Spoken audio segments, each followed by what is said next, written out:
referring to. I salute you. Thank you very much, guys. Welcome, welcome, welcome. I know many of you do not know I'm going to be here. Please, can you share the broadcast so that other people will know that we are live? So far, so good. I don't know how many people have shared. I can see only one share. Share now. We are over 70 people. So one person share. Each person like share. We should be having over 70 shares to different people so that they will know that we are here. The message that we are preaching today is a message of the true message of salvation. It is a message that is going to build our country, build our nation. It is a message that is going to bring hope, life, all that we have ever wanted in our country. That is the real message. This is the message of freedom. It is not a message of buying people, forcing people, bringing, having 2,000 men in the bush. That is not the real message. That is not the message that we preach. That does not make you a strong man. Because when it's time for you to face the real game, you will run away, just like the way Nnamdi Kanu run away. I'm receiving some intel that, in fact, it was easy for the federal government to catch Nnamdi Kanu in Kenya. It was because of a woman. It was a woman that lured him to Kenya, and they were able to capture him. That is another story for another way. I think it's a story that is building up, and I'm getting some feedback. People are sending me updates of how that it was actually a woman that made it easy for Nnamdi Kanu to be captured by the federal government. I think when I get the full details, we will talk about it. Are you getting me now? We will talk about it. So, if you are just knowing me or meeting me, watching me for the first time, my name is Nsima Akarawa Nsima, the first son of Idu. I'm from Akwa Ibom, yeah. Are you getting me now? Nigeria is back on track because of our president, the uncommon president, Jakaban, the city boy.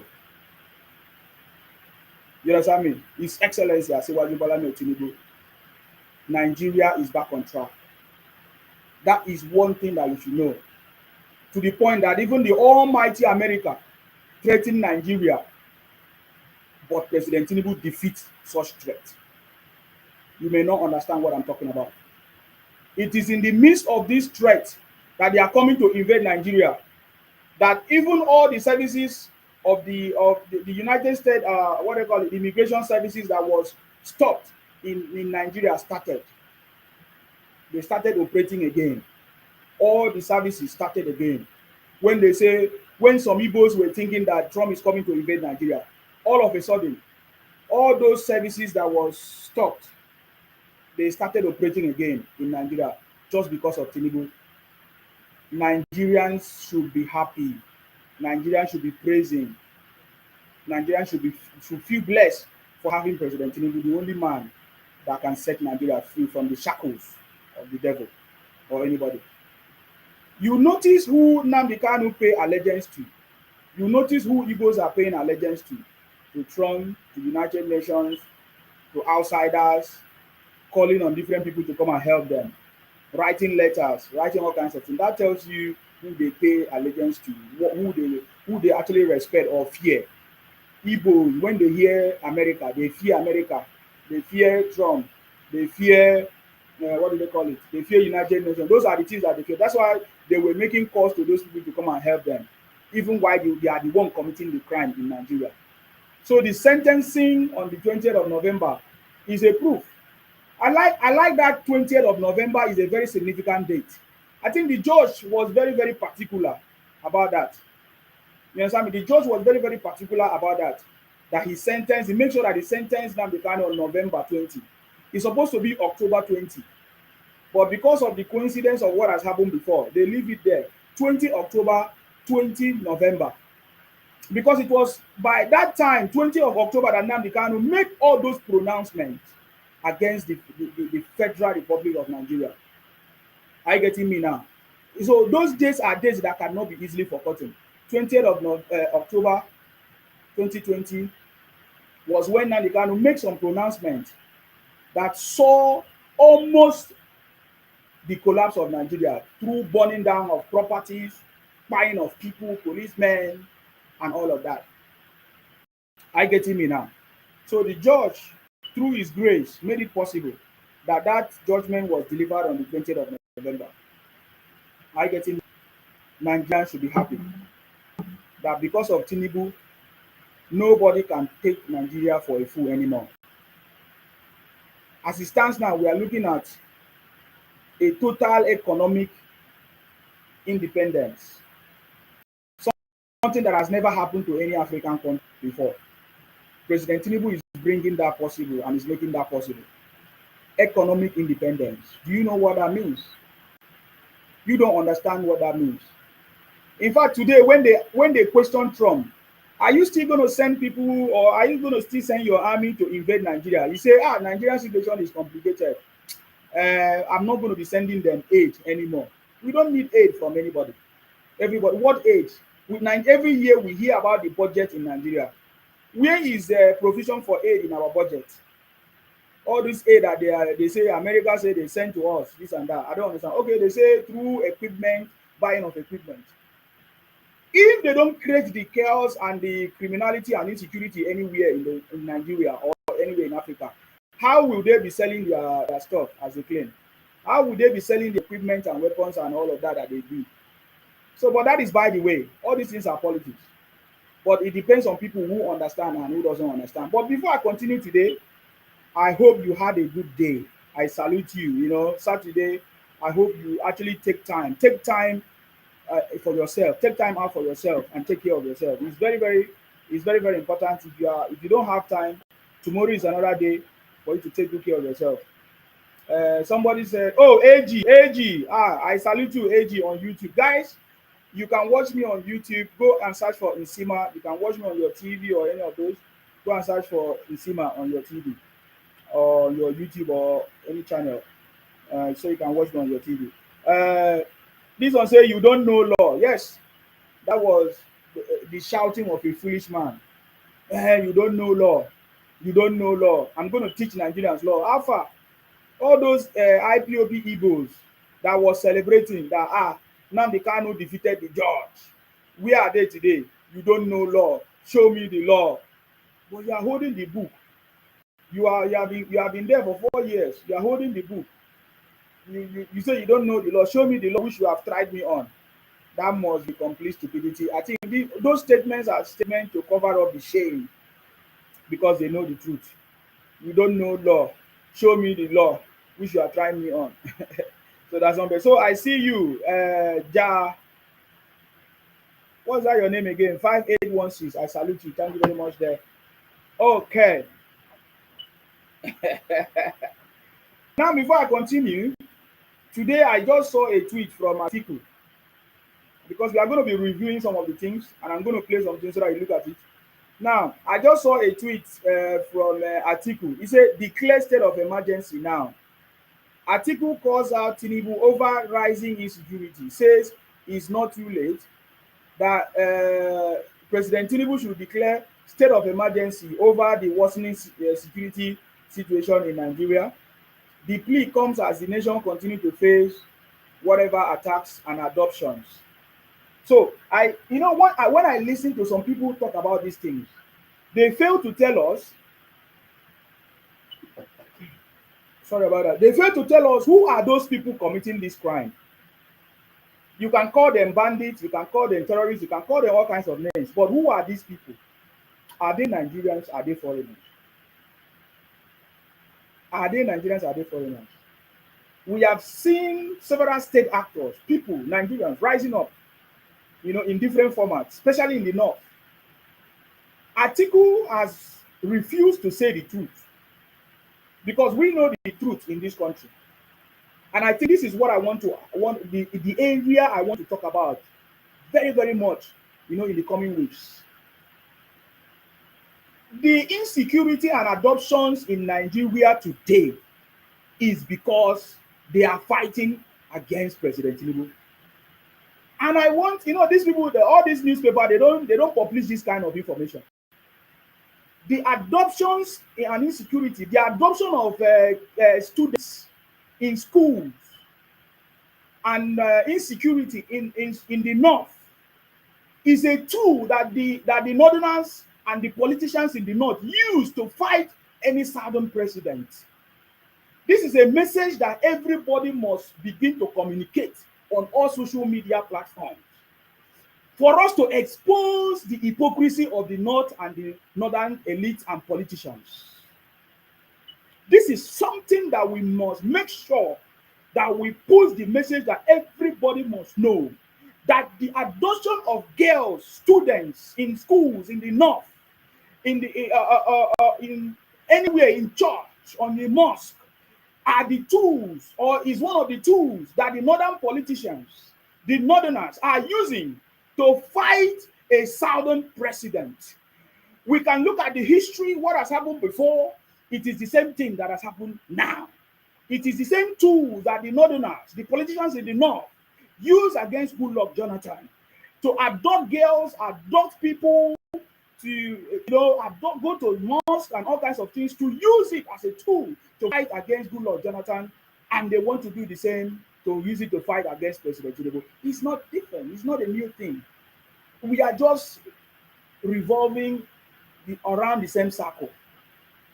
Whatever we are talking about today happened yesterday, happened years ago. It's the same thing. That is why in my broadcast yesterday, I was able to call on the president, put an end to it. Put an end to it. President Tinubu knows the answer. Put an end to it. Finally put an end to it. One of the ways to put an end to it is for us to have our restructuring. Bring our government to the regional system. From my research, the president don't need the North to give him the go-ahead for him to restructure the country.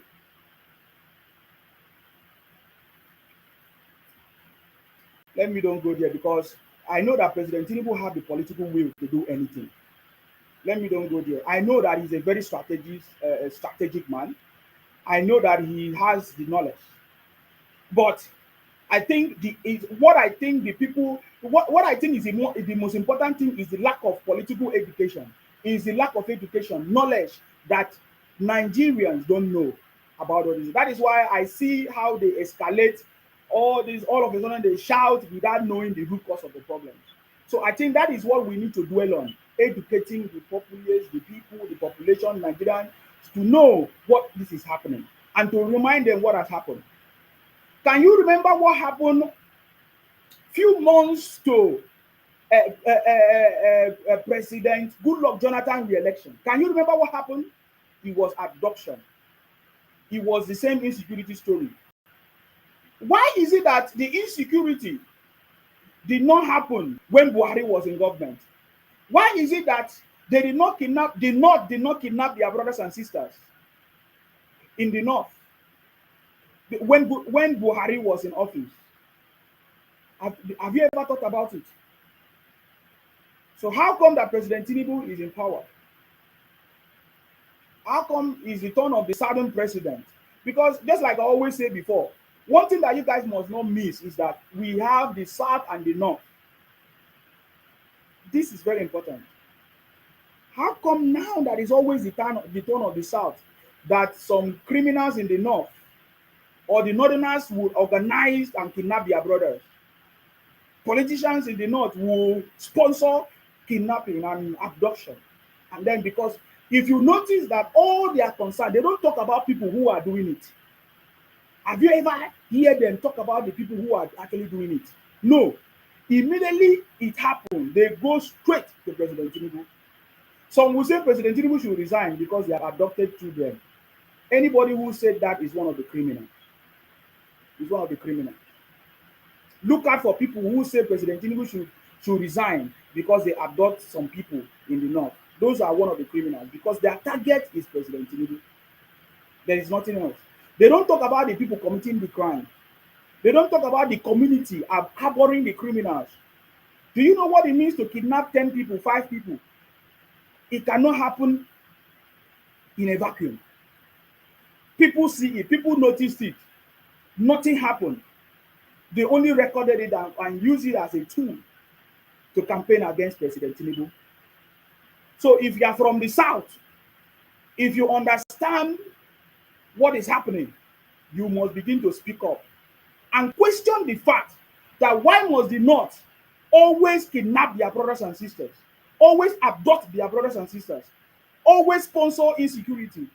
Why must the politicians in the north always sponsor insecurity as a tool to use to fight a sitting southern president? This is something that we must talk about. And the reason why I'm bringing that up is because of this post by Atiku. Nothing else. There is no sense in what he's saying. He said that we should declare a state of emergency in Niger State. I don't know if that is a good idea. I don't understand. But how many states are we going to declare state of emergency in the north? There are plenty of states that are committing this crime. So for me, in my opinion, let President Tinubu and the team, the security team and all of that, deal with this criminality once and for all. Because they are spreading all over the country. They are doing it strategically. There are some who are stealing people's property. In fact, I received an information today how these same people are now spreading across the country. They are now stealing people's property. You know, they go to people's house, break into people's homes, and they are now stealing people's property just to cause tension in the country, just to make people to be afraid and cause a lot of insecurity issues so that they can use it to campaign against them. Because they have nothing else to campaign against President Tinubu. Remember, the opposition don't have anything to campaign against President Tinubu anymore. Before, they used to say, oh, fuel subsidy, fuel subsidy, fuel subsidy. Now, that one is gone. They used to say food price, food price. Now, that one is gone. You know that it's still going to defeat them in the insecurity issue. But we need to educate our people so that they will not fall victim in the propaganda and the misinformation of the northerners and all those corporates or all those people working for these politicians, for this opposition. That is how it is. You understand me? And that is the tool that they want to use. There is no other tool, but I want to guarantee them by this time, I don't want to say by this time next year, by this time after the election, re-election of President Tinubu, we will come to announce to them, did I not tell you that the North will not succeed this time using insecurity, using abduction of girls or women or children in school, church, mosque to fight to defeat any southern president. By this time, 2027 or 2028, after the election, we will announce to them, did we not tell you that the northerners, the politicians in North cannot use abduction of girls, insecurity to defeat any southern president? They are fighting the wrong fight. They have made a very big mistake. If, according to them, they were able to use the same model to defeat Jonathan, they would not use the same model to defeat President Tinubu. President Tinubu is different from Jonathan. By the way, I saw a video of some people saying Jonathan is giving a signal that he's coming to contest in 2027. Which party? By the way, which party is he going to come from? Which party is he going to come from? Thank you very much, Oluwasegun. Thank you very much. I salute you. Thank you very much for joining me. Guys, share the broadcast, share the broadcast, share the broadcast. Like the screen so that Nasami. Yeah, Nasami. So, it baffles me when the politicians in the north are claiming that they love their people, yet they sponsor the abduction of their own people. They sponsor all kinds of things. At any time they are not happy that a president from the south is in that office. We don't want to be ruled again by any criminal or any of these people or any of these politicians. You understand me? President Tinubu is the one that is going to save the country. They know the sign that is coming. You people don't understand that President Tinubu is about to set Nigeria free. So they want to use all kinds of tools to fight him. From January 2026, President Tinubu is already about to set Nigeria free. I'm telling you, from January 2026. So they are fighting with everything they can to see how they can stop President Tinubu re-election. Which for me, I always say, the right thing is supposed to be done from the beginning. But I cannot advise President Tinubu or any other person to do whatever they want or to do what they don't want to do. The right thing to do from the beginning would have been separate the country through regional system and make the center to be less attractive So that if they want to fight among themselves, fight the kidnap themselves. I can bet you the reason why the North is always fighting for that presidency is because of the oil, is because of the money that they are getting from the South. You understand me? They want to always hide the wealth that they are exploring in the North. Mind you, the North is richer than the South. I've always said this. That is the reason why the North always fight to remain in power, so that the truth will not be exposed. The northern Nigeria is always rich, richer than the South. There are gold, there are other mineral resources which most of Nigerians don't even know, don't even talk about it, that they have been exploring for years. And you know, individuals exploring it, yes, you know, stealing it for so many years. But yet, they put the oil in the South as a national wealth. But all these other mineral resources, they don't share it as a mineral wealth for every Nigerians to benefit from. Are you getting me now? So this is what I'm talking about.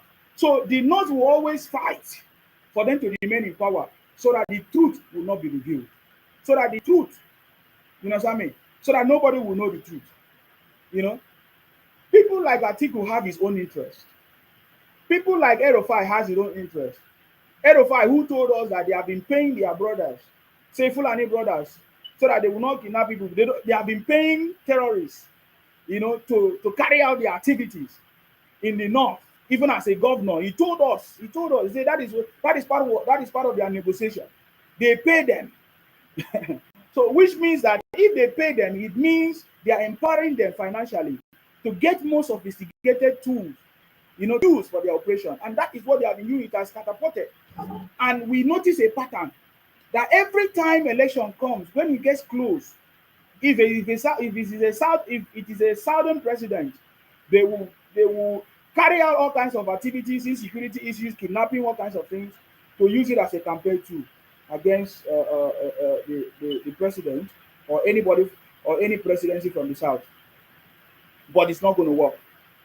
It's not going to work, and it will never work, and it's not going to work. So the reason why I'm addressing this topic, because it is not what I wanted to do. Campaign have not started. Many things are still to go, but that education is very, very important. We must begin to spread that information so that everybody will know. Why is it a pattern that the northerners and the northern politicians, they always sponsor criminality, insecurity, abduction of girls, abduction of people from schools, church, burning down of stuff? Anytime there's a president from the South. Why?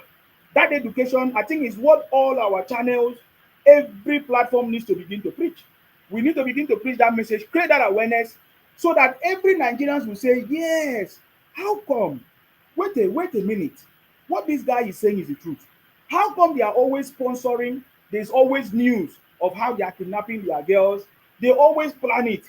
Or they are always kidnapping their people in the North during a certain president in order to use it as a tool. Remember, the only campaign against Goodluck Jonathan was Chibok girls. So why do you think that is different from today?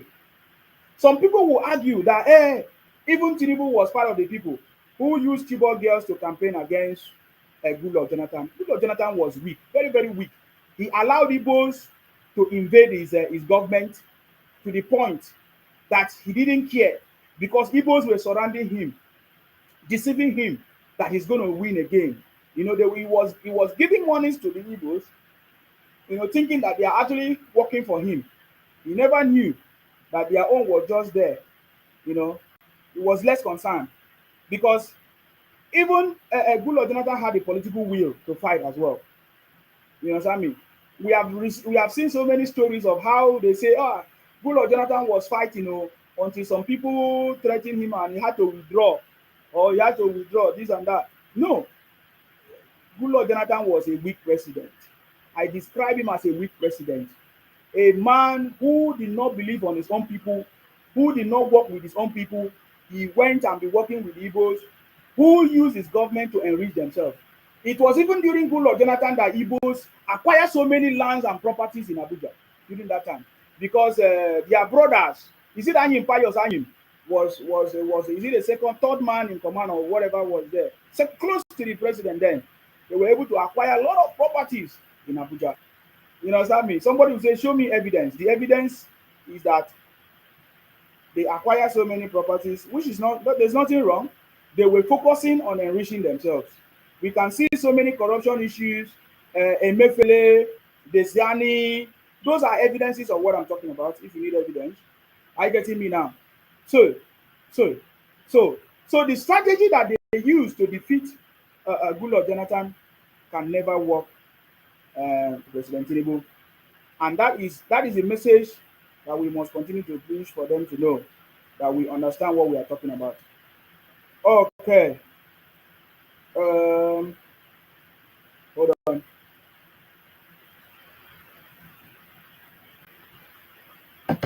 Hold on.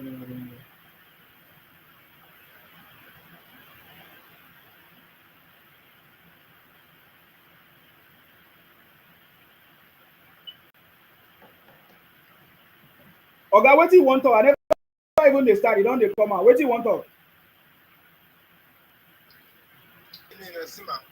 I salute you. Go ahead. I give you chance to speak because I don't want interruption. Okay. Go ahead.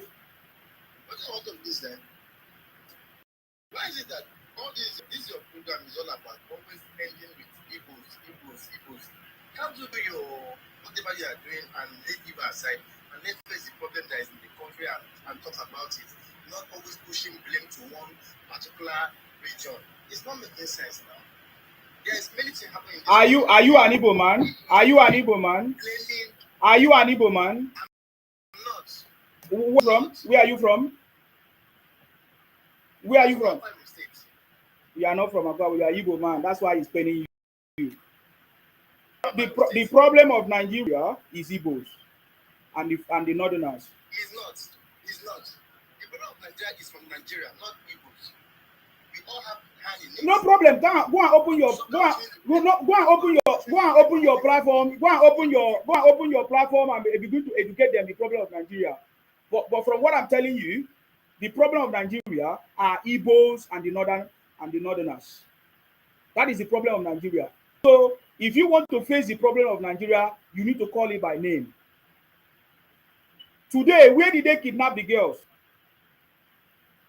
Where did they kidnap the girls? I'm asking you. Can you answer the question?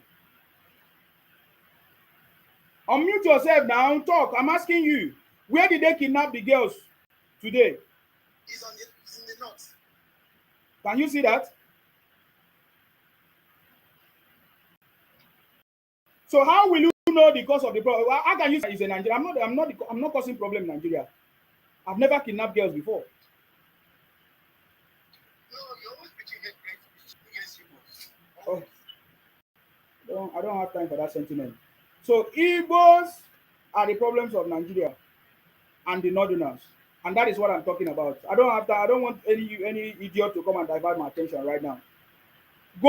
This TikTok is free for you to open your own TikTok and tell us what you think is the problem of Nigeria. I'm telling you that the problem of Nigeria are Igbos and the Northerners, and I've stated all my points one time. I was thinking that you want to come and debunk the point that I've stated. So that tells me that you are arguing with me reasonable, or you want to challenge me. But it's surprising that you came to my you sent in a request and you couldn't counter my point with facts. I gave you point by point. I gave you Goodluck Jonathan, how Igbos infiltrated Goodluck Jonathan's government and deceived Goodluck Jonathan and make Nigeria to fail. In fact, most of the failures of Nigeria to us, Goodluck Jonathan contributed to it, because it was during that time that Nigeria had a lot of enormous wealth that could have been used to build this nation, but Goodluck Jonathan allowed Igbos to loot it. That is why I say they are one of the problems of the country. Another confirmation is how Nnamdi Kanu was sentenced, an Igbo man.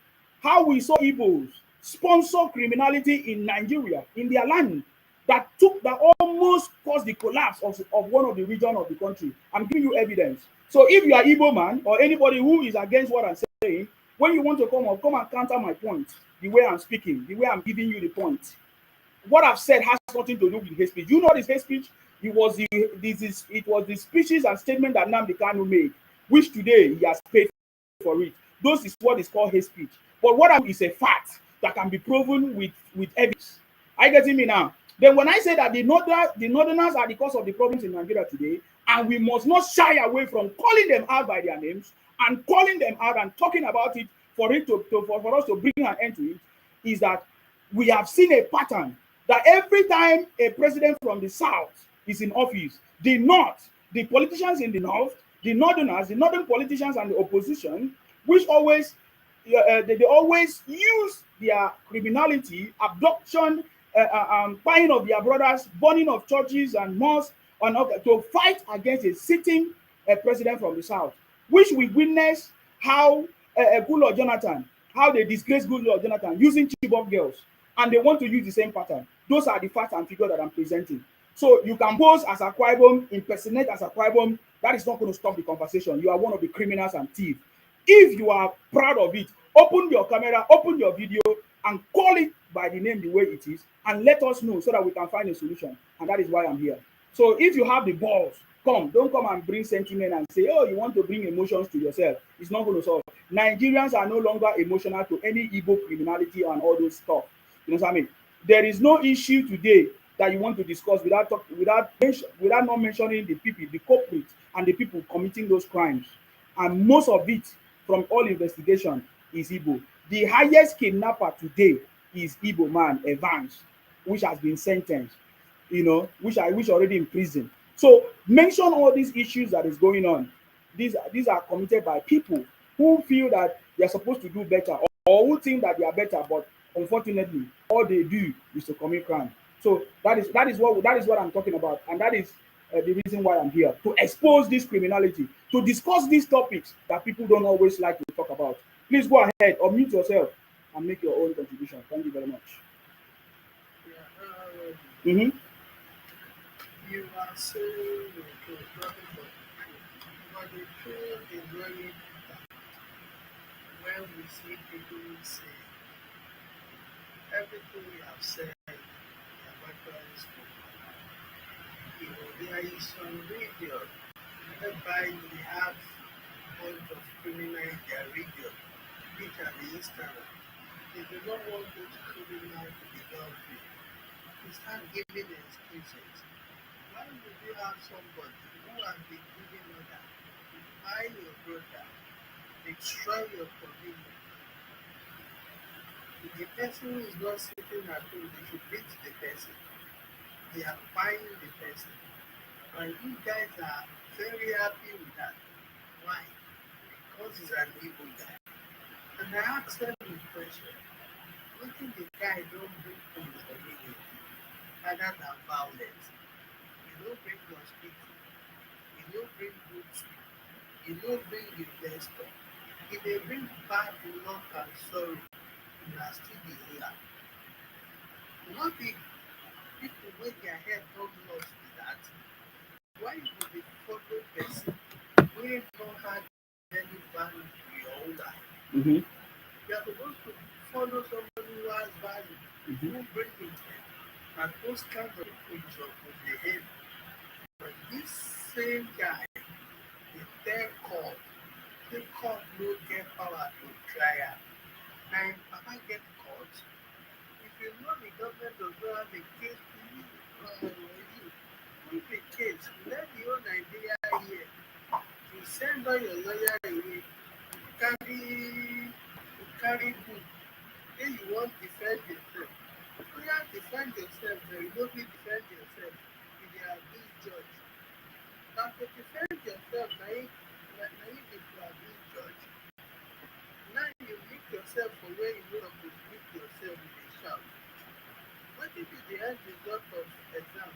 Not the result. Not the result. It's the same year he is today. There is no doubt about it. Yeah. So what does he want to appeal about? Appeal about the case he never argued about? And you need to talk about the law. The law from their law nonsense in that environment. The same good Lord Jonathan away with their nonsense kind of people girls. Now they started their nonsense. They carry the kid not back now. Then like let them find themselves finish. Let them find themselves from that place to like their family problems that they know was sympathy. Nobody is sympathizing with their nonsense. But their brother and their sister, they like when they pile of them food. So even reduce their population, when they be born begin like lizard. You go reduce them. When their sense when they not get them, you get them. They not for that place. Everybody know why now. They don't know say that place now so that they do their rubbish. People with their head not correct. Rich man will carry will take their fellow people to take out the play politics. What kind of rubbish environment is that? Enough of their nonsense. They can't be able to put people on tension and the cost of the nuclear another country before. Come tell us what you will do. Now only them day, now only them day, what they will do will be up and down. Why can't they invest on their people here? Let them look healthy. So you are saying the truth. That was what I was saying in one battle I was. Enough of their nonsense. Because they are the ones that a lot of them are in military does not mean that they should be misbehaving. They are misbehaving a lot. And I also tell Igbo people, one thing they don't know is the fact that in military did conflict, they don't smell presidents. That president, they don't smell them. How many of them did military? The military rule for 1,500 years, they don't smell that with sense when you take their head. Even for their state, now Hausa will rule. Now Hausa will be general when they rule for there. They will be beat them every day. There is sense when they their head, say they pick them people and when they do their local government, they point their papa when they put Hausa there, make them say make it come out. They will beat them tired. That their sense when they not get them with them. Thank you, Darren, my brother. Thank you very Make it tell them. And their brain not they work, maybe they will put back the tap back to be charge their food. Thank you, Zima. Thank you very much, sir, for coming. Thank you very much. I really appreciate your coming. Thank you very much. Um, what we are discussing is not debatable. It's not about. It's a fact. Examine what we are discussing. For me, I will begin to say that President Tinubu should use a plan B because I think if we talk about military in terms of military force, police, and all of that, many people have suggested state policing community, but there are also disadvantages. I think which I think can be managed. I feel there are more advantages than disadvantages. But in terms of federal military and all of that, only President Tinubu should use Plan B. You understand me? There is more allegiance to your own people. People that are from your place will be more allegiance, yes, loyal to you and all kinds of things. There should be Plan B. President Tinubu should begin to recruit more military men from Yoruba land especially as long as this his tenure is in concern. Because as I'm talking to you, we witnessed what happened in is it in Abuja during that time. We saw how ex naval officer or whatever sent was still controlling the current military on yes naval officers in service were still controlling officers in service, and ex-naval officer was still in control of officers in service. That is an abomination. It can never happen anywhere in the world, but it is happening in Nigeria. Why is that happening? So there's a plan B that President Tinubu must employ in order to, of course, I believe that he has plan A, plan B, plan C. Recruit more Yoruba men into federal government. Even South, we are ready. Military, recruit all of us because we need to begin to outnumber this conversation. That is what we need. Are you getting me now? And then we begin to take action. You understand me? We cannot be allowing the shenanigans of people, politicians in the north, to interfere with the progress and the legacy that President Tinubu wants to build. You understand me? So Chibok Girls was the headline, was the campaign against Goodluck Jonathan. What is going to be the campaign against Tinubu? Because they found out that there's nothing that they can use against Tinubu anymore. Before they told us that it was an old man, mama, papa wey nowhere, they shake, and they shake, this they shake. They found out that all those things are rubbish. It's not stopping him.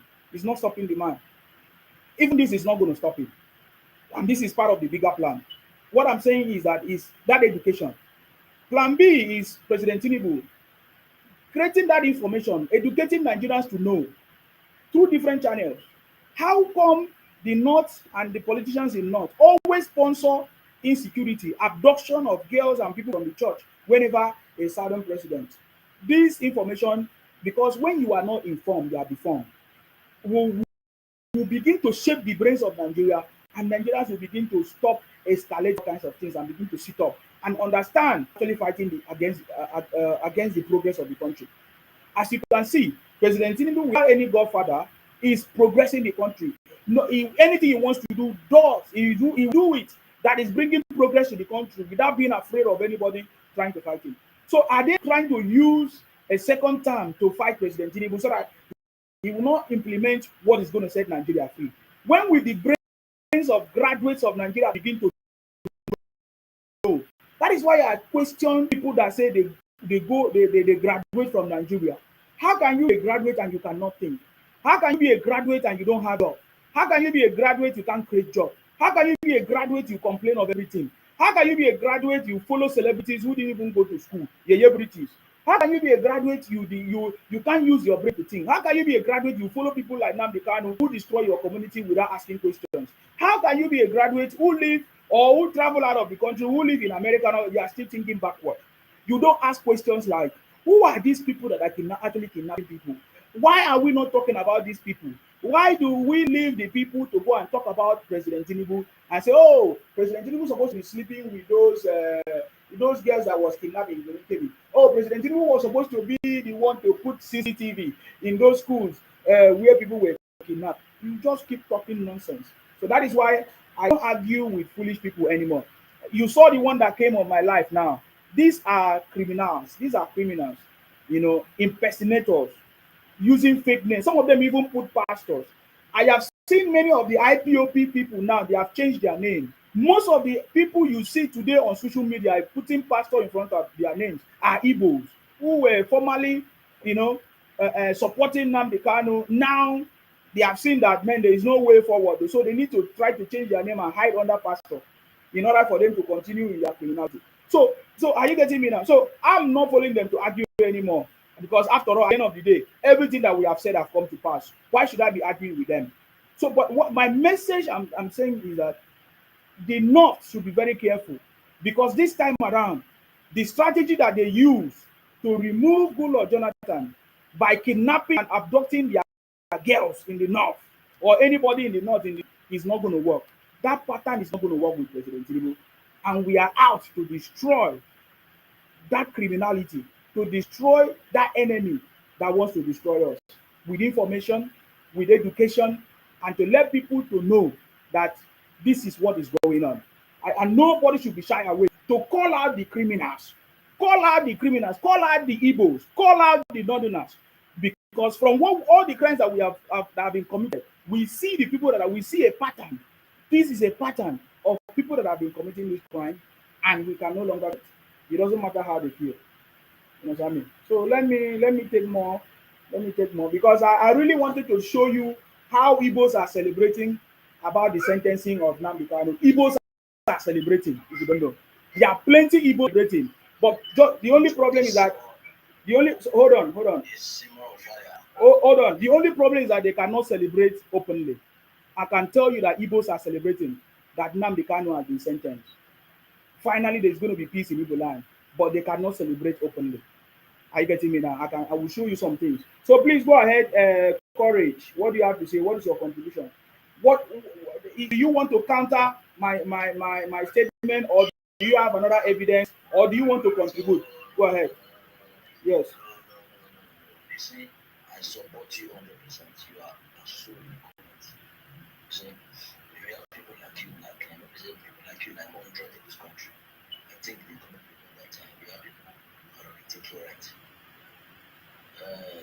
Is it Makayemi? Please go ahead. Yes. You see, the topic you brought this is the best.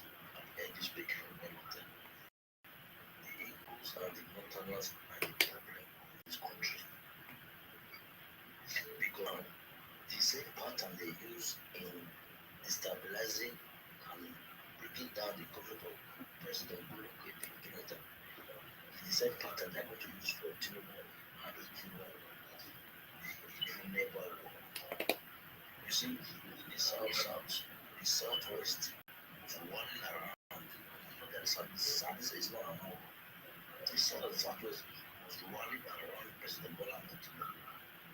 He must complete his term of 8 years. You see, the criminality in this country, you talk about terrorism, you go to the northern part of Nigeria, you talk about other peddling, struggling, so many other classes of criminality, they are the one destroying our image in the international community. The Igbos of the northern are the one destroying our names. I told one of them the other day, I said, you guys are even liability to us in this country. So at the end of the day, we're not benefiting from your job. We're not benefiting from your job. The South Side is the one. The South Side is the feeding bottle. The feeding bottle that is feeding the whole of Nigeria. The Northerners are also liability.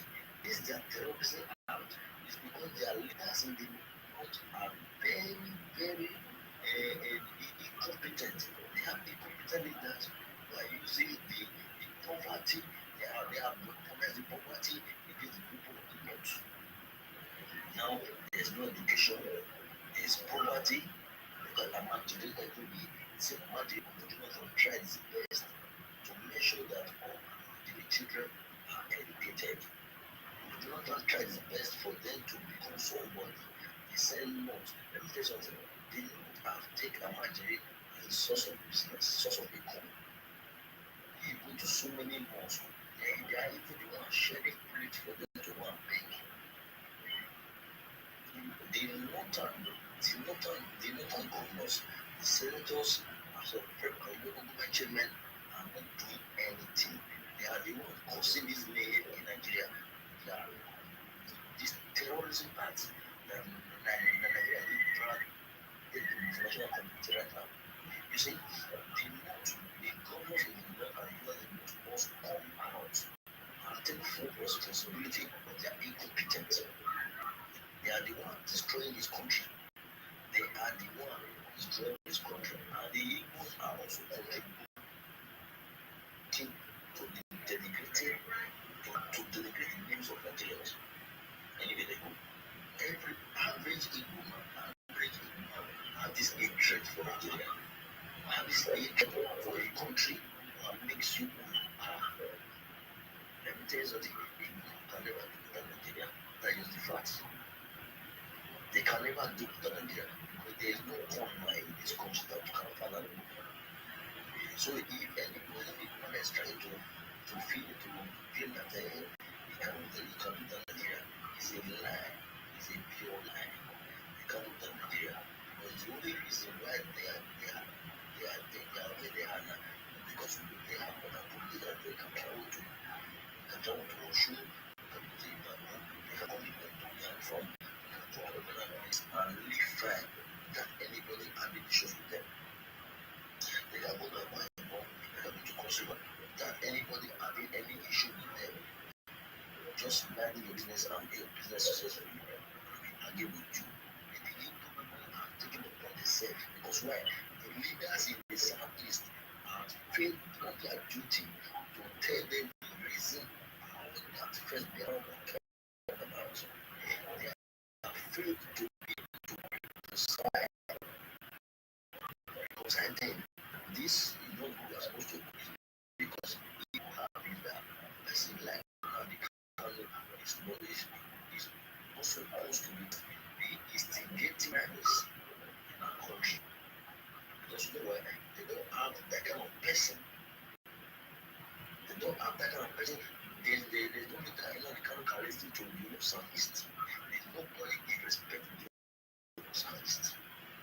In a place where you are Obi or from the church, people he can't even talk to Nnamdi Kanu that he listen. Look at the way he behaves in court. Look at the way he behaves in court. The kind of person he is. Yeah. He lacks respect. Yeah. He lacks culture. He is not well trained. If anybody should be talking to use your life in his palm like that, it shows you that that guy has no respect. No matter what you do, no matter what you think you do, you have to be very remorseful. Be a president of any judge. You are supposed to be calm. But because they have been brought up in a country, he has no respect for people. Let's not go to even the commission. If you put Omotosho and Nnamdi Kanu in the same place, and they meet, was you supposed to be talking to a guy like that? And so many of them have said that Sonny Go did the same thing. Sonny Go did the same thing. But the leaders in the South was called in together, even on Macedonia to talk to him. They were able to contain him because the Sonny Go has a spirit of Omoluabi. He tried to respect his elder. That was the only reason why they were able to contain Sonny Go. Because he listens to his elder. In the case of the Kanu, he's a very arrogant man. Very, very arrogant. He talks anyhow. He talks to people anyhow. He misbehaves. He do all sort of things. Yeah. I don't know if he did not incite crime or he did not anything that will affect the nation. He's speaking as he said no to sources from Nigeria. The same thing Kanu did, but Kanu was not deviating from the real reason he was broadcasting. He began to insult every other tribes. He insult Yoruba. He insult the people kingdom. Can you speak a little bit louder? Yeah, go ahead. And round up soon. Yeah. No issue with Kanu. Kanu began to insult the people of Benin. He insult all the tribes in Nigeria. We all come one morning say that he has carved River State, Akwa State, Delta State into Biafra. Who did you speak with? Who did you consult with? Nobody. Who did you consult with? That okay now you just come to my community and carve my community into your Biafra without consulting me, without consulting the land. Is that they're supposed to behave? You see, the people lack respect. That is what is happening them now. And it will affect them, except they drop their ego. If they don't drop their ego, Nigeria will not favor them. That's it. Thank you. Thank you very much, sir. I appreciate your contribution. There was a noise behind in the background, and we didn't hear you because we still have people listening, audience listening on YouTube, so they didn't hear you. That's why I say you should round up. Maybe when it's a little bit clearer, you can come back again if you have more conversations to add. I really appreciate your contribution. Thank you very much. Sunday Igboho did not do what Nnamdi Kanu did. His own mission is different from what Nnamdi Kanu did. Nnamdi Kanu is an international terrorist, a criminal, and he has been sentenced to life imprisonment. It's completely different. And that is why Sunday Igboho is still here, and you can't see him do that. He's a completely different person. You understand me? The Igbos have committed all kinds of crimes, and they have been overlooked for so many years. That is why Nnamdi Kanu was boldly showing arrogance and pride in the court, saying that there is no Nigeria, there's no judge, nobody can jail him. Don't you know who I am? The man Nnamdi Kanu. Looking at the historical precedent of Ojukwu being freed without being punished, and Rav Waswike, maybe you look at what happened to Rav Waswike. Rav Waswike was captured and later released, so he thought that okay, that's the same thing that's going to happen to him, or he thought they're going to use him as a political solution. all of those things confuse him and thought. So for me, Nigeria have made a statement that will forever remain and will be used as a precedent for anybody who rise up in that capacity, like Nnamdi Kanu. So that is the fact. And if there's anybody have problem for me mentioning Igbo, then come and tell me why Igbos are the one demarketing the country, why Igbos will join outsiders to call us names.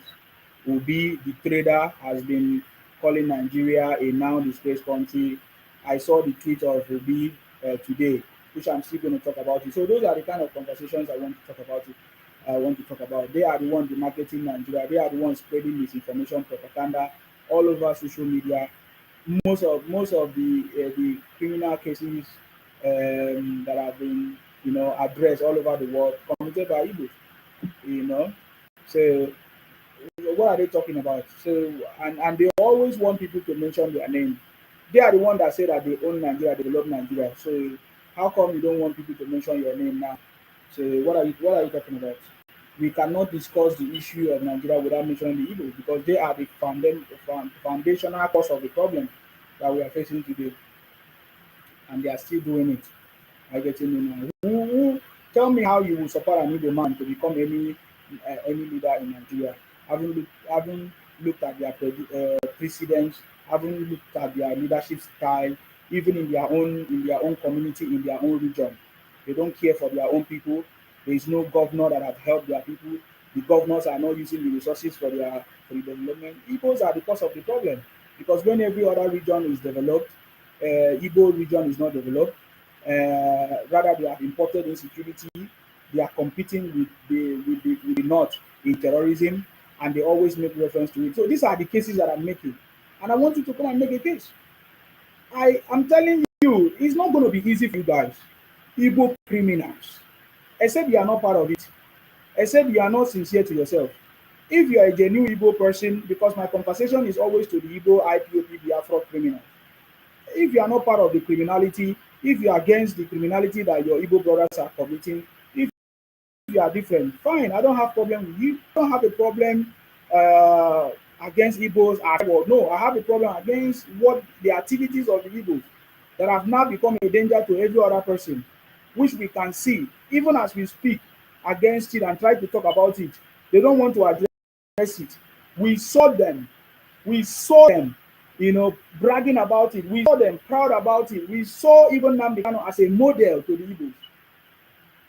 We saw even in the courtroom the actions of Nnamdi Kanu, the demonstration and the behavior, which I've seen so many Igbos call him their leader, the leader of the Southeast. Look at how the leaders of the Southeast behave. Nnamdi Kanu displayed it in the court and showed the whole world. So we can say Igbos are the problem of the country. In the case of the North, everybody know the story of kidnapping and insecurity and all kinds of things. We see they are the one that born children all over the place. Look, go to the North. A man that does not have food, does not have anything, they born children, they have wives, they can born 20, 50, they don't care. They keep born. So they are the problem. The North will continue to be a potential problem of Nigeria until we find a permanent solution. And that is why I know that President Tinubu did not, after he have waited for so many years, he did not just come to just be a president, to be a number president, to just be people to call, he was he was a president, one-time president. No, President Tinubu came to create a legacy that will forever remain. And that is why I'm begging him to do it. He should do it.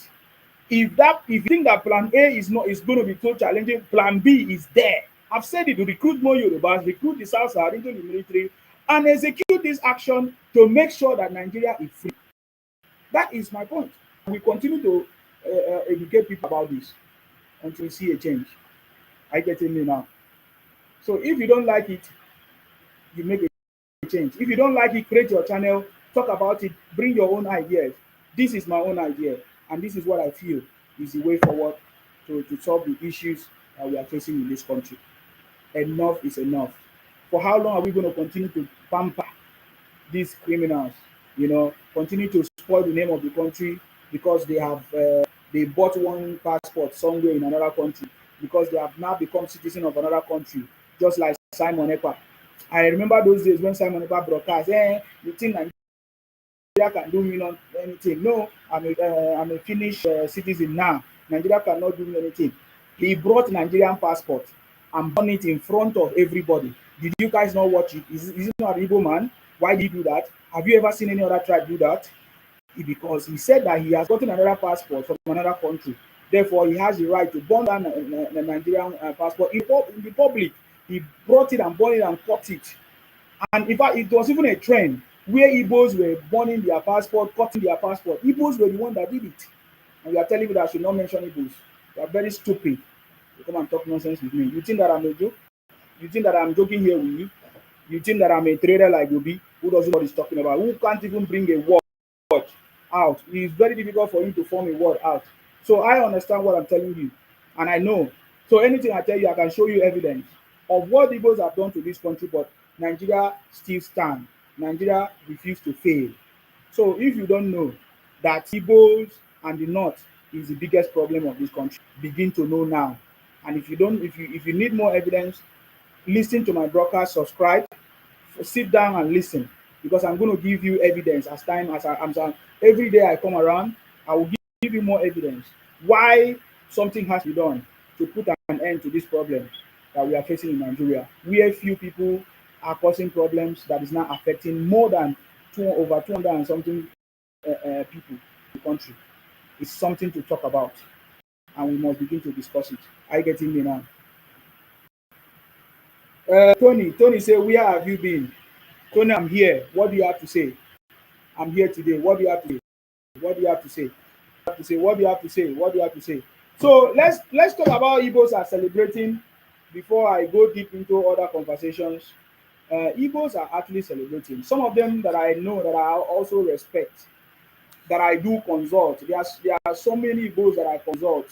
If I want to talk about the issues, they are the ones that even give me more insight of what is going on in Igbo land, how Igbos are afraid to speak ever since Nnamdi Kanu emerged, when so dangerous that nobody can speak again, nobody can talk.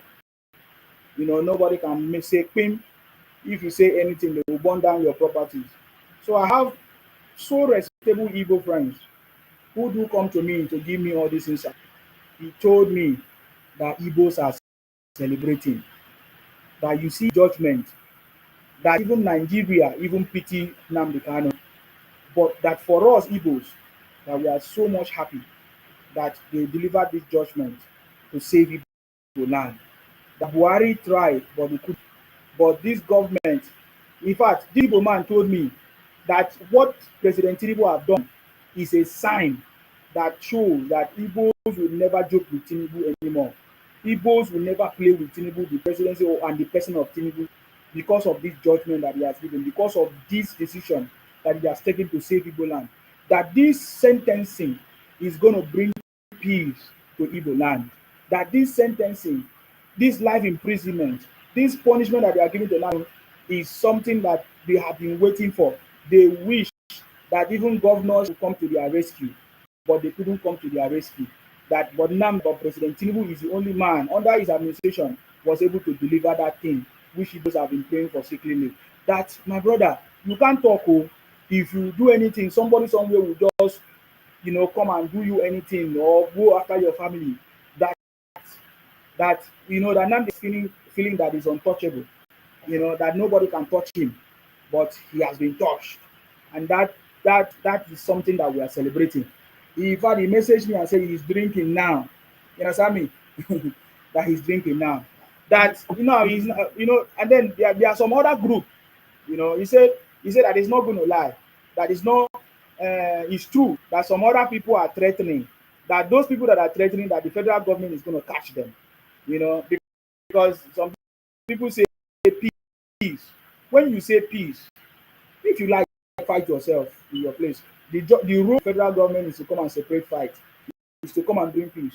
So if the federal government hear that you are in your place, or to kidnap your people, the federal government will do is to send troops or is to send the force. They will come and discipline you people.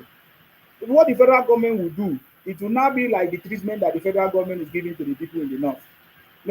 Because you always compare yourself in the north. That is why I'm creating that link. There's a reason why I'm creating that relationship. so that you will understand the relationship between the Igbos of IPOP to that of the North, the politicians and the criminals in the North, because there's a linkage. Because what is going to happen very soon is going to be the situation that is happening in the North. If this continue again in the Southeast, it's going to be a situation where the treatment that the federal government is giving to the criminals in the North is going to be the treatment that the federal government will give to those. Remember, it happened before when Buhari sent some people, some this, and they say, oh, they want to come by us. But it's very, very whole world now that that is not the case. Even the sitting governor have confirmed that it is not a Fulani, that it is Igbos are doing. So it is, what is going to happen going forward is that the government will now be treating the criminality that is going on in the southeast the same level of treatment that they are giving to the northerners, to those places in the north where they are committing all those crimes, those terrorism. Because the bigger difference is that the criminality in the north device is not announced, is not, they are just doing it secretly and all of that. Before we know, we discover it and the government try to react. But the one in the north, the one in the southeast are so-called educated people who are applying themselves because they want to see what the government can do or they want to make a point. Because I've seen so many comments, even people coming to my inbox and saying, "Let us see if there's going to be a peace." Now, there's a new, will I say, leader, or that just emerged, and now that one has already started threatening that let us see if there's going to be a peace in Igbo land. That he gave order for people to sit at home on the 20th of November, but people refuse to sit at home. That he's going to see what they are, that is, Nigeria is going to see what they are going to do, and all of that. So, just like I said, it's going to be the same treatment we give to the terrorists in the north, because them themselves, whenever they have a conversation, you will hear them talk about comparing themselves to the north. When you say, "Oh, Nnamdi Kanu is funny," they say, "What about the Boko Haram? What about the bandits in the north?" So it's going to be the same treatment that they're going to give to them, because even them themselves accept that yes, Nnamdi Kanu is committing the same crime like those criminals in the north.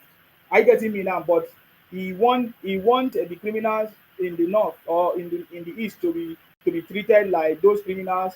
They want the criminals in the east to be treated like those criminals in the north.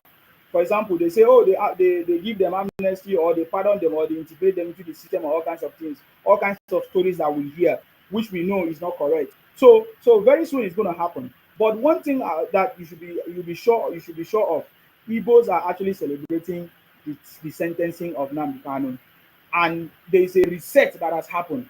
So many of them are actually coming out right now to speak, and I'm going to play some of the videos that I've gathered.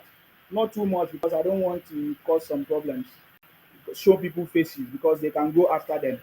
But I will just play a little bit some things that some of them have said. My brothers and sisters, Igbos are Igbos are celebrating the sentencing of Nnamdi Kanu because it is breaking peace in Igbo land. Somebody secretly told me that you see what Cubana chief priest posted, that he's just doing it so that his people will not say that he did not make a comment, but that is very, very happy. I don't know. I don't care. Well, whatever. But the point is that Igbos are celebrating the sentencing of Nnamdi Kanu. Hold on. Let me just play some videos so that we'll move on. Yes, and this you have opportunity to come out and to come out if you want to say something as I move as well. Now, I want you to pay attention to this. Very important. Oh, hold on.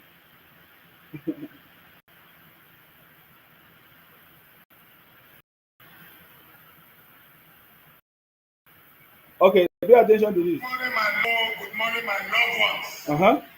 I'm here for Nnamdi Kanu this morning. Okay. Yes. Now, because of Nnamdi Kanu, where Okwuoba na go kill Nnamdi Kanu for some reason.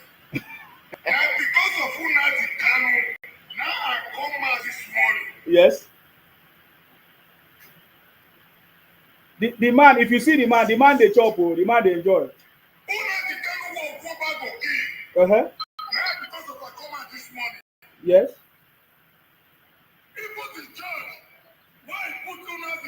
say he should remain in prison indefinitely. I blame that judge. Nnamdi Kanu supposed to be sentenced to life imprisonment or firing squad. Yes. Yes.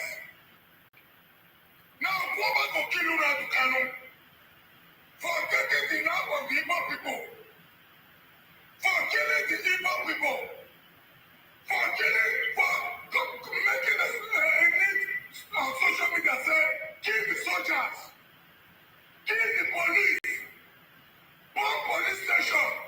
Any government for the sectors, make them destroy them for Igbo land. Now go back, now you go kill Nnamdi Kanu.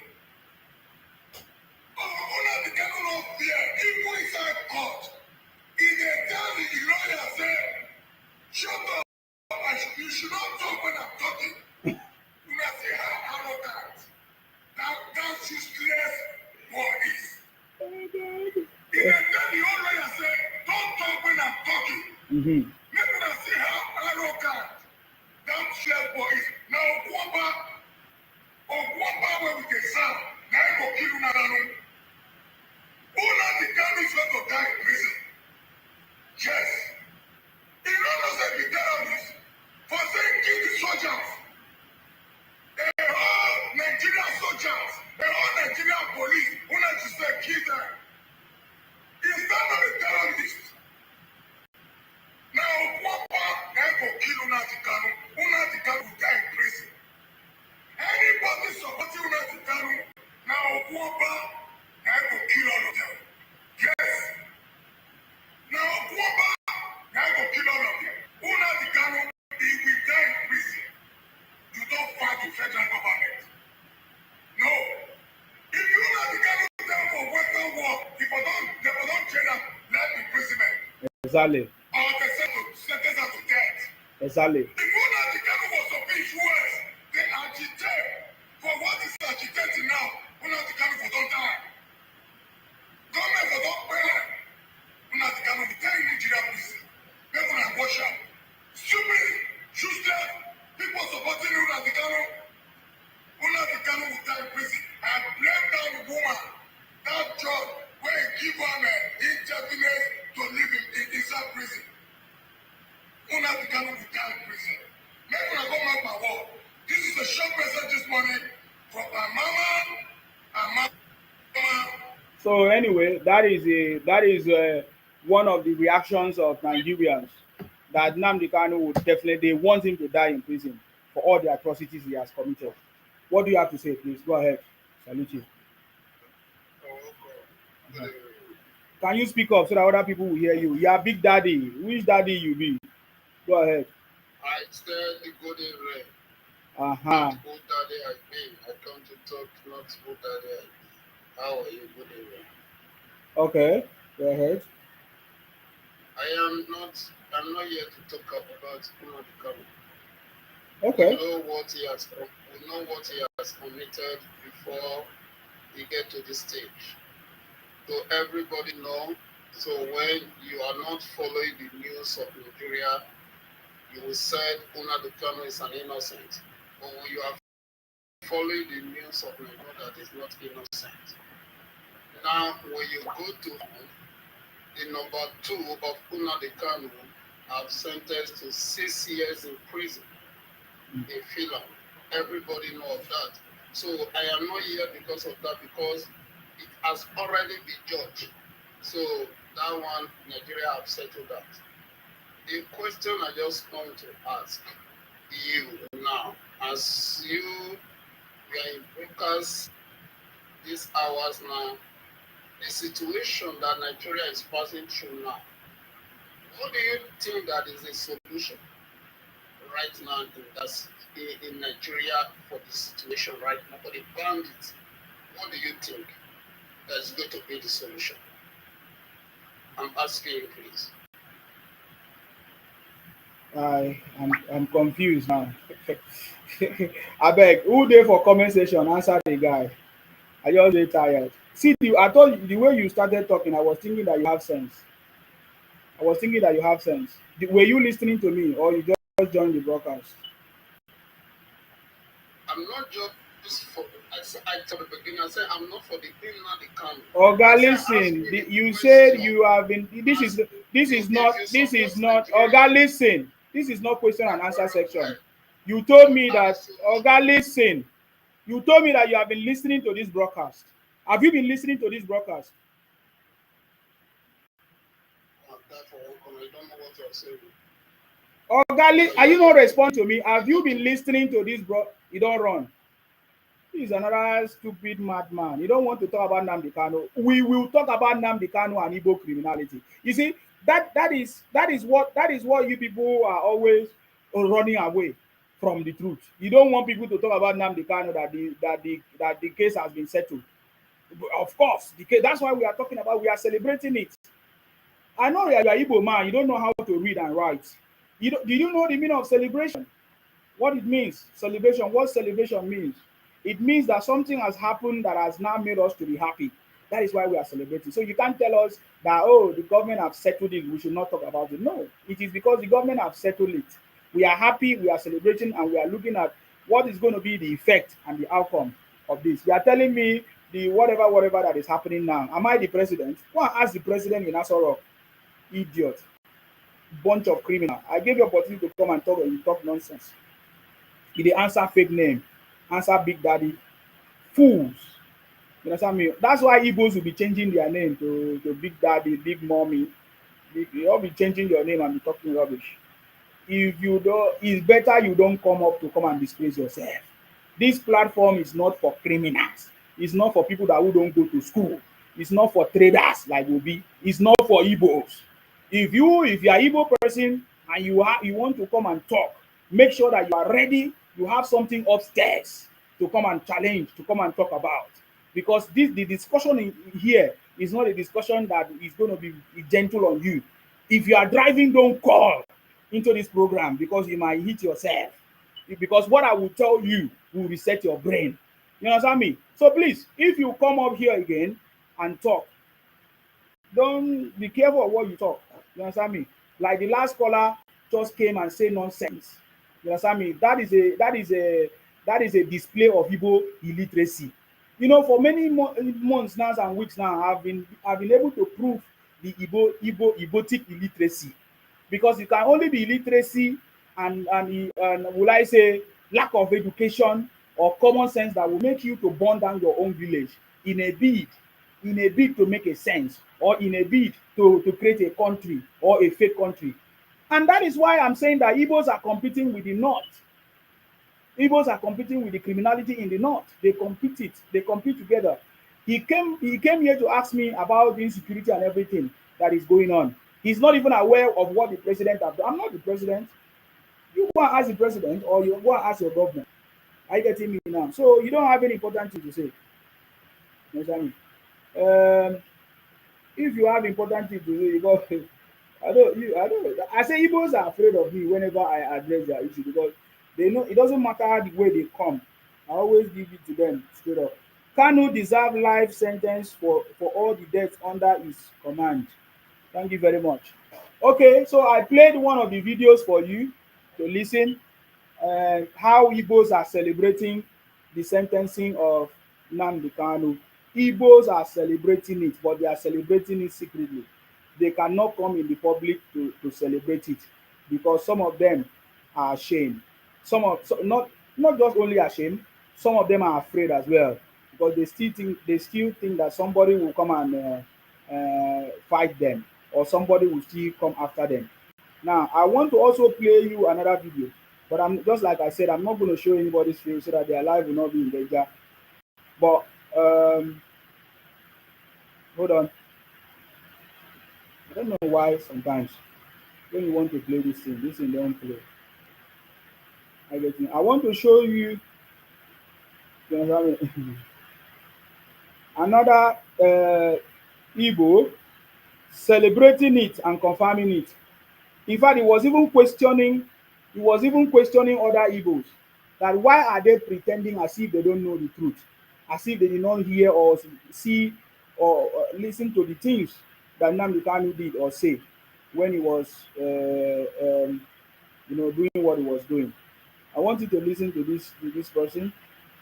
Hopefully this one is going to open because I don't know why it's not open. Now pay attention to this. It's very important you listen. Yeah. Just one weak person talk. You only see the world is watching us. Why are you confused about the terrorism charge? Is it not Islam the country that created IPO? Now she's asking, why are you confused about the terrorism charge? Because you know, for a couple of times now, we have seen so many Akan Dominic say Abadie Idioko Idemfo Abasurion. Thank you very much for joining Abasurion. So she's asking, how many of you have witnessed when Igbo call into my platform and say, oh, what crime did he commit? And I wonder, did you not listen to the 24 hours broadcast of the judge? Did you not listen? Did you not listen to that judgment stating very clear the crime, giving you very pointing it directly, sound with clear facts and figures, evidence of the things that he did. Did they not listen for 4 hours? But now this lady is saying, why are some Igbos pretending as if they did not see or know? Why are they surprised at the terrorism charges against Nnamdi Kanu? Are they not aware that Nnamdi Kanu was the one that created IPONG? IPONG? You know, so she was just talking. So I want you to pay attention to it, please. But now just one weak person talk. You only see the world is watching us. Why are you confused about the terrorism charge? Is it not Islam the country that created IPO? Are we Igbos going to do like say we are not seeing the atrocities those people are committing in the East? Are we all going to act like we didn't want the video where Gentle the Giant or what the Giant or whatever his name is shoot that woman and her husband? Are we all going to act like we see the video where he shot those two young boys? What was the explanation? They were thieves. They didn't tell him before they were going to steal. So an IPOP member is the king of thieves in the East. Make it make sense. Make it make sense. Why are you guys all like there is no chaos that this man is actually like committing. They want to oppress us. They want to oppress us. Like I don't understand this thing. They want to oppress us. They want to oppress us. Oh yeah, now help your own fellow Igbo person. You don't need it. Like. So, from what I've just, in fact, from my prediction, very soon the reality is going to be done on most of those people that are still hiding. So, this lady, an Igbo woman, is saying, why are you pretending as if you don't know the crimes that Nnamdi Kanu committed and all of that? So, that tells you that she is celebrating, she's happy. She is giving account and she's saying that what the government have done is very, very correct. And I looked at the comment section of our videos. I can see Igbos. One name, his name is Jonathan Okafor, saying, "God bless you for the truth." You understand me? God. Another one say, "God bless you. May you not, may you not know sorrow in your life." You know, so many of them are now reacting and saying the truth because it's difficult for them to say the truth before now. But with what the judge have done, the sentencing, most of them are now getting that boldness to begin to speak up. I think more truth is going to come out. More truth is going to come out. If time permits me, I'm going to play videos of a story that touched hearts. Even was even published by Amnesty International. This man was, tell story of what IPOB Nnamdi Kanu did to them. So these guys are not celebrating today because it's like justice have been served to those ones that lost their life through the actions of Nnamdi Kanu and shenanigans of IPOM in Southeast. So Igbos are really celebrating, but they don't know how to come out to say it in the open. They are just keeping quiet or doing it low key, or they are because some of them are still afraid of criticism or somebody fighting them. That kind of the stuff is like they are fighting themselves. And then one of my best friend, Igbo friend, sent me a message. He said, "Good day, Mr. Nsima. We are celebrating Nnamdi Kanu life in prison." Oh, that's an Igbo person. He messaged me on my WhatsApp. You understand me? By the way, we are also seeing. They say there are some people protesting somewhere. I saw a video of generated, which is a lie. And then somebody is asking, Do you see any protest? They are like that. So without Nnamdi Kanu, no other Igbo man to replace him. They supposed to name their another leader by now. I think they say that there are many Nnamdi Kanu brainwashed people. Shame on them all. Their Messiah Kanu is already a tenant in Sokoto prison. These are some of my Igbo friends sending me all these messages and telling me that Igbos are actually celebrating this judgment that they have given, that the judge have given. Are you getting me? So, and there are so many of them as well. So, so you see what I'm talking about. What do you have to? What do you think about that? Do you think that maybe this will probably bring a resetting? And then we have also seen some of them who said that, oh, this has shown the whole world of how they hate us, how they hate the Igbos, na. Do you think that this will now make Igbos to stop claiming people's land or to stop being arrogant? Because the arrogance that we saw or that we see Igbos display is the same arrogance that Nnamdi Kanu displayed on that TV on the court. Everybody saw it very very well. Or do you think that this judgment has humbled the Igbos in Nigeria? And we saw another person on Wise TV that saying that Igbos have been defeated. Maybe if time permits me, I'm going to bring that video. There's a video of an Igbo man on Wise TV. I called him on Wise TV, saying that Igbos have been defeated, that was defeated before, and now they have been defeated again. Do you think that this is going to make them to reset their brain, to be able to understand that they need to respect respect people's boundary, respect other people's culture, tribes, or go back to their own land and develop their land so that they can do whatever they feel like doing? Uh, So now, but there's an Igbo lawyer. I don't know how many of you have listened to it. Hopefully, I'll be able to play all of it. There's an Igbo lawyer who have come out to praise the judge. Remember, we are looking at the celebrations as Nnamdi Kanu have been sent to life imprisonment. There are so many people celebrating, even Igbo lawyers as well. There are some of them that don't have the boldness to come out to speak. That's why I'm showing you some of them that have the boldness to come out and speak. This is an Igbo lawyer who come out to confirm that Justice Omotosho did a very thorough job, a very thorough job, and it's a very proper job. Are you getting me now? So I'm gonna show you. I'm gonna play some of it a little bit, if you listen. And when I look at the comments, so some of the Igbos were trying to attack her and all of that, but I just want you to listen. This is an Igbo lawyer confirming that the judge, Justice Omotosho, actually did a proper job for the judgment and the sentencing, and even a proper documentation, and it was even streamed live. That tells you that this is not a joke. This tells you the level that Nigerian government is operating right now. And for some people that are still thinking that Nigeria is backward, or that Nigeria is somewhere you can come and play and do rubbish, you don't know what you are playing with. You don't know what you are playing with. That's why sometimes I talk the way I talk. People that are still playing and talking down on Nigeria is because Nigeria have not treated them, have not dealt with them. You can never make such statements that they are making on social media on any country, anywhere in the world. But because Nigeria is a very simple place where anybody can rise up and talk anything, they are just talking rubbish, talking nonsense because the government is just keeping quiet. But I tell you that Nigeria is not the same way it used to be. And this lawyer can confirm this. Giving the court the right to judge you by your opponent's testimony against you. That is what it is. Okay, my opponent has finished talking about you. I don't have anything to answer him. You face to put a defense. No matter what the defense is, put up a defense. You did not put up a defense.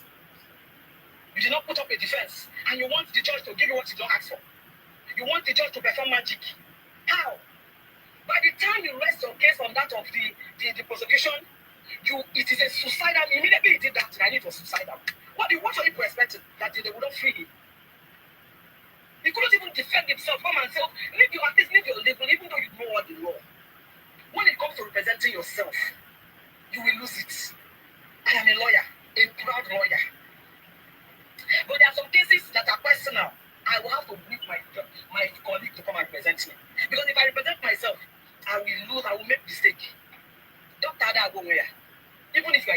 She even speak Igbo there to confirm that she's an Igbo lawyer. Destiny says, shut up, no one is celebrating anything. At least you can see me that I'm celebrating. So why did you say no one is celebrating? Go online, you'll see Nigerians celebrating. It's only Biafra that don't want to celebrate because what they plan is not going to work. Sammy Chido say, I'm concerned about the killings at the moment, please. What do we do as a nation? I'm not concerned about any killing. I'm not the president. We paid the president to do their job. I'm not the officer. I'm not the police. I'm not concerned. Let them be the one to think. It's not me to think. Don't come and talk about this here.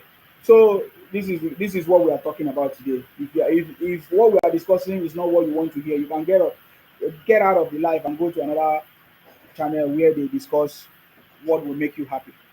We are discussing about we are talking about killing, and we are discussing about how Nnamdi Kanu has how the federal government has stopped Nnamdi Kanu from killing people, and you say you don't want to discuss. Look at the hypocrisy. If you are concerned about the killing, why are you not talking about the sentencing of Nnamdi Kanu?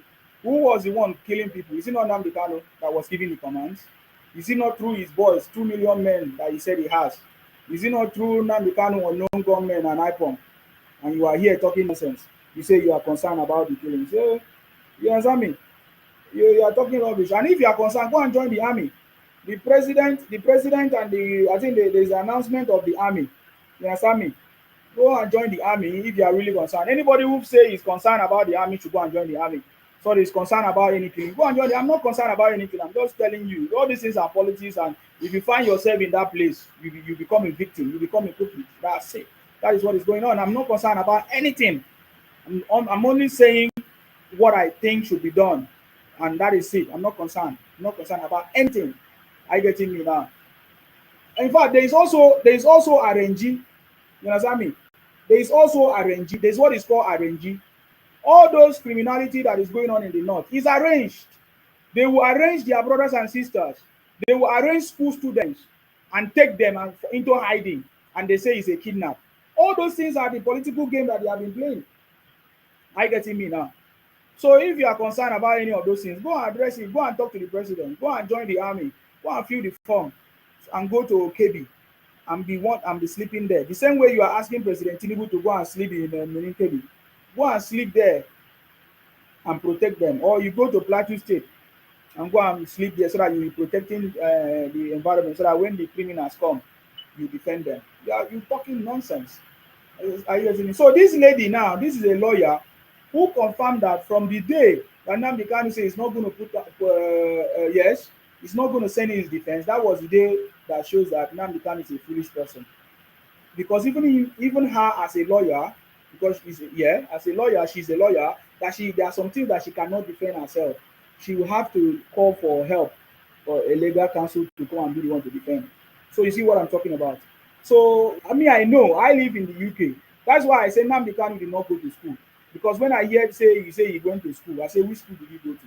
Because there is, no matter how small the case is, you should be able, even in the UK, no matter how small the case is, even if you don't have somebody, the UK government will say, do you want us to help you with a legal counsel? Because it's very, very important that you should be represented. Oh, brother, you are making noise. Go ahead. What is your contribution so that you can go? What is your contribution? Zima, I greet you, bossman. I salute you. Thank you for this. For this time. You're welcome. You use your time for better thing. Yes. And thank you for that. You're welcome, sir. I don't understand these people. So they expect that man to be free that on that 20. Yes. Free to say the let him go. I don't. What do they really think it's going to happen that day? Mm-hmm. I don't understand. They do think that they're going to be like, okay, let's say, oh yeah, you're a free man today.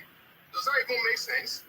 Mm-hmm. And these people should be happy today that this man is in life sentence, and the judge, he did everything he could in the hand, because it should be this sentence. It should be on a life sentence, because what they did, it's terrible. Everything has been doing that we're saying, it was terrible. But I just don't understand. You will see some people on this social media with their big bear, with their big and you think they are educated, and they'll be saying what this man did to deserve this. What kind of people are these people? Somebody ordering to be unalive people in the region, in the Igbo region, it's under Nigeria. Nigeria government can do anything. Boko Haram is there. Okay, just because Boko Haram is in Nigeria does not mean that we should let everybody doing nonsense. Are these people okay? Jojo Omotosho, he did a very perfect job. And the reason why, let me tell you the reason why they don't want to sentence this man or that D sentence. That death sentence, I don't want to be calling death sentence. That D sentence. The reason why is that Nigerian, this church, they are very intelligent. Because, people always talking rubbish, especially on this so-called social media. If they give this man a death sentence, the two things are involved. If they give him this sentence, these same people talking rubbish today that he don't do anything, they will turn into legend. They are only for because he was fighting for so. He was fighting for something that doesn't have any purpose. He has no purpose. He just be fighting. Arrogance. I never see people like that in my life, very arrogant. And these people so-called, they are living in abroad, right? They are living in abroad. They live in the UK, wherever these people live. They're saying Nnamdi Kanu don't do anything. Please ask them if people in that Western world be talking to judge like that, in such judge inside the court, what do you think is going to happen to those people? It happened in America last year. This idiot insulting lawyer. He insulted. He is the point that he want to attack this judge. You know what happened next day? And the next time they invite him to the court, they are covering the hand, in leg, and in mouth. They cover his mouth. They turn it to monster. Maybe you say you be monster, we will turn you to monster. They send him to come to court. He wearing Goshen in the court. All this nonsense pampering. No handcuff in his hand, nothing. That's the reason why you think he need a special treatment. What kind of special treatment is that? You want to go? Okay, fine. But today, this so-called Biafra is still under Nigeria. You cannot be doing nonsense and you say you want to put Nigeria in the chaos. And anybody that is out there, they're talking rubbish. If you do nonsense, Nigeria, the president we have today, give a damn about you. He will do everything. 2027, Tinubu don't care about your dream. He will do what he's supposed to do. Put you where you're supposed to be. You see that on the tweets. Come out doing nonsense. I don't understand how somebody say when you see a new couple army, is it because they are army? We shouldn't be sympathy with them because they are law enforcement. No, they have family. You see the new couple army. This guy on a life army, he on a life policeman. He on a lot of people. And you see some idiot, we see somewhere they be like, what this man did? Are you okay? How we get to this way? People don't even have sense anymore. You see the lawyer, the Igbo lady, the lawyer that come out and he was praising the judge, Omotosho. See the arrogant alone in the Western world in that court, he can send you to the line jail. The arrogant in that court alone. In UK, in America, in all this world, he can send you to 20 years, 50 years in jail. The arrogant alone. How can you be telling John in the court that you don't know law? Inside the court, are we joking here? Are you saying you want Nigeria to be better? You are telling, imagine me, I don't know about car. I don't know about, and I take my car to workshop and you're telling the mechanic that you want to fix my car, you don't know anything. Meanwhile, he's an engineer. How we get to this point? And these people, they are using Igbo to be their accounts. People are using Igbo to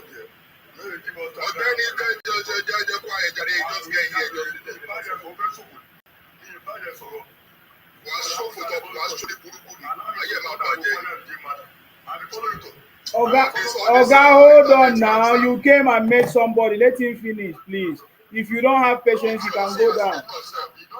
If you don't have patience, you can go down, please. Omo, please, go ahead. Go ahead, finish. Finish your point, sir. Omo.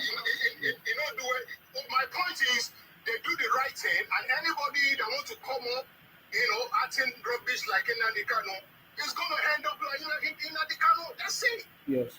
All this nonsense we do with Odugu, they pamper him, they come after like so many Nigerians, after he come back and try to become Nigeria president. That nonsense that brought all this, he brought all that shit today we are facing today. If Odugu is facing that, it was harm or whatever they do to punish him that took Nigeria to the war. If we not have the people like Nnamdi Kanu, whatever he is, the one that live in Finland, we will not have gentry. But Nigeria, they have two pampers. They are pampering these people for no reason. In that same week, on Monday, right, or maybe on the 16th, before they sentenced Nnamdi Kanu to prison, you know that they sentenced one Fulani man to 25 or 20 years in prison. Yes. And do you know they want to give us the sentence or longer than that? But he was still guilty. That's the reason why they give him 25. And the person that the judge was Igbo man. Yes. Emeka. Yes. And nobody was saying nothing about it. Now they want to try to turn it to tribal nonsense. Yes. Nnamdi Kanu wasn't plead guilty. And he think he can work his way out like that. Thank you, Osima, for opening these people's eyes. God bless you, Baba. Thank you very much, sir, for coming. I appreciate you. Thank you very much for your contribution. That was a very vital one. Please, Sham, it's your turn now. This is your turn to speak, please. Can you go ahead? I'm okay, sir. How are you? Anyway, I don't even get much to talk. I want to say, anybody really happy, say, Nnamdi Kanu go, they say that to last people like this animal will go down now. When that go fire now, which I want to do that. Don't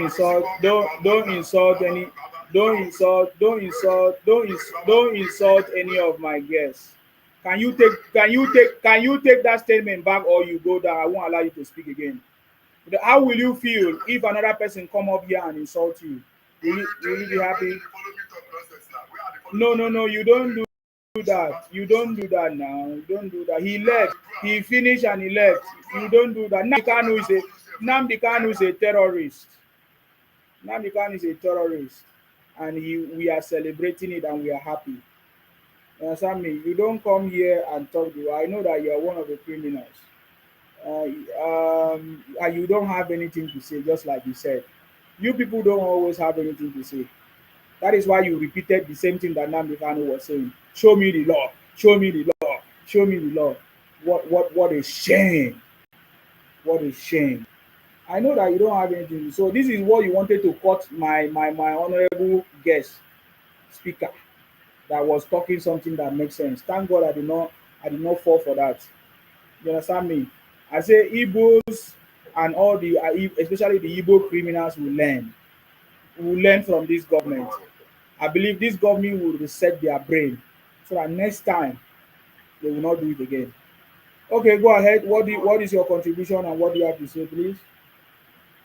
Yeah, the only thing that I want to say is I don't know why people are just jumping to the Nnamdi Kanu and be saying what the federal government do to them is not good. Where are them when this man was sending message they should burn Lagos State, they should burn most of the police stations, they should kill soldiers. Where are them that time? Why they can't call him and caution him that time? Why now, when they give him sentence, people are starting to blame government? This man have killed a lot of Nigerians. Bye. This man have killed a lot of people in this country. So why the man was not? I even think that they sentenced him to death by hand. Why people are just thinking that what they do to him is not fair enough. You can do this kind of behaviors in America, where you can do that kind of behaviors. Mm. So I don't know why this criminal, I don't know where they came from. I started talking rubbish on internet. They are saying Nigeria is not working. Nigeria is not working. They are the one imposing this country. They are damaging the image of country. You cannot travel to any country now.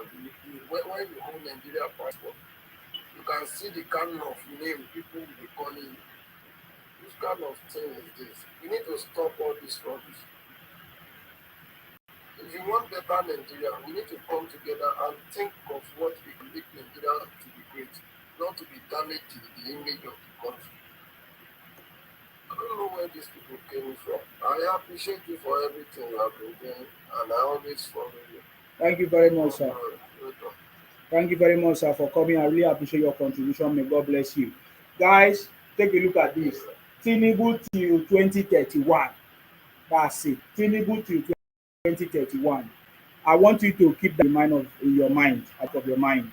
Because when it's time, we will say, or I will remind you that I told you, Tinubu till 2031. If you like, kidnap your brothers, kidnap your sisters, buy yourself, do whatever, run any narrative, is not going to stop President Tinubu. This time around, your propaganda is not going to work. That is all I want to tell you. Adeglo, what do you have to say, please? Go ahead. I salute you. Guys, can you tap on the screen? Tap on the screen, please, and share. Go ahead. What is your contribution? Oh, I'm fine. Go ahead. Yourself? I'm celebrating with cup of tea. Oh, yeah, it's a cup of tea. We don't celebrate well now. We will celebrate with wine and rice. Congratulations, last. How to don't Yeah, one down, more to come. One down, want to go for More, this yeah, part. more to come. More, trust me, more is coming. Yeah. These people, those people, the Nnamdi Kanu supporters, I don't understand. I don't understand them. Why are they trying to deny that they didn't do anything? What about the lives of those people that have been wasted, the ones that have been killed? Does, does that mean that their life didn't mean anything, or I don't, they just want to sweep everything under the carpet and pretend that nothing happened? um, Because I I don't. read Yeah. today from somewhere that Alex Oti is trying to work with the government to release Nnamdi Kanu. I don't know how far it's true. I read it one of Alex Uti. yes. Forget about the story. Nothing like that. All Alex Uti, that is a stupid man that have not fixed his state. You want to go and release Nnamdi Kanu based on what? It has made sense suggestion before. I don't understand it. Yeah, he made that comment when they visited Lagos. Instead of them to build their place so that their people can stay there. Okay, let us see now. Why should we follow them and argue? Alex Uti can do nothing. Can do what? Nothing. He has not been able to build. He built only bus stop Igbos were celebrating. Is he the person that will come and talk? He's not in the same level with Tinubu or anybody, so he's just talking nonsense. Yes. Water fountain. Talking That is nonsense. the one in my backyard is even better than that one. And they are celebrating. He was fighting with the speaker of the house. The speaker of the house was challenging him. The speaker of the house went and, will I say, how did they call it? Welcome, yes, received some people that defected to APC. They had issues now. Who is Alex Uti? He's a failure. Alex Uti is a failure. Are you hearing Igbo saying that he has done things? You know, they were saying before, Alex Uti is working Labour Party. Yeah, but only seen praises of him before. Yeah, there is nothing like all those things. Are please make anything on social media, just read it and pass. Just know that most of them are misinformation, sir. Oh man, yeah. So that's all I want to say. All those things are lies. One thing I want to suggest that these Igbo leaders, the governors, they, to me, they are the main causes of all this thing that is happening. Because about 3 years ago, um, Olugo mentioned that the is not able to collect enough tax in the city, in its own state, because many people have run away from. There's so many people in the states, so they are not able to collect tax. But what are they doing to bring all these people back? Because I don't understand. As a governor, you are collecting allocations. There are no people in that state, and you people are very comfortable about it. You don't even do anything. You don't go out to attract your people to come back and live in the state that you are governing. And they just spending money every month and everything. Everybody just. Yeah, go ahead. I don't understand. I think maybe you need to do a program and they from their governor to go to Lagos, to go to all over the to go and drag their people back to their state. They are in all over South. I mean, the Nnamdi Kanu saga has gone now. Maybe upgrade the work of the quality of their state. For us, because all those other things that they are going, it's getting congested. They need to go back to their states. And the governors need to do something. They need to, maybe they should put some incentive to them, like maybe give them some money or some training. They need to go back and occupy their place. They are not thinking about that. They are not thinking about those stuff. The only thing they talk about is to go to someone land And they and start be grabbing one their land. Nigeria. Yes, sir. So One that's the Nigeria. thing they are Because of one Nigeria, does that forbid you from staying in your own region? These people are not thinking of how they can grow their region. They will just come to your own place and want to grab everything that They want and be tracking everything with you. So I don't know why. I don't know the kind of mindset. I told that my sister went to the hospital to give birth. He had to give birth in the corridor. He said when he went to the main hospital, it's like it was in Igbo land. Everywhere is Igbo, including the patients, the doctors, the nurses. At some point, he was even, he said, he had to tell the husband that is either you stay with me or you take me away from here. There is no space.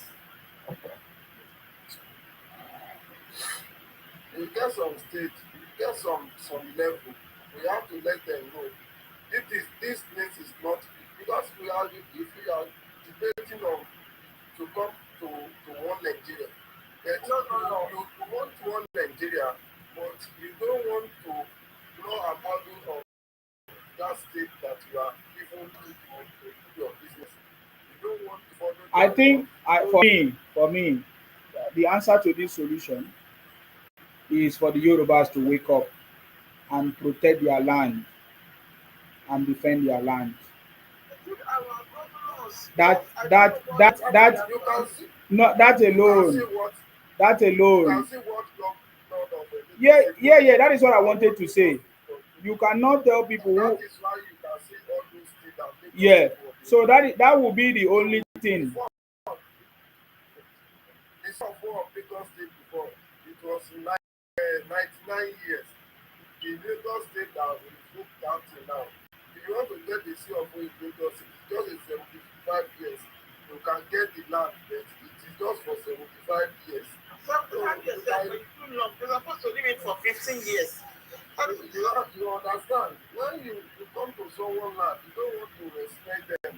Someone stayed in Finland. He was direct people in Lagos State to burn Lagos State and destroy the whole city. Keep police and these people are not even condemning that act. Then the government now take the step now. You people are shouting up and down. They are still pretending I didn't do anything. What did you do anything? And when he was asking his followers to burn the Lagos State, he did not make sure that they should go and burn all Okorocha's house in Lagos. Okuba's house in Lagos. This man was family's house in Lagos. That they should bring weekend head. Anybody that can bring weekend head, they will give that person 100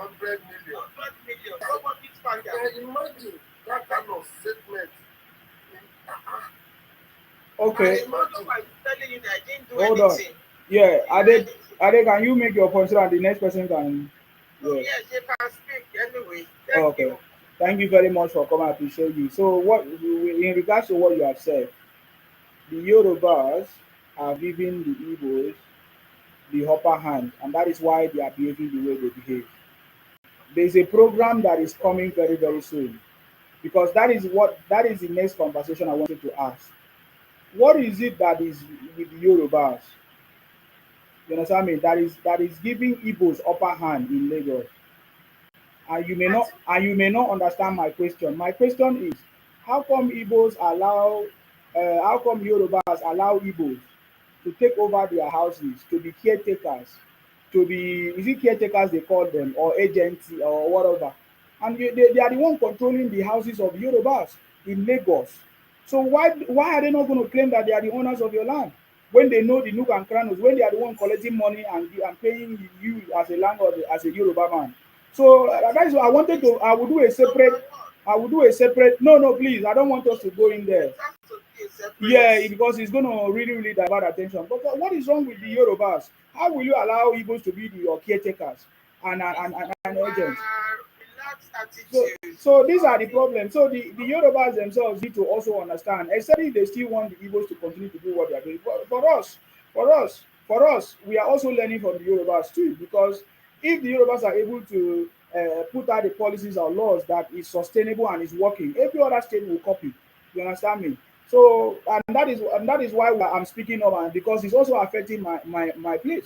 It's the same thing that you are doing in Lagos, the same thing they are doing in Akwa Ibom, in River State, any place that is developed, that is where the Igbos go there and try to overcrowd the That's why place. I'm saying You that their understand me? governors need to call So them back. Their governors need to do something to call them back home. What are they doing with their own allocation? Is that allocation is to spend on their citizens? yes, so ma, Their governors need to define governors. Maybe they should go and make some announcement.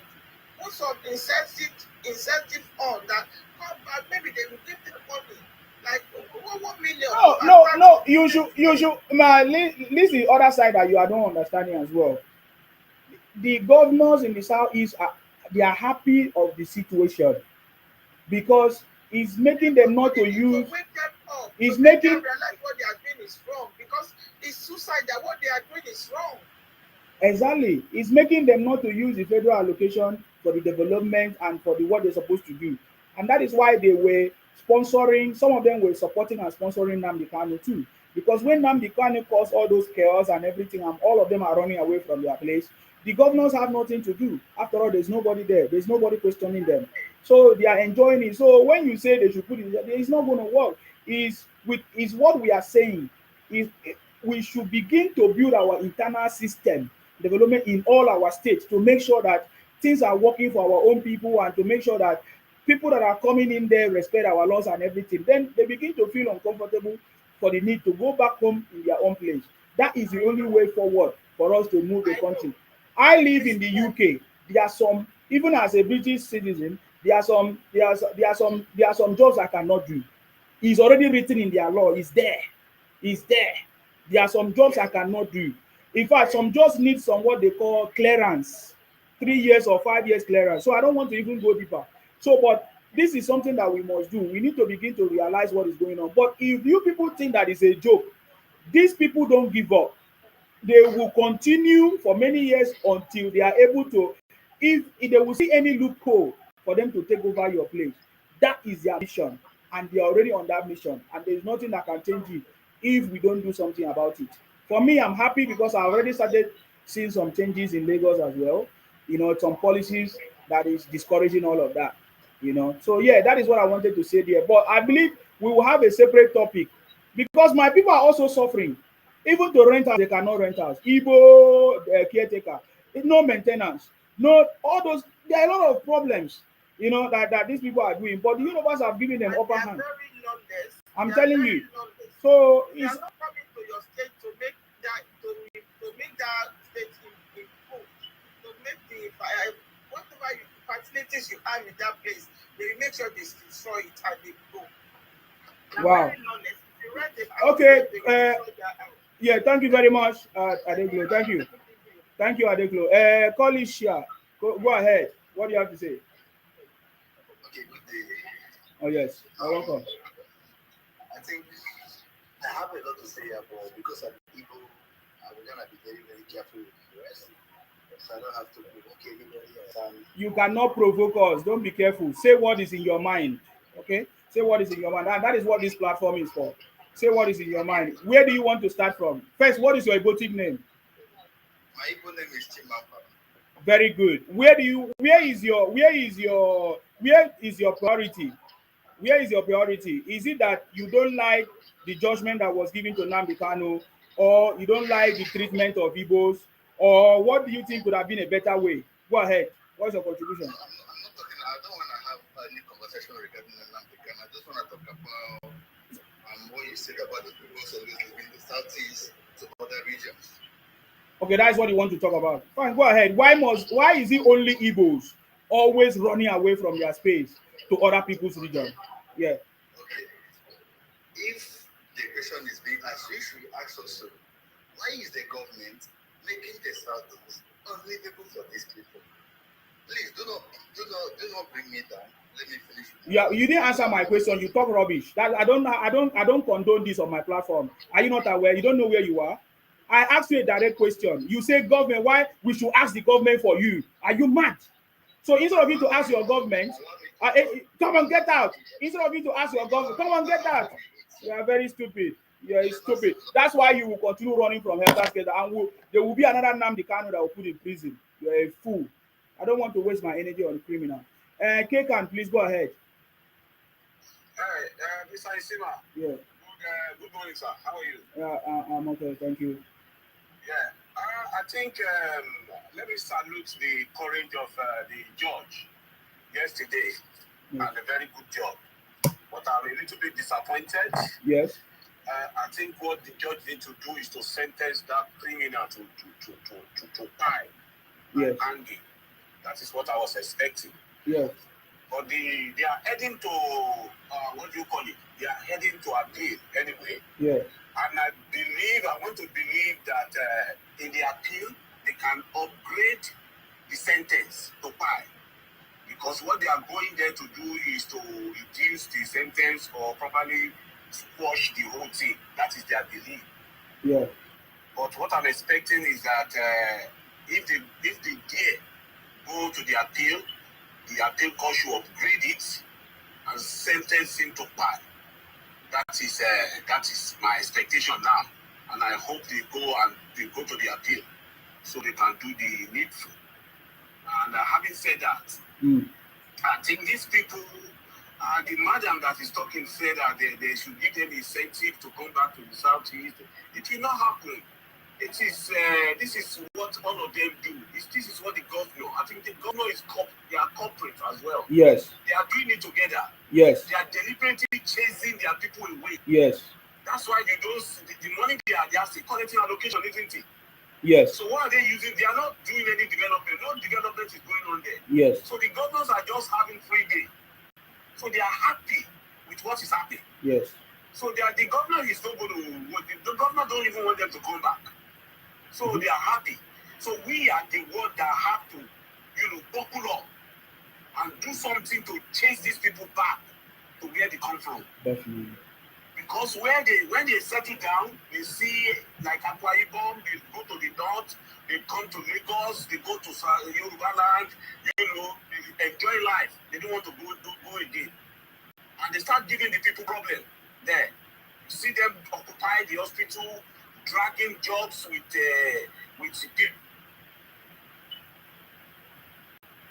people, even abusing you. Because these people as human. Because I don't see a reason why you go to other people's region, you enjoy and you start abusing the people, the owner of the land. So I believe we are the ones that have to do something to these people to make sure they go back home. Because they have to go back home. Thank you very much, Mr. Isima. That's what I have to say for now. Thank you very much, sir. You are the same. You are thinking the same way, and that is it. I know it already. That is the pattern. Their governors is the cause of it. They are supporting it. They are sponsoring it. That is why Nnamdi Kanu was able to do what he did, because It's more economical for them to save more money and to steal more money in the southeast, because they have alternative of where to run to. When they destroy their place, because they see that Lagos is there, they can run there, they can run to Akwa Ibom, they can run to other people's place and then destroy their place or fight or cause problems in their place so that they can run to other people's place and then come and use the resource, the same resources allocation that was allocated to everybody, but they come and use up our own resources, populate our own schools and hospitals and everything, because we are not doing anything. Our state governors in our own state are not doing anything. That's why the Yorubas must rise up, the South governors must rise up to make sure that what's supposed to belongs to the indigenous people is given to the indigenous people, not Igbos who are in there to deplete the resources that is meant for the people of the state. That is what we must begin to talk without being ashamed or afraid of being tagged anything, because that is what they always do. They will always use emotions. They will always say all kinds of things. But what we are talking about is a fact. This is not hatred. Is it happening? Yes. So why do you want us not to talk about it? I get it. Now you listen to one of them that came up here. He doesn't want to address the issue of Nnamdi Kanu because they're always running away from that. They want to talk about something that does not concern them. You understand me? I asked him, why are Igbos running away from the southeast to other people's region? Why are you not asking your governors, your leaders accountable? Why are you not asking them to use the resources that the federal government have given to them for the development of their states? Why was Nnamdi Kanu asking for the head of Tinubu, asking for the head of Sanwo-Olu and other people without asking for the heads of their own governors or their own leaders? So these are the questions that we are asking. We need to begin to look at it critically and not allow anything to lie anymore. This is the way to win. There is no other way to win than to begin to do something about it. Hello, what is your contribution? Please go ahead. It's your turn. All right. So, good morning, Mr. Akima. I salute you. Yeah. Would you want to ask me a question or do you want to make my personal contribution? No, go ahead. What do you want to say? You're already question on ground. Which one are you answering and what do you want to say? Go ahead. All right. You asked a question why is running from the southeast to other parts of Nigeria. Um, from time immemorial, Igbos and migration now, they go to different parts of the world to either develop, invest, or do whatever. I do not deny the fact that there are Igbos that do come to camps in other states, other places. But I also do not deny the fact that there are other Nigerians who do same. And in some part of the Igbo state, you can find some other Nigerians there too. I've known you quite a while, and you have opinion of whatever you want to believe. One thing I must let you know is that Nnamdi Kanu that you've spoken about has always been calling for the head of the Eastern governors, especially P2B back in the days. He hated P2B so much because of the insinuation that he allowed some was his purpose to massacre Igbo boys and other heinous crime that was carried out there. He also called for the heads of people like Charles, those of them, some governors back then in the east, which also result to them not liking him.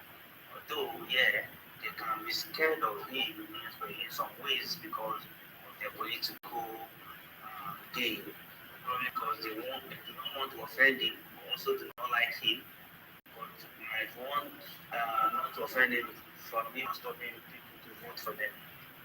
But one thing I want to also correct is the fact that I know. Now that is where I will stop you. That is where it will stop you. Igbo man cannot correct anybody. Look, It's so stupid of you to talk that. yeah, you see that is it. You understand me? He say Igbos from time immemorial have always. Sorry. Speak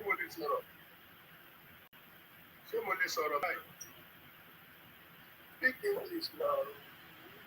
I Just want to say no go better for your life and they spoil Yoruba. Okuloma payala iya old school. Pastor Okuloma pa Okuloma ko orisori ire.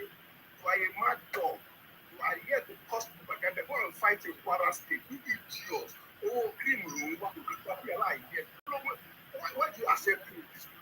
Why do you accept me? You should be gay.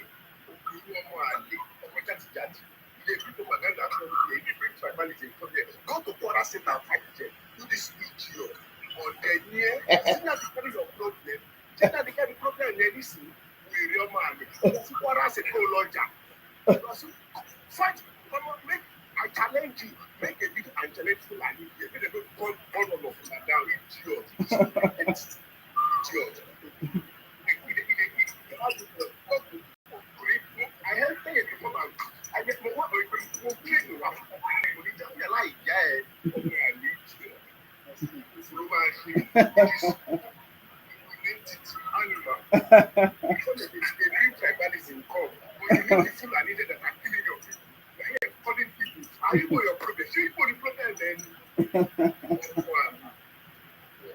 Oh God. Okay, I didn't say. Sorry, sweet boy 007. What is your contribution?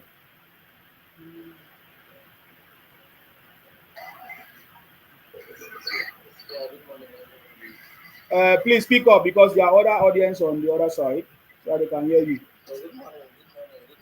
Yeah, I salute you. Go ahead. What's your contribution?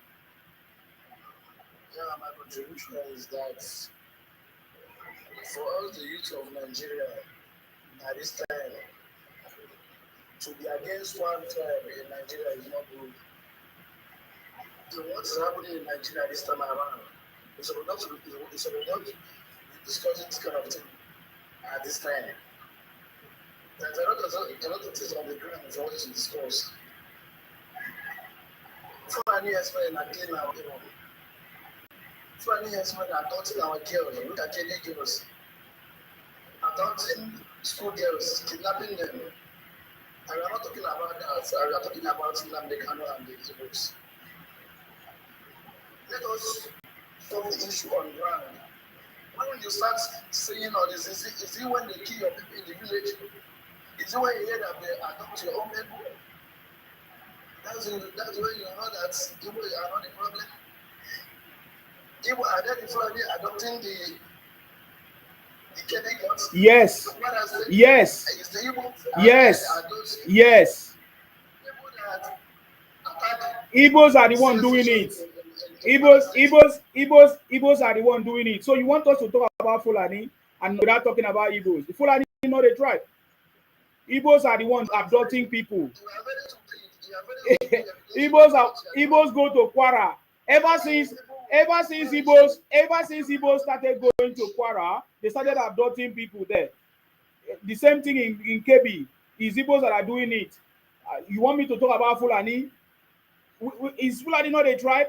I leave you that we see that your brother Nnamdi Kanu was convicted of the same crime that you are talking about.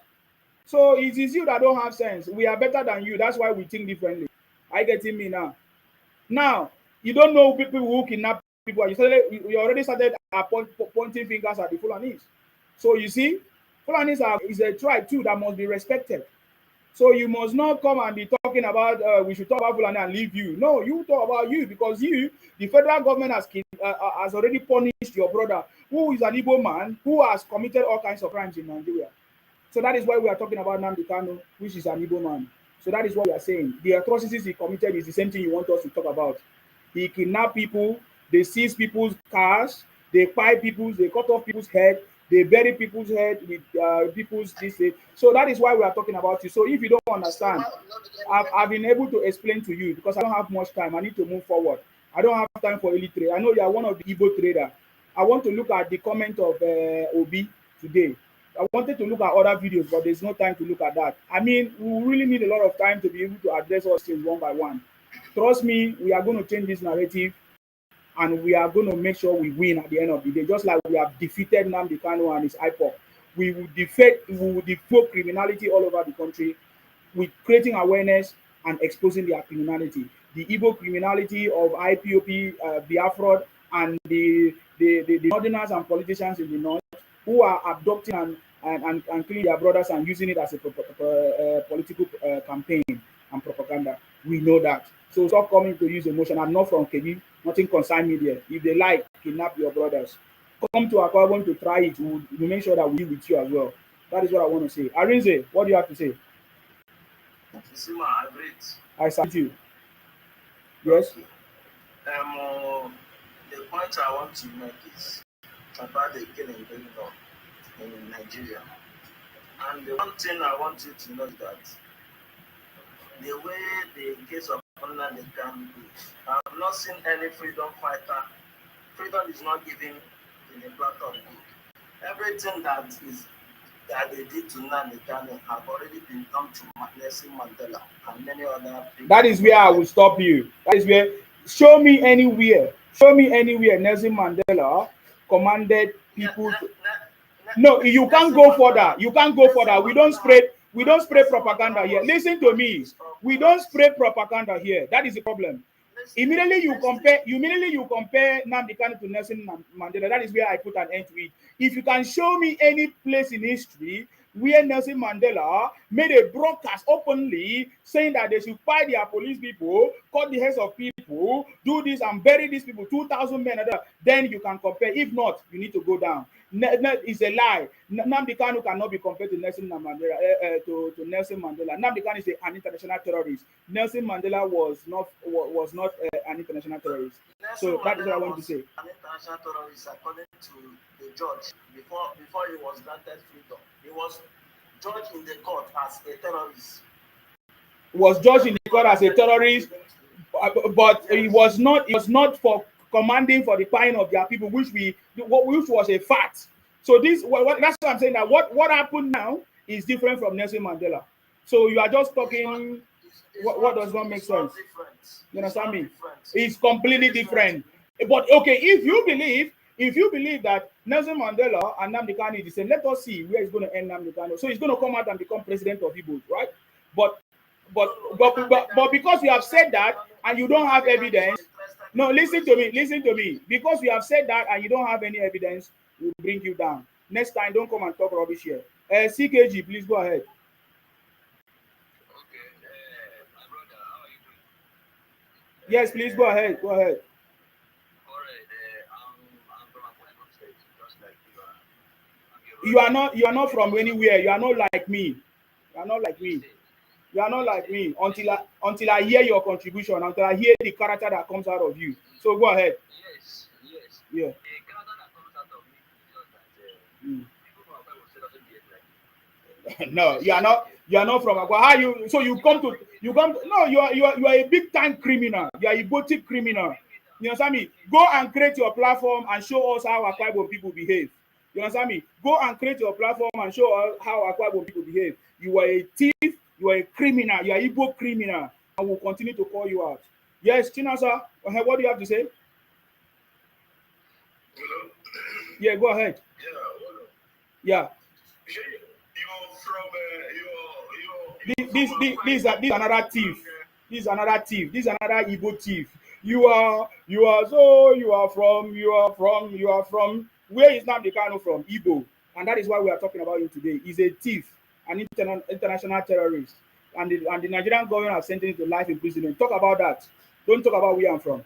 Talk about the conversation on ground. If you cannot discuss that, get out of my platform, idiot. Go and open your own and start doing your sympathy. I have people that are from Akwa Ibom. I can hear them speak. I think Uncle K is here. They will tell you that we don't condone criminality in our place where we come from. You know, so those are Akwa Ibom people. Akwa Ibom people don't keep quiet. Akwa Ibom people are not afraid to speak up. So I think what you have what you are trying to say is that before you know Akwa Ibom people as people that are timid, that cannot come out and speak. That's why you say, oh, Akwa Ibom people from Akwa Ibom don't behave like me, because you are seeing me somebody completely different.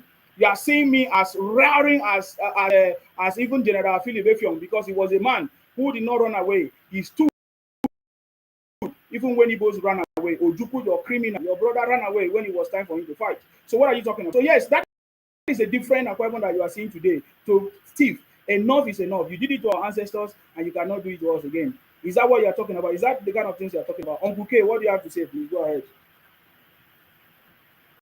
Uncle K, are you there? Okay. All these people that are becoming, don't just all of them, they sound the same, sentimental. They don't even have sense. They don't have a point to. Nnamdi Kanu came into their land and destroyed their land. What they should be doing now is supposed to be looking for a way to fix their land and bring peace to their land so that all of them that are around in the southeast, they should all look for a way to start coming back. Then this person, what's his name? Mon and his brother, they finally came back to their place after 5 years. So like yesterday or so, they came back to their place and people were celebrating. After 5 years that they ran into their place. This is about the opportunity for them that now the camera has been locked up. Simon Ekpa has been locked up. This is time for them to start going back home and start fixing their place. Instead of them running all over, saying they are developing this, they are doing this. We all know that they are not developing anything. Their place is underdeveloped. That's the reason why you see them run everywhere to look for where to go. Any place that they look to have advanced. So all these ones that they are here coming to start recognize and playing sentiment. That is a waste of time. And that Akpabon person that just came on just now, that is a teammate, as you said it. That's a teammate that man. Tell him to think of ways of fighting himself. He wants to start fighting for the same evil people. If you go to their land, they treat us like third-class citizens. So all these people that just come here. He's not even Igbo person anyway. He's sorry, it's not even Akwa Ibom. He's Igbo man who is pretending to be Akwa Ibom because he thinks that when he uses Akwa Ibom to come and talk to me, maybe he's going to weaken me. Yeah, it's going to weaken me or humble me. So yeah. Most people like that.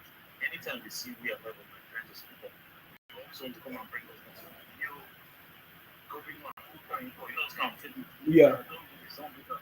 Calm down, don't make noise. They want us to continue to remain timid.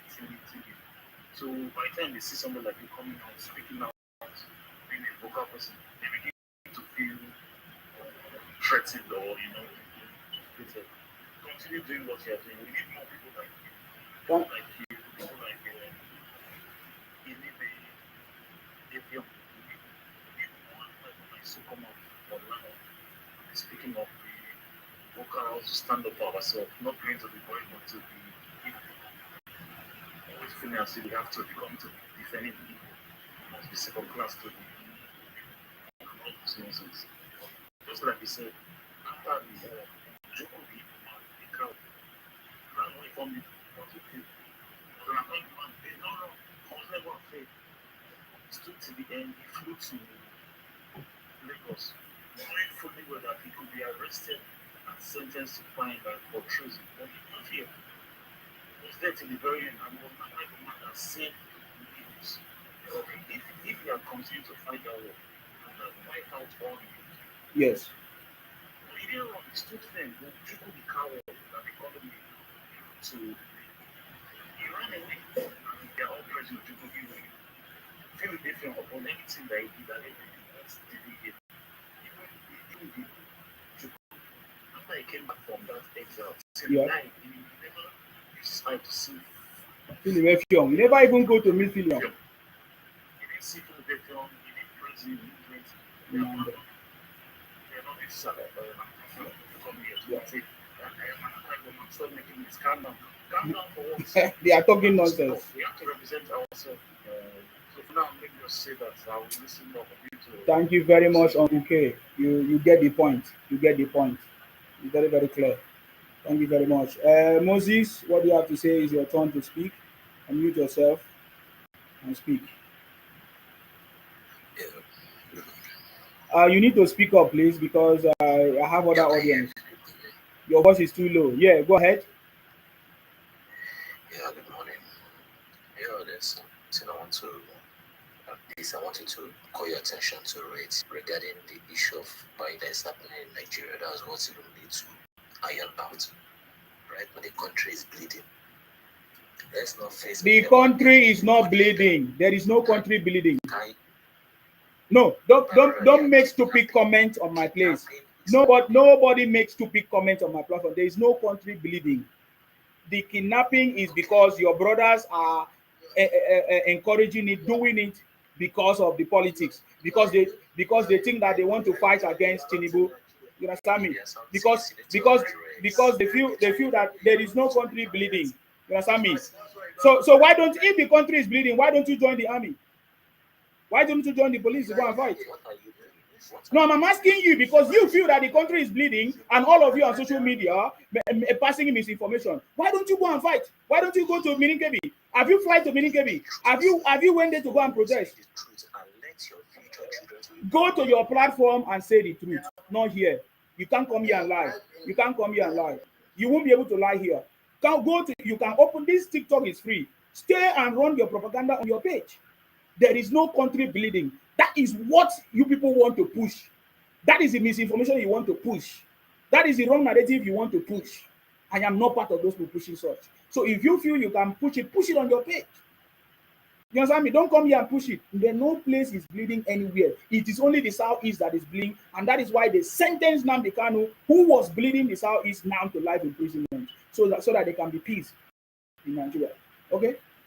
So if you don't have any important thing to say, don't come here and talk about it. Nnamdi Kanu is a criminal. That is what we are discussing. And Igbos have been, condoning criminality, harboring him for so many years. Victor, please, sir, I salute you. Go ahead. Good evening, everybody. Yes. Yeah, it's all that we did well. Like what happened. So this is the opportunity for the Eagles to be forward, to go back to where they were from. Exactly. And my question to everybody that is grieving now, that they should leave Nnamdi Kanu alone. Are you people deliberately blind? Or you people are blind? So are you people deaf when you were transmitting information? Or his disciples to go and buy people all across Lagos, all across Nigeria? Look at that woman that was spied with the pregnancy.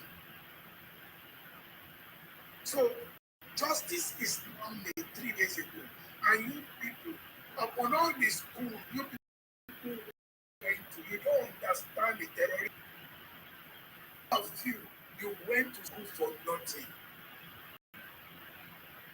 Brainless fools. That's what all of you are, all of you. Clamoring for who? Okay?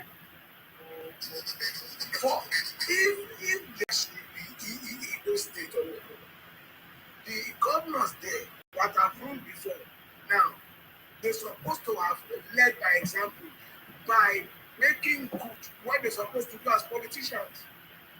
Go to this Igbo land backward. A criminal has been arrested. Okay, look at all what he has done. Flapping people, pushing people. The guy has no remorse at all. You claim that you are educated, but what you exhibit in the court goes otherwise. Rather than for you to be sober, tirelessly plead for some leniency, you rather than say you want to work. Really? To allow such a very, very callous, dangerous guy to be set free. Is that what you people want? If I were him, I would have support. Behave well, so that leniency will prevail. No, we are speaking big grammar. You are calling the zoo. In the zoo, you are supposed to be locked up. And that is exactly what happened to you. Nonsense. If a lot of you are blind, does that mean every other person in Nigeria are blind? That guy has not done anything rather than kill people, broadcast anything that has to do with evil in Nigeria. His other lieutenant has been arrested too and jailed, so that peace for once in Igbo land. None of you people, those that were shouting on social media, none at all saw what he did. The killings his broadcast has led to. All of you are pretending as if he did nothing. What kind of human being are you all? What kind of human being are you all? Pretending as if this guy, you knew what he did, but yet you pretend as if you don't know. Wicked people. Thank you, sir. They are very wicked. Musima, thank you very much. I salute you, sir. Victor, long time, sir. Thank you very much. I salute you. Thank you very much, sir. These guys are very wicked. That's why they buy their own brother, buy their own chief, and use it to make a pussy soup. Even Nnamdi Kanu say, you know that we love dead body in his broadcast. Soon we'll be playing it so that they will know why we say what we are saying. So thank you very much, sir, Victor. I really appreciate your contribution today. Thank you very much, sir. Okay, that was Victor. Ilse, what do you have to say? Unmute yourself. Hello, I salute you. Go ahead. Yes. Yes, well, thank you so much for your speech, for your whole thing. Guys, I just came up. Sorry, I'm echoing. No, you are fine. Go ahead.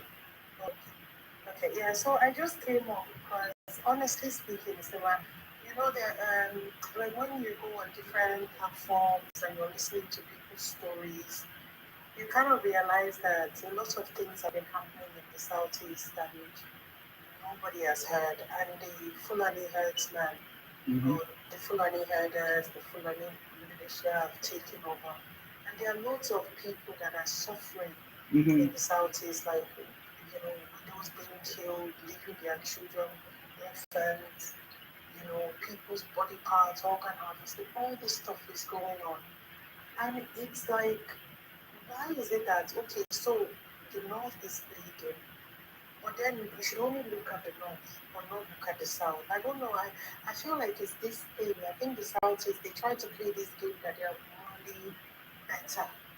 But there's something going on in that place. And even if you listen, when you listen to that man, when you listen to Kanu's broadcast, when he was making his broadcast, it was the incitement. Incitement is a crime anywhere. That is why people are very careful with their words. That is why Donald Trump, during the October stuff that happened, they were like, oh, it was inciting people, and that's what. Whenever your words, if it makes people do something, you will be liable for it. There's a reason why it's a law. I do not understand why they're saying you didn't kill anybody, you didn't kill anybody. You understand? Osama bin Laden, I don't know if Osama bin Laden killed anybody, but he was definitely spearheading it, and he was putting broadcast out there. He didn't carry the gun, but he ended up being killed. Nelson Mandela. I don't know. I'm yet to Nigeria where they say, oh, Igbo man cannot drink from this fountain. Igbo man cannot sit in this bus. Igbo must sit in this bus. You must sit at the back. I do not know when we talk about the formation of Nigeria, they were equally a part of the formation. History tells us that the formation, they were part of it. They went on the side, they went out, they were inside they were part of the decision makers that sat at the table to decide the fate of Nigeria. So I do not understand why we are bringing Nelson Mandela and saying he was this, he was. I don't know if Nelson Mandela was inciting people to go and bomb embassy. I don't understand if these people are not listening. I mean, lots of these people will get themselves in trouble. And funny enough, when they get themselves in trouble, there will be nobody to come and save them. There will be nobody raising their voice to come and save them. And I wanted to get out. You see, they keep talking about Philippefium, Philippefium, the difference between an acquired person and the Southeast, because I was on a platform where somebody was saying that Bible people, we have culture, we have similar culture, and much more closely. My brother is an Igbo person, is an ethnic person, is an is an Oron person to the Igbo. The Igbo would be like is an Anan person. Igbo would be like way down. I have closer relatives. But when they talk about Philippethium and they talk about how he was second in command, after Philippethium participated in what he did, if not because of this Biafra agitation, Philippethium would have been dead in history in Akwa Ibom. We do not rate him, we do not talk about him. His family is not revered. Nobody kisses his feet, his children's feet. Nobody is looking for his family to rise up. No. And after everything that Philippethium did with, while they were fighting for Chuku and all this, that, and the other, Philippethium did not get his gratuity. When Chuku came back, he got everything. We didn't fight for him to get his gratuity. So I want people to stop peddling and stop saying, oh, I'm buying on people. Nothing, and nobody reveres him, nobody reads that man on deep. We might talk about him and say, yeah, he ended the war, but the fact that we were pulled in and people were killed, and even this thing that they are doing, this whole bringing the North into the whole equation, is exactly what they do in terms of the Biafra war. Because what they do is when you want to talk about what happened to to Niger Delta during the Biafra war, they come at you and they'll say things like, they want about only they want to like deflect and talk about only their pain. Yeah. So equally now, what they want to do is deflect and talk about the North. They'll say, yeah, in the North they're doing this, but stuff is happening at home. People are losing life. Generations are being lost, unschooled, uneducated, losing loved ones, family, the scars that will never know. God knows how many generations to heal. The propaganda, the brainwashing that is going on. They will not talk about all that. But they're looking at the North. The North is uneducated. The North is this. The North, how about home? I do not understand how you can care for a friend more than you care for yourself. I do not understand how you can look at an outsider and love them more than you love your own person that lives with you, your neighbor, your family member. I do not understand. But every day we are seeing videos, we are hearing stories, how people are killed, how things are stolen. But they will come and say nothing is happening. Why the gaslighting? Why? And when you speak, oh, you hate us. But we've been speaking about the Fulani things. We've been speaking about those people still. They call them all kinds of names. And those ones don't come out and say you hate them. I do not understand the double standard. It just doesn't make sense. I hope that this thing will bring peace and maybe we'll start to refactor. Maybe that screw that has been missing to go back in and people begin to see and try to build their states. Because that's the only thing you have. I don't know, because they talk about the Biafra war, how that's why Igbo people build mansions in their house. So what is the point of building a mansion in your village and you cannot live there? You have to stay in somebody else's land. What happens when you want to be buried? What happens for marriages? I don't understand. I don't understand.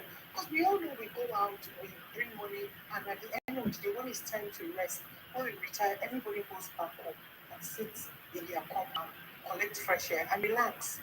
Where would they go? I don't understand. They will build house in Lagos. Yeah. Thank you very thank you very much, Sorry, Yosi. Sima, I've not spoken. I just the whole thing Yeah, you make is very sense. sad. You It's make just very, sense. very You make sad. sense with your It's very sad. contribution.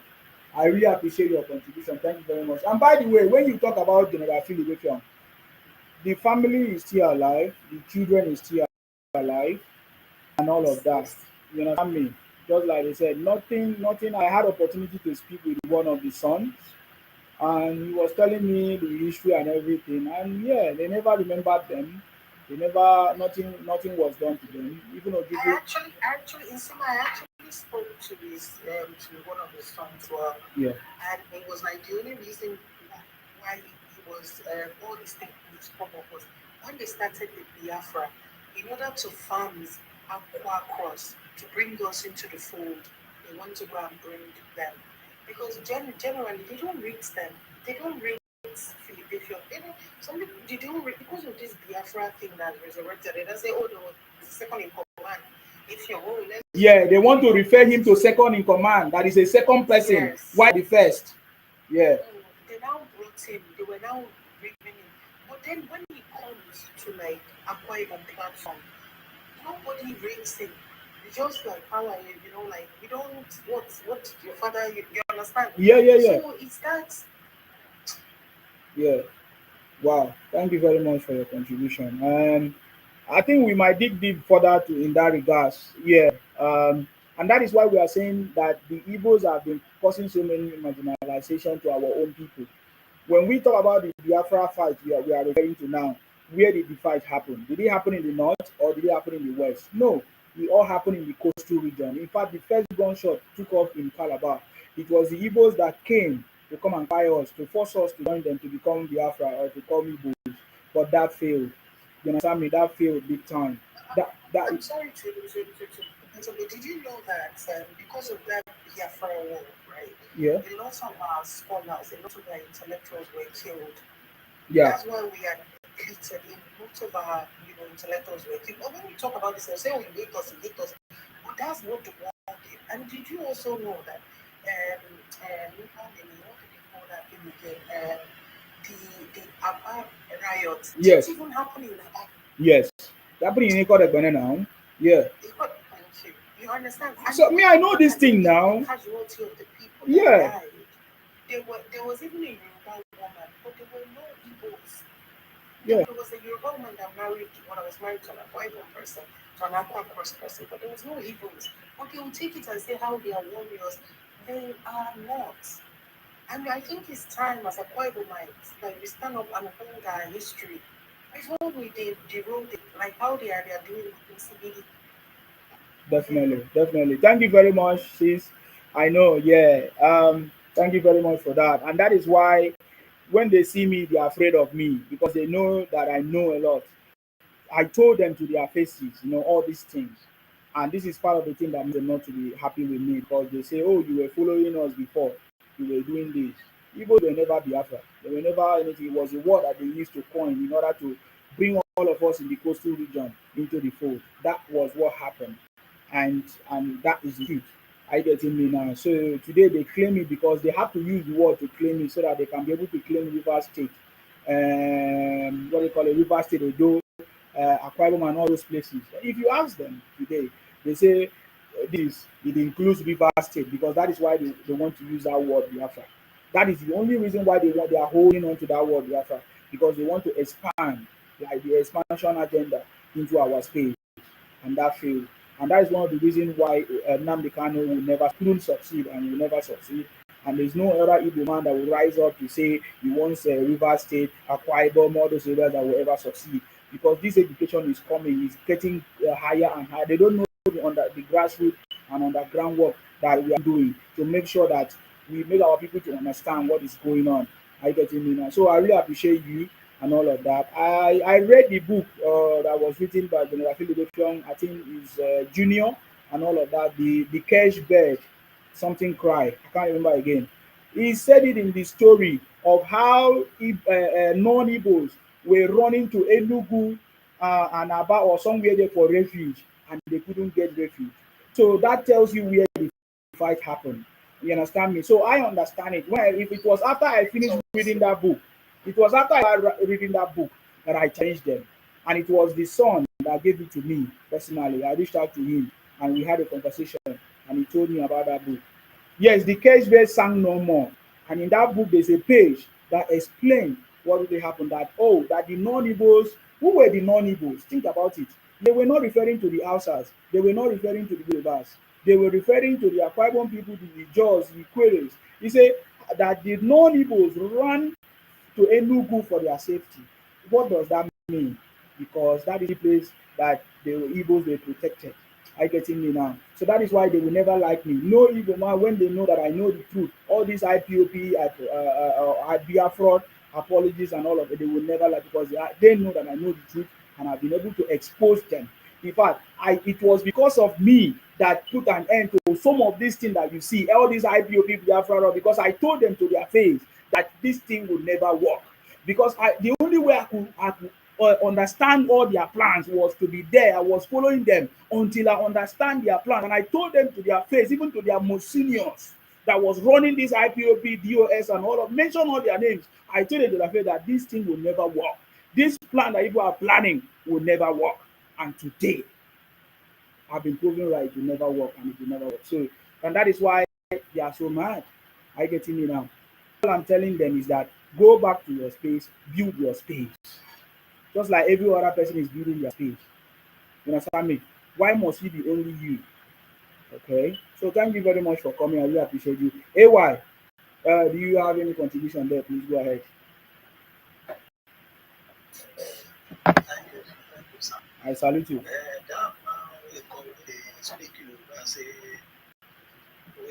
That one I know saying na fake Igbo. Yes. That one na Igbo. I know. I know. They come say they are high. Yes. Understand now their style be that. Yes. To know them. Yes, I know. So not be today. Yes, they say they are so place they come from. They know the touch the place where they come from. That's what they give up and down. So don't let that one bring you down. No. Their own behavior be that they come. They know we talk truth. Understand me? I won't make the ask them evidence on your platform.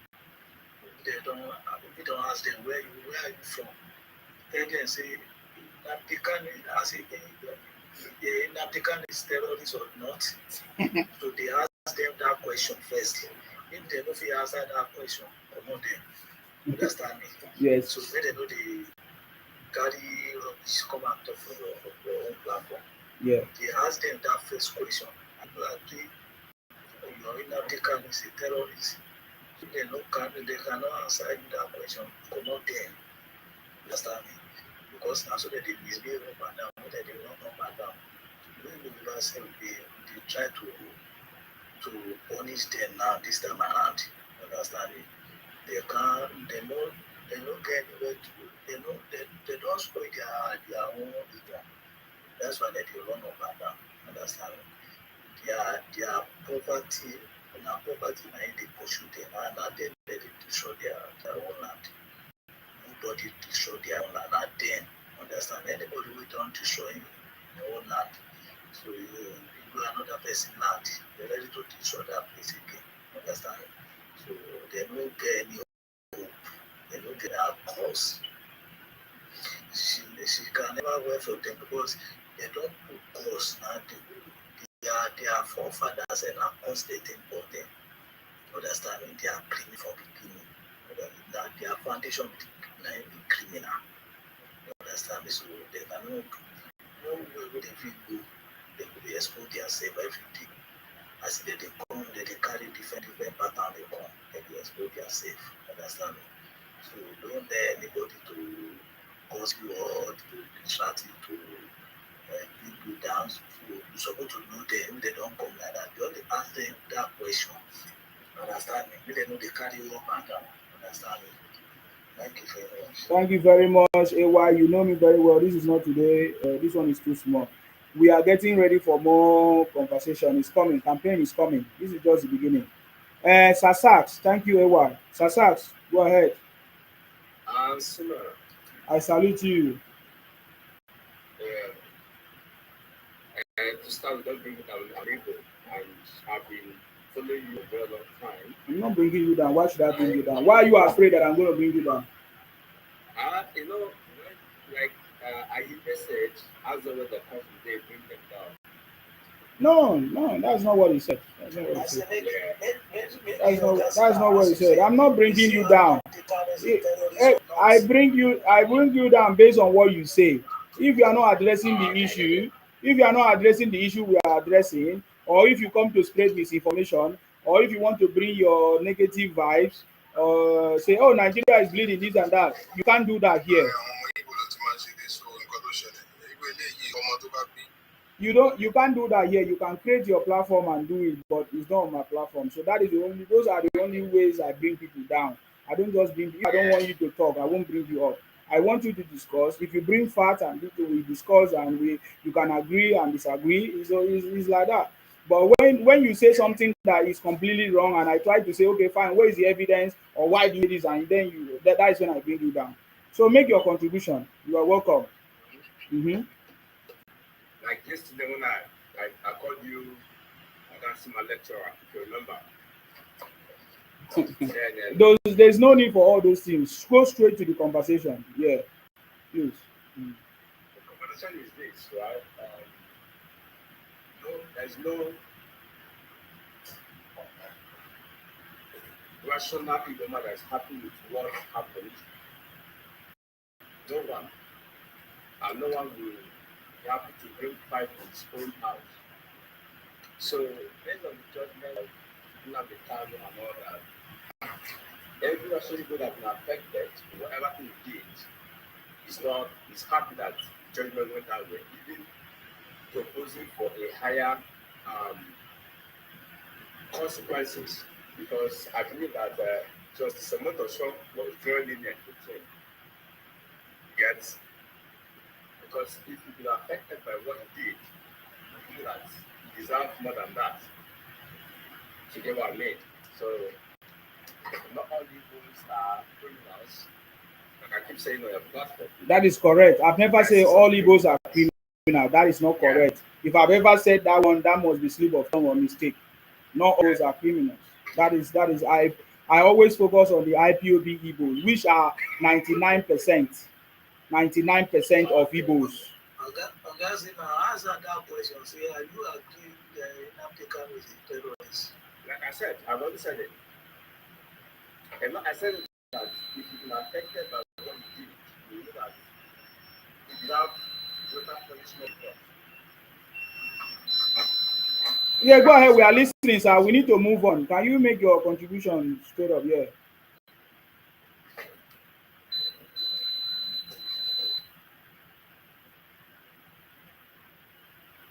Okay, I think he left.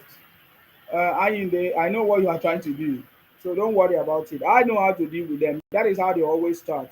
They will start by trying to be nice and all of that, then until they hit the nail on the head. You understand? So he started saying not all Igbos are criminals because he to hear what. No, I've never said all Igbos are criminal. Why should I say that? I'm talking about the IPOP criminals, which are 99%, 99.9% Igbos. You see my argument? Which are 99.9% Igbos. Are you getting me? Those are the criminals. And if they were to be on those, they are 99.9% IPOB criminals. You get my point now? So that is how I make my argument with facts and figures. You get my point. So and everybody have listened to the conversations here today. 99.9% of them that came here, they all sound terrorists, they all sound criminal, they support the criminality and all of that. I wanted to look at the write-up of Obi. I don't know if you have seen it to comment on it, AY if you want. So that yeah, let's go ahead. Do you want to comment on that or I move to Omo? Omo, please go ahead. Yeah, thank you. Yes. There's one idiotic man that came up. Yeah. Speaking Yoruba. That guy is not Yoruba. Yes, I know, sir. Pastor guy. I see her everywhere like that. I know. So yeah. And the next question is, why these so-called IPOB, whatever, they always have a problem with the powerful politician from the South Seas. Somebody like Minister Abuja, Wike, and they are happy. Why they always have a problem with like that? Why they always have a problem with these people? Why? Any big politician from your region, they always have a problem with them. They want their head. Why? Are they the one they said they should not have a politician, a big politician with a brain in your region? Please, can you educate me on that? Because something has to be done with it. We can't just be living with this kind of people in a country like Nigeria. The future is not going to be bright. And they know how to be crying for people to sympathy with them. You see how they talk to Igbo, you see how they treat Igbo. Please help us, all this nonsense. We have to move forward with that. We have to move forward from this nonsense. Anybody that think that Nnamdi Kanu will come out this time, he just deceiving himself. Appeal. That is nonsense talk. There's nothing called appeal. And yet after They commit crime every day. So it's that's his done deal. He can never come out of that nonsense he put himself. It's done deal. And I don't know after 2021, after 2031, if Tinubu finishes regime, they can go. But I don't think any Fulani man or Hausa man will release that man. It's not going to be done. So and Wike self, he want a Wike head. Unfortunately for him, he didn't get Wike head. He want Wike head. How much he put on Wike head? And you imagine that you are a Baba in somewhere, you want a Wike head. And you think everybody, nobody come at that time, condemn this guy. Now they are crying straight. Keep quiet. Everybody keep quiet. When you say you want a Wike head, okay, you expect everybody to hate Wike. Wike did not do anything for me. Akpabio Stadium is the one that will be proud. It's a standard stadium, like we say, will be proud for Nigeria. Anybody that want to play any team, any national team or club that want to play standard football in a standard game in Nigeria today, now Wike, Akpabio Stadium will use. And you people hate these people to the point that you want their head. And you think we are living with a human? This guy is not a human being. And Tinubu saved them indirectly, but they didn't know today. They didn't know now. They don't know that he saved them from this nonsense. He saved them, but all they can come out today is that Tinubu do this to us. Tinubu does not have any hand in Nnamdi Kanu case. He doesn't have no hand, because when he got arrested, he wasn't president then. Now Jubril arrest him. If they have any problem, let's go and talk to Jubril in Sudan. Jubril was the one that arrested him. Exactly. Let's go to Sudan. Go and talk to Jubril that you say Tinubu body is already on life, so that Jubril did it. Go and meet that Jubril, so he will release him. Tinubu doesn't have any hand. They just been shouting Tinubu don't have anything to have to do with it. Tinubu will release him for 2027. Are you not? Are you okay? Tinubu don't need your vote. We don't vote for him last time. 95% of your votes, you go to Obi. Tinubu, 95% or 99%, you go to Obi. So we don't need your vote. Tinubu don't need your vote for that area. They don't need your vote. I don't expect that Tinubu, some idiot, they say Tinubu will free him before 2027 so you can get good. Are these people okay in the first place? They are not okay. I answer you. They are not okay. They are not. They say Tinubu. They say since Tinubu was not the one that arrested him, that he should free him. Can you imagine? But they are forgetting that it was the Tinubu that he made a broadcast that they should go and look for his head.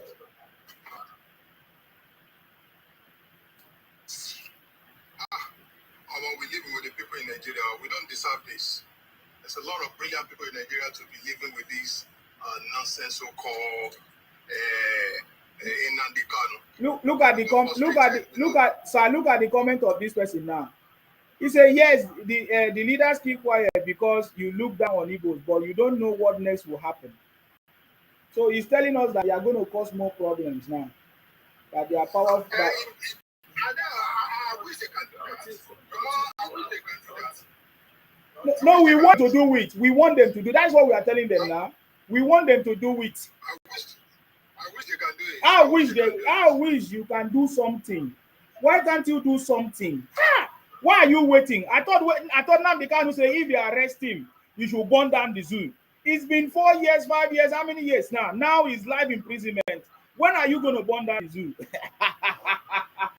their mouth. Say their mouth is the problem. I say that mouth is my problem. I have no problem with that mouth. My only mouth. You do this, it go dead here. Sokoto, they transfer to where they say they don't understand you at all. Sokoto. The same ganja weed he was abusing. May him go meet am for there.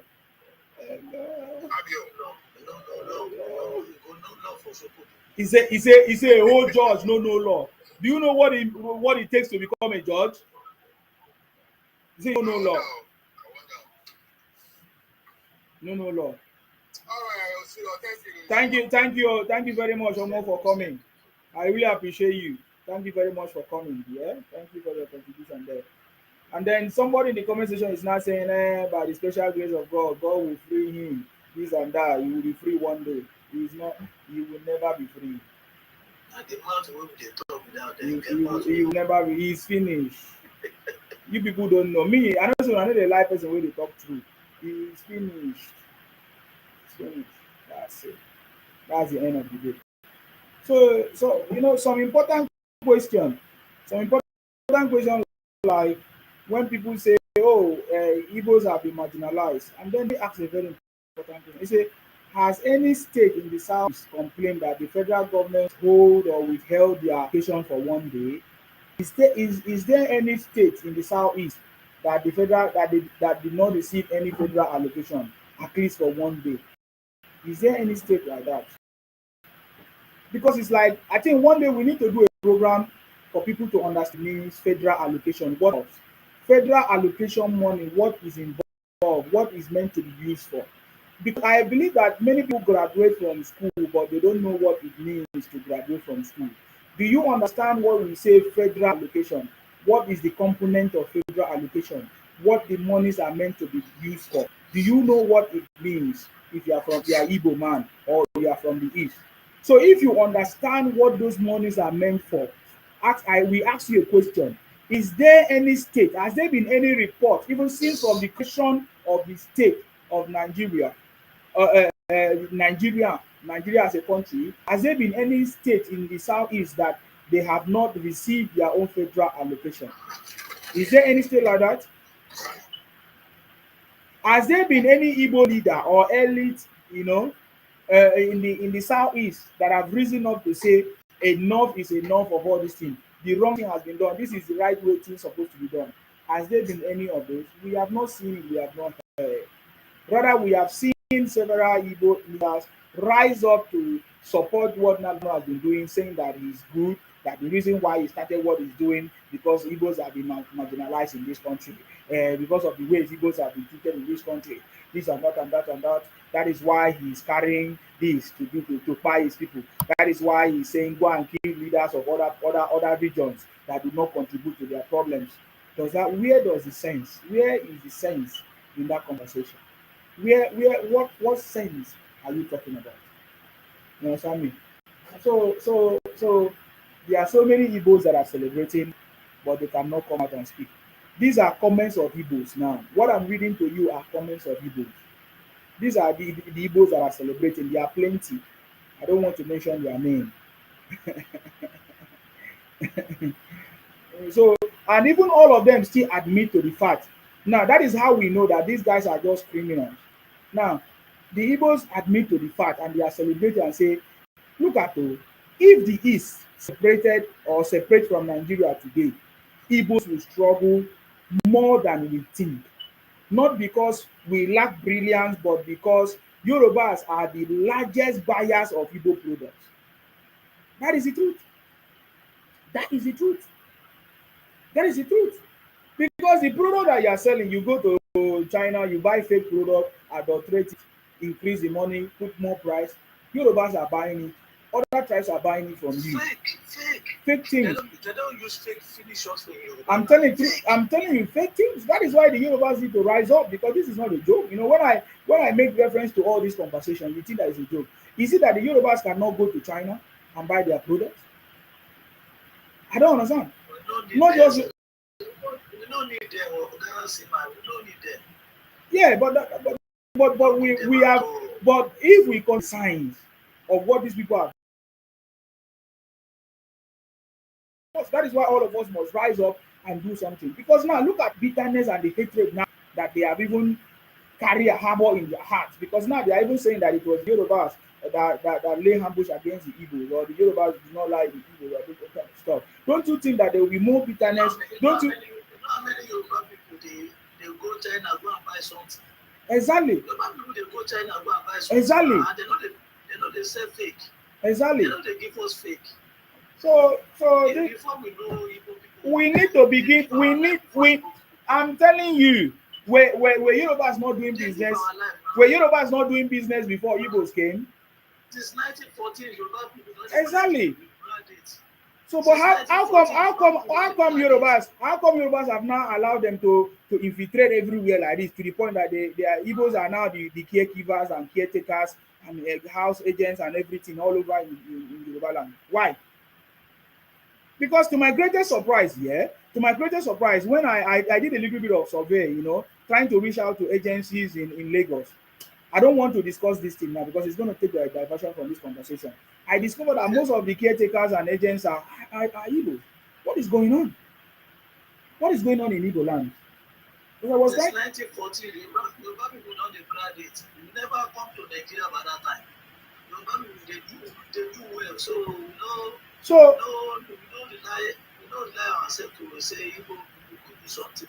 So the truth is that 1914. So the truth is that where Igbo people did since 1940. Yoruba people they don't graduate by that time. You know they depend anybody. Say Sokoto depend everybody, so they do well before.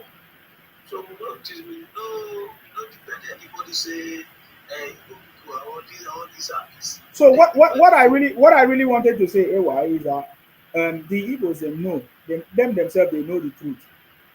That without the Yorubas buying their products, you understand me, they wouldn't have been able to exist in Lagos as well. Without the Yorubas buying their product and other tribes. That's why they fight VDM, they fight VDM, say. Yeah, VDM actually exposed them. VDM actually exposed them. I'm telling you. Oh my God. That guy exposed it. He really exposed it. And you notice how they even had meetings against him, and they want to even cancel him. Final. Him they do too much too. So you see what I'm saying? So yeah. So what are we talking about?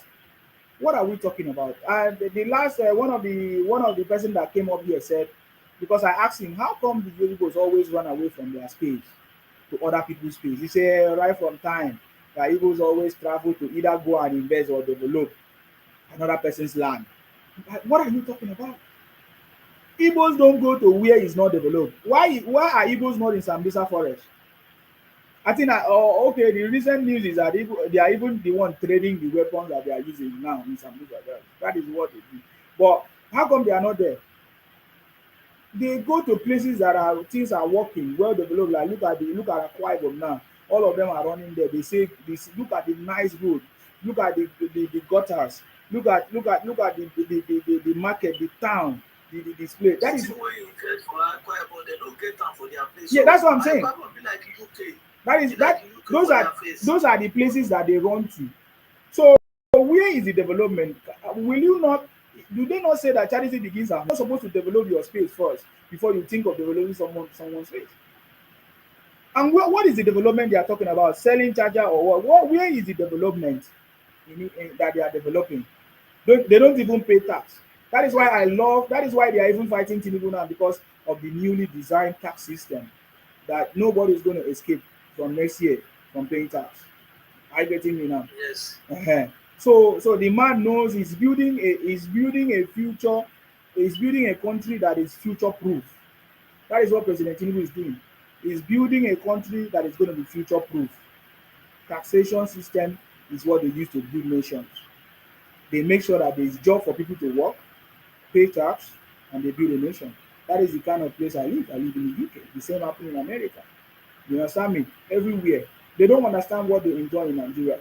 All of them running propaganda. Oh, the country is bleeding. The country is bleeding, because you think that when you run that propaganda, it's going to remove Tinubu from the office. It's not going to happen. I don't think Igbos are wise. What they could have learned from what has happened now, from between Trump and America and Nigeria, they should know that Tinubu is not a joke. You know, Sam, the thing is not a joke. It's not. There's nothing that you are going to do with propaganda that is going to move or change what what is going to what President Tinubu is actually planning to do or his second term. Are you getting me now?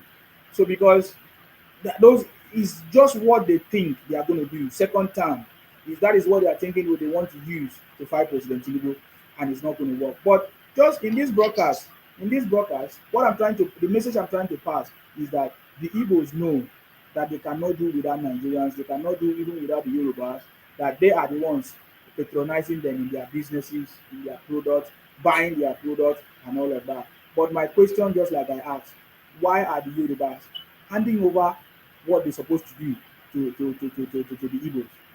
Why are the Yorubas handing over the market to the Igbos? Why? Why are you handing over all their houses, things that they're supposed to be in charge to the Igbos? And that is why what gave them the right to be making. Everything is not a change now. Everything not a change. You understand me? Because say they like to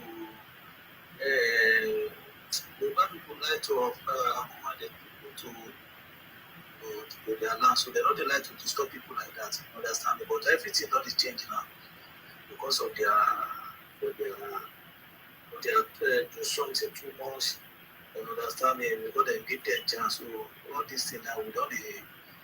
Because I'm talking to you, I'm in Lagos, so everything is going small. Understand me? We don't eat them small. Yeah, Understand me? yeah. So Do you know from eat them small.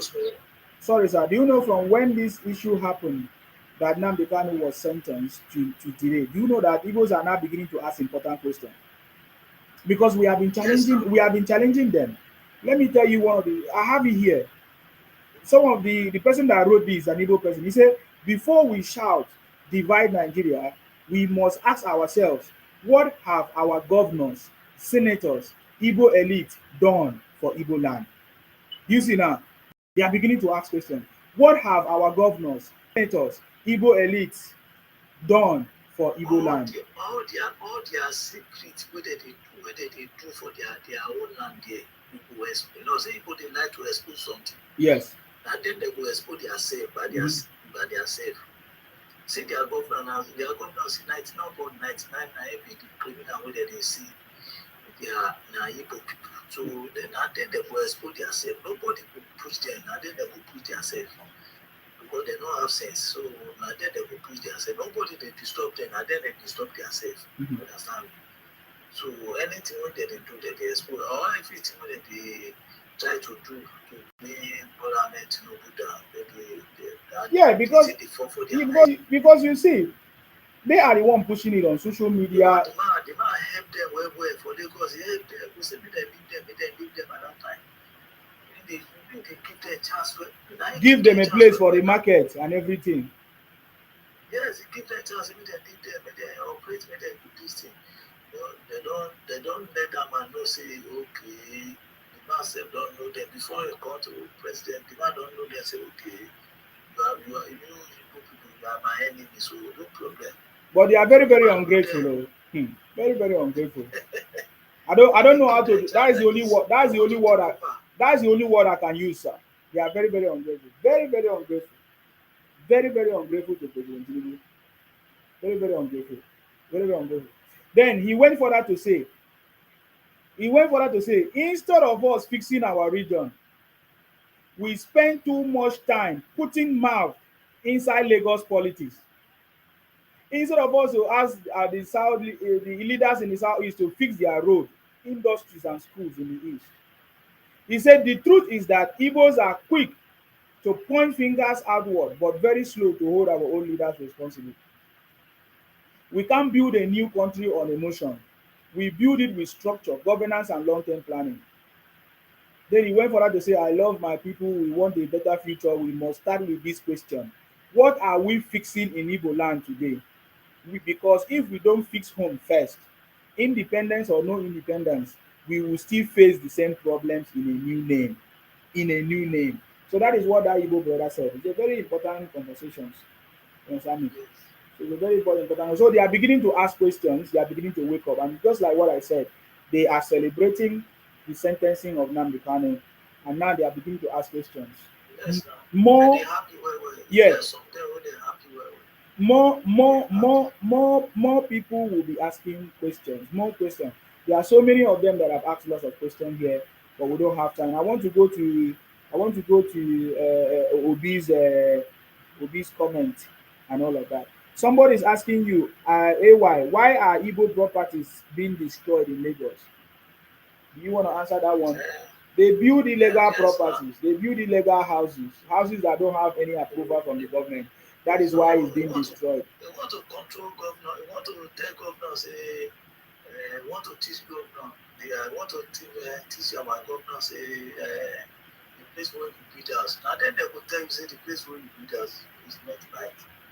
If you put your building, the place where you know good, so they will tell you. So from beginning, they tell those people, those people, they tell them from beginning. Say, this place where you buy your, now government place. Don't tell them.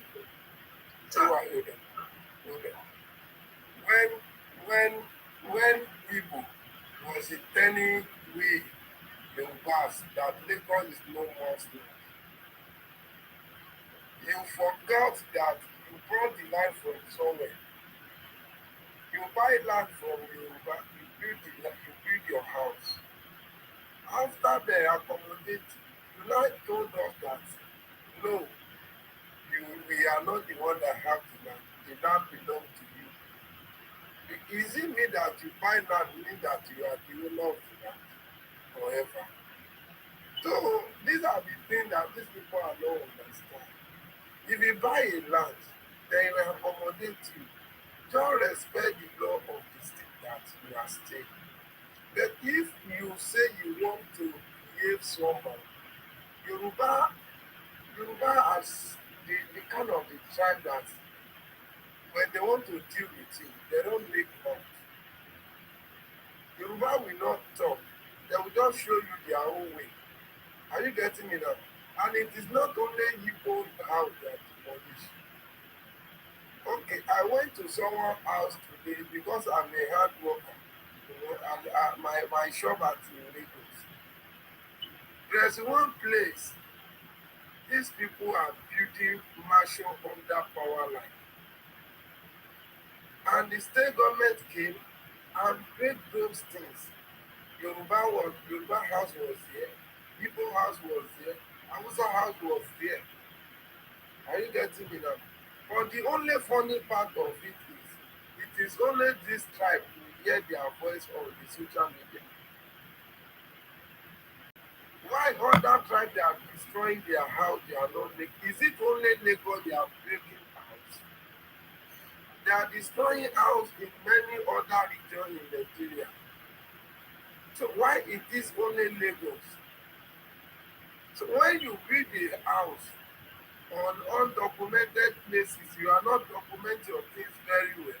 You are not taking you are not even doing your investigation very well before you buy the land. You buy it finished, you think you know everything. To build when the government now came, are you getting me now? They say they want the place to be developed. They want look at what is happening at Ikeja now. You remember that Lagos said that the Governor Fashola that time, he was telling these people that they should move to Katangwa. Are you getting me? Yes. They should move to Katangwa. That place was residential area. Mm-hmm. Are you getting me now? Yeah. These people, since over 10 years now, these people are not listening. Ambode came, he raised the issue. Nobody talking about it. Now, Sanwo-Olu also give them now 18 months to evacuate from that place to where they want that to go to Katangwa and be doing their business there. Nobody was even hear that now. When this government now came, they want to develop the place. They want that place to look nice. The only thing you will hear is they destroy Igbo house. They destroy Igbo house. When they are telling you this is not a right place for you, you are saying because of you are in Nigeria, because you are doing business. Nobody told you to go do your business. But do your business according to the law of the state. Be law abiding of the state. But you people are not listening. You build a house finish, you send your children to school in this place. But you are telling us that we are not the owner of the land. And you expect the government to just be looking at you. We Yoruba, we are not a noise maker on social media. We will do with you in the way you will like it. That is it. It is only this tribe that have only known how to shout on social media. Look at what is happening in other region. They are buying, they are doing this. Is it not the narrative of some politicians because they want to defeat President Tinubu? They have known that this man has been trying a lot of things to make things better. They don't see anything to conquer him. It's to bring threats, to bring insecurity. Because of what? But if you people that, okay, you are an educated someone, you know better, you are exposed, your religion is okay, Yoruba religion is okay, this other tribe also, they will also copy from us. But you are not led a good example from other tribes to even learn anything from you people. That is why you see all this nonsense, all this ranting, and I don't even understand. Are you getting me now? When you are building your house, make sure you get the right source to build your house on. Not to just buy land and started building. You will go some places to even give a water, to even give a erosion to pass. That's difficult. They have put the house on top of a district where water is supposed to pass on canal side. You will just say little place, you buy it, and these people they are selling it for you. If you say you want to buy the road, if you tell them you want to buy road, they will sell it for you. They will leave you with your problem at the end of the day. But you are the one to just go to right channel before you buy your land. Go to right channel and buy it. When you build your house in the right channel, nobody will destroy it. So I'm just hold on that aspect. All right. Thank you very much, sir, for coming, for your contribution. I appreciate that. Thank you very much. Okay. Guys, can you tap on the screen and share this video? You can see what they are trying to post now in the comment section because they are looking for ways to report the page. They know that Nsima is going to be with them. And they know that this message, if Nsima continues preaching this message, is is not going to end well. So now they are looking for ways. They have been reporting the page. They are wondering how come the page is still live. So, uh, so somebody say Clinton said so. Basically, the Yoruba are corrupted, selling illegal properties and defrauding people. And just like I said, I did some investigation. I was trying to get an office space in Lagos. I found out that the people that are in charge are Igbos. They are all caretakers and everything. So they are these same Igbos are the one trying to make sales to their fellow Igbos, and they are the one always facilitating the sales and buying of lands and all kinds of things. They are the ones setting up different what do they call real estate businesses and companies, selling lands to especially Nigerians abroad and all of that. Which we will go deeper into that conversation because we know many people that are doing they are into this fraud of selling lands to people and all of that abroad, collecting people's money, scamming them. You might even be a victim. Some of you might be abroad now. You don't know that you have bought a land that does not exist. So we will go deeper into all these things. You understand me? So this is you need to understand these things. They are the one, and that is why that's why some Yorubas hand over this project to them, to the Igbos, to manage their property or whatever, because they are the one facilitating, using different ways to sell lands and all of that. So, and they sell lands to their brother, which they later become victim. But for them, they have collected their own share of their fees. I think their fees usually allocated to these things. So they collect their own fees. So if you go and buy land, if you have you should know by now that if you are buying land anywhere, you should buy land from the right source, from the right people. Don't go and buy land from any Igbo man parading himself as a agent, or it's not just only Igbos, but I'm making reference to this, so that you understand what we are talking about, because it tends to be like the Igbos are falling more victim. Because why that is happening is because their brothers are in charge, and they sometimes they think that they are taking advantage of the system. They want to sell land for their brothers and sisters and all of that, not knowing that they are buying something that's going to put them in trouble in the future. So that is what is going on. I'm not happy for anybody to defraud anybody, had earned money for a fake land or something that is not supposed to be, but it's mostly the situation. Now, I've also had a personal experience with somebody I met online, which I feel like I trusted this person. This person speak Yoruba, speak all kinds of language.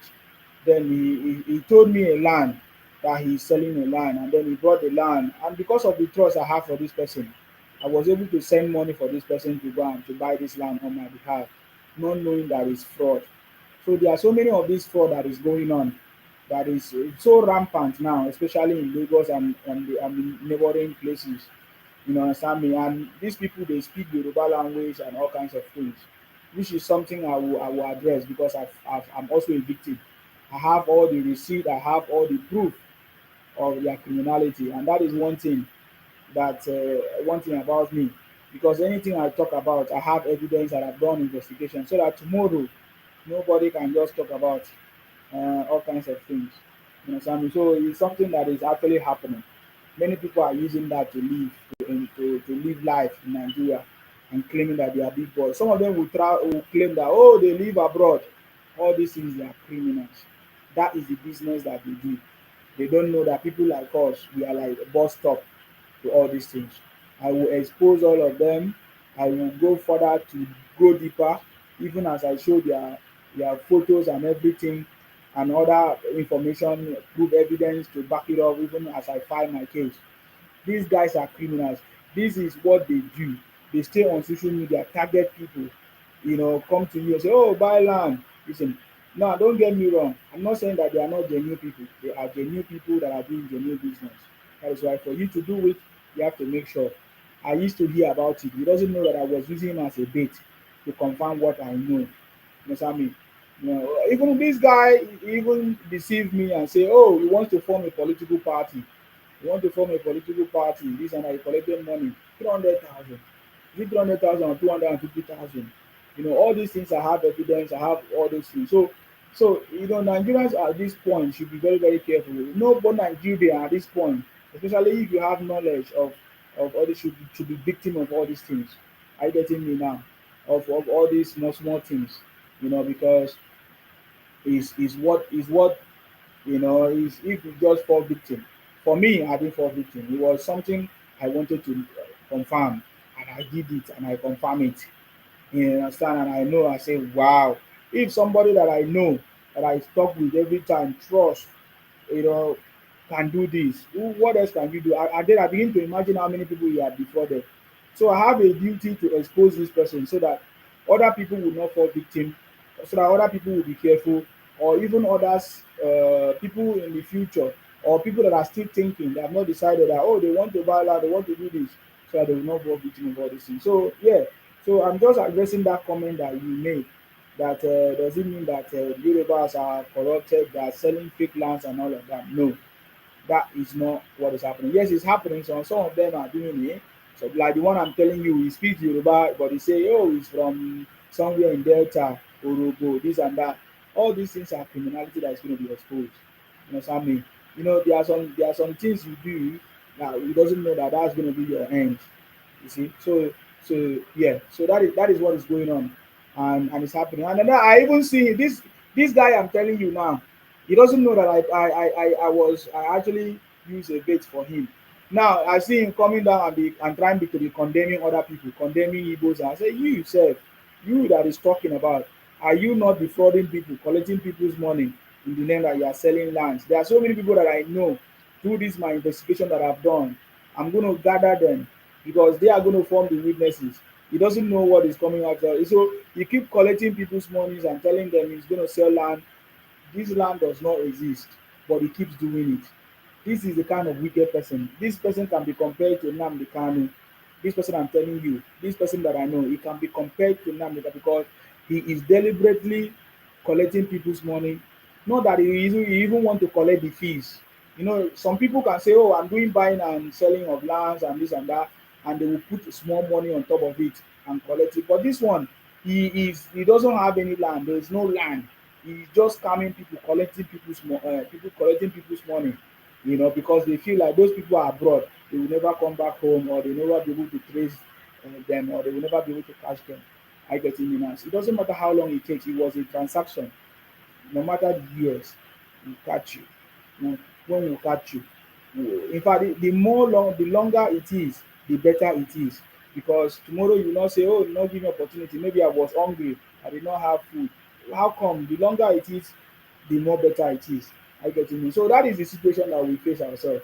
So this thing is things that people need to begin to speak about, talk about, because in fact, some if you have bought land from anybody and you are living abroad, you need to find out if you actually own a land. So this conversation is not about that.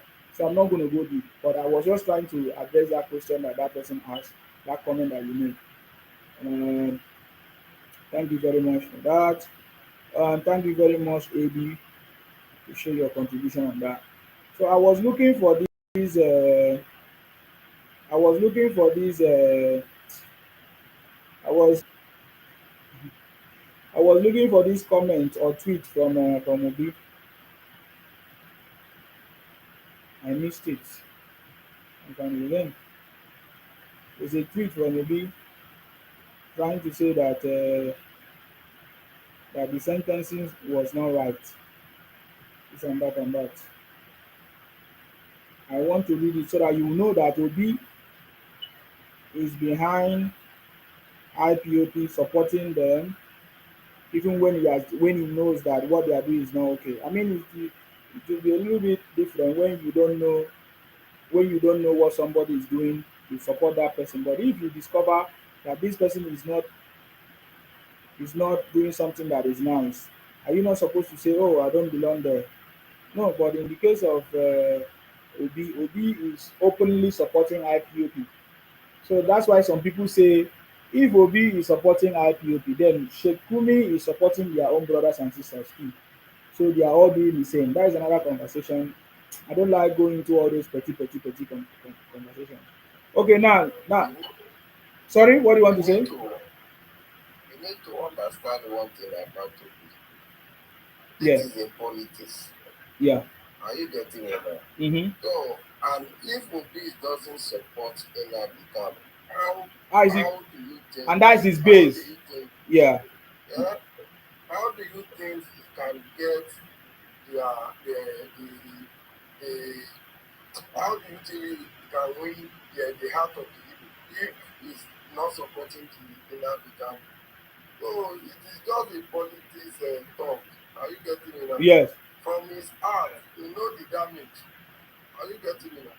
But he has to put that narrative outside so that the Igbo people can be a emotional support from him. You get me now? So it is not that he don't know, he don't know the what Nnamdi Kanu did Yeah. and he understand it better. But he have to put that narrative so that the Igbo people can be supporting him. That is only the reason why he was saying those things. So I don't take his word serious like that. That's Wow. the truth. Thank you very much for that comment. Of course, you are very, very correct. You know, I was looking at the comment section of Obi's post. Many people have started talking about that. You know, some people, Igbos are condemning Shekumi. But when you look at the comment of Obi, you find out that it's not different. They are all the same. Yeah. So if you call Shekumi terrorist, Obi should also be called terrorist too. Are you getting me now? But now Nnamdi Kanu is a convicted international terrorist. This is not the case of before where we say, oh, assuming. It is now official. He's a convicted international terrorist. And you are is advocating for a convicted international terrorist, which is is a concern. Something I want to tell, if you want this your page now to reach one million view now, just mention about Nnamdi Kanu, support him now. You will see how these people will full on your page. And are you getting me now? But because you go against him, these people, are you getting me now? So their agitator You is you know me is not. now. I've gone through all those process. I've finished. I've overcome it. That is not even when you're trying. Don't take I don't take their word Yeah, seriously. no, no, I no, no, get no, no. We are analyzing the. I'm not talking about the award. What is the award? They are criminals now. That's what we are saying. We are not taking their word any serious. We are saying that Shekumi, because that is the conversations now. They are saying that if they have arrested Nnamdi Kanu, this or that, why is it that they have not arrested Shekumi and all of that? So I'm saying that what Obi have posted or tweeted is the same thing that Shekumi have been doing too, supporting their own brothers, asking for amnesty, which I think that the federal government should stop giving amnesty to criminals and terrorists and make sure deal with them decisively. You are getting me now and put an end to it. So the, that is my own the opinion. truth is the federal governments also have to play their game very well about those things. Are you getting me now? Yeah. Because you cannot allow someone to be pleading behalf of the terrorists and you that person to be working for whoever tribe that is pleading behalf of any terrorists in this country is supposed to be arrested and prosecuted. Are you getting me now? Yeah. So I don't like when they are pardon some people and make justice on some people. Yes. I don't like it. When you want to do something, do it for every tribe. If it is Fulani that is stopping and you know them, take them, do law against them. If it is Yoruba, take them and make law against them. So I don't care about tribe or whatever. But what we need in this country is we have to make sure that our country was great and we unite in one. Don't let us be divided.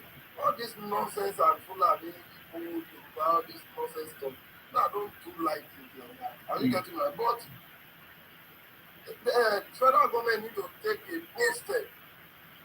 Are you getting now? To take a bold step on this nonsense people. Let them arrest whoever person that's even pleading against on behalf of any terrorism in this country. Arrest them. Give them if it is a death sentence, let them have it. So everybody will sit right. So that's the only thing I can just say for now. Okay. I wanted to read the first sentence. You say Kanu's conviction at a time like this, the news of Mazi, the terrorist international convicted terrorist international Nnamdi Kanu should compel every well-meaning IPOP Biafra Igbos to pause and reflect because obviously you do not represent Nigeria. This is coming at a time when beloved nation is facing severe economic hardship, insecurity, and the consequences of poor governance. That is the statement of of Nnamdi Kanu. He said rather than reducing tension, this unfortunate development may well only aggravate it. You know, those are the so he's telling us that they are going to continue to buy their people and all of that because that is not reducing tension. That is what he's trying to say. I have always maintained that the terrorist Kanu can should never have been arrested. Why? His arrest, detention, and now conviction represent a failure of leadership and a misunderstanding of the issues at stake. That is a lie. It is a complete, comprehensive solution to the criminality that is going on in Nigeria. And Nnamdi Kanu is according to Igbo, they say he's the first Igbo man that is convicted of terrorism, which is a sign because you guys have been doing stuff. So that is what you thought. That is why they encouraged him. That is why Obi encouraged Nnamdi Kanu to do what, because they thought that Nigerian government will not take action. But what happened on the 20th of November is the assurance that Nigeria is back is a is a statement to be to in fact to inform all the other terrorists that men Nigeria is not a place that you can joke with, that there's a law in Nigeria and now it's going to follow suit, which is what we are employing the federal government to do. That as this judgment has started 20th of November, every other person must be treated decisively and put an end to it. There's no amnesty for any terrorists anymore, if there was at all, to put an end to all this criminality. So what Obi is writing here is a sign that he is the one that have been behind and supporting and pushing and comforting Nnamdi Kanu to go ahead to be doing what he's doing, thinking that, oh, they are not going to arrest him, they are not going to do anything. In fact, the things that Nnamdi Kanu said is actually the things that Peter Obi have written in this is reaction or whatever. But it's not going to change the sentencing. It's not going to affect whether it's appeal or whatever they say they want to do. Is Nnamdi Kanu going to remain there as an international convicted terrorist? What do you have to say, Choma? Yeah, hey, so I think that one of the things that George Omotoshin has been able to do, that anybody who sat down for 5 hours and listened to him read out the actual laws that he broke and used 99% of his own utterances on the radio station to convict him. Anybody who's playing, you know, ethnic games is been disingenuous, because prior to that sentencing, people forget that the ISWAP commander got 20 years and 15 years concurrent was a terrorist. He was just a commander. He wasn't even the leader of this ISWAP. And he was sentenced to 20 years, right? But he had pled guilty. He wasn't in court shouting. He literally pled guilty to terrorism.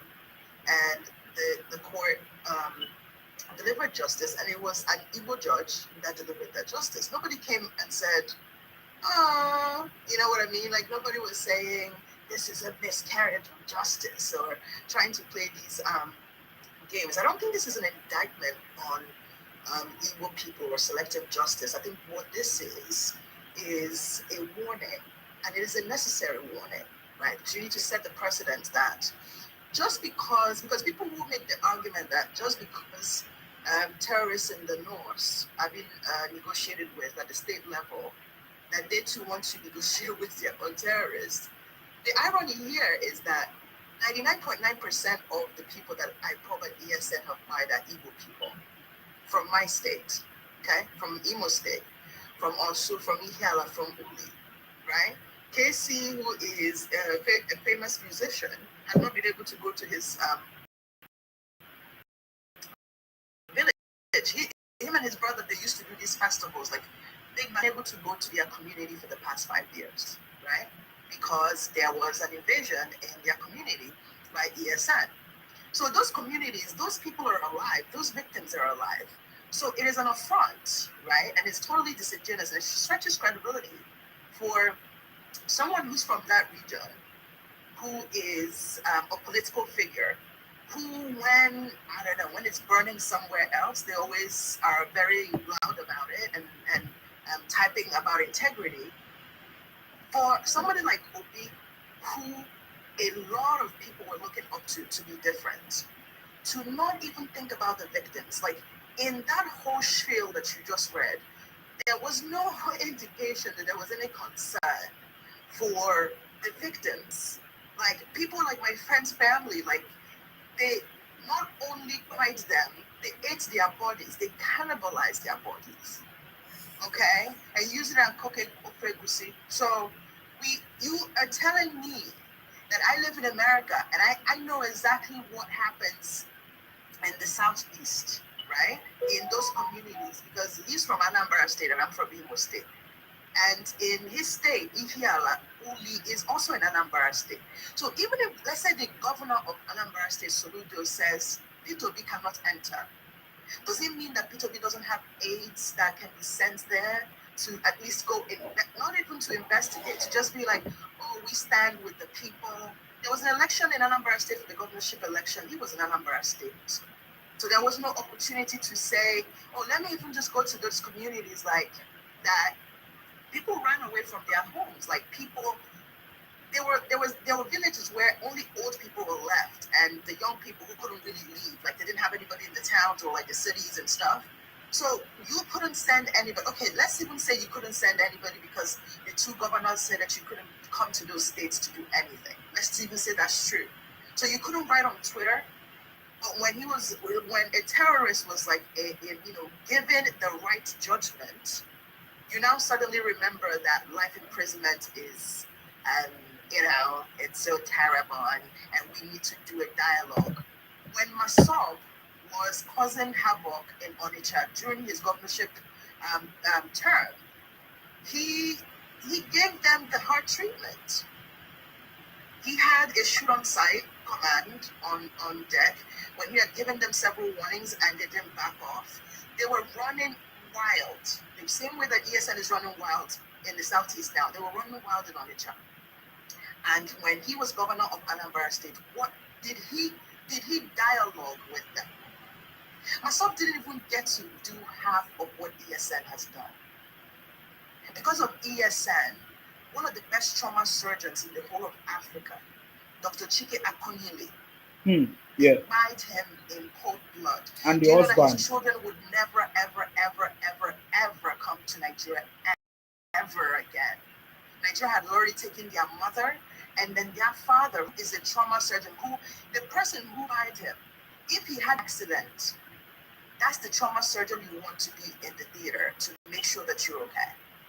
He will be in the OR to make sure that the bullets are out of your body. They buy this man in the middle of the street, and he bled. And the irony of it is, he bled in, like, if that was another patient on the ground, he would have been the only person in that whole place who could have saved them.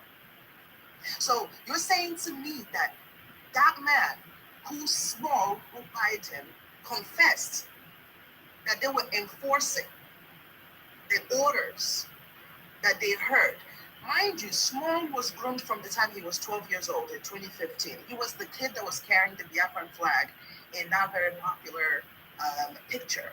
So this boy it's not like he woke up one day and he became galvanized. He had been groomed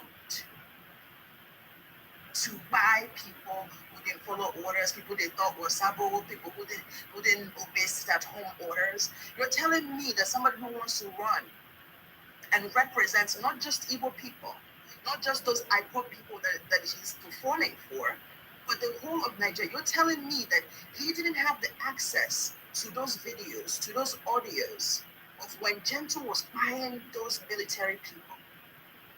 There's no country in the world, and I have put this challenge on Facebook to everybody. Name one country in the world where a civilian, a regular person would come and say, I'm going to KPAI police, military, and regular people, and his boys actually do it. And then the court is going to be like, oh, we're going to set you free because you're not. What are people talking about? There's no miscarriage of justice that happened. In fact, Judge Omotosho made it clear because he could have read maybe 5 of the things that this person did. He took 5 hours. Like I was up from 4 a.m. when they started reading it to my morning. Till about 9 a.m. when the judgment was done.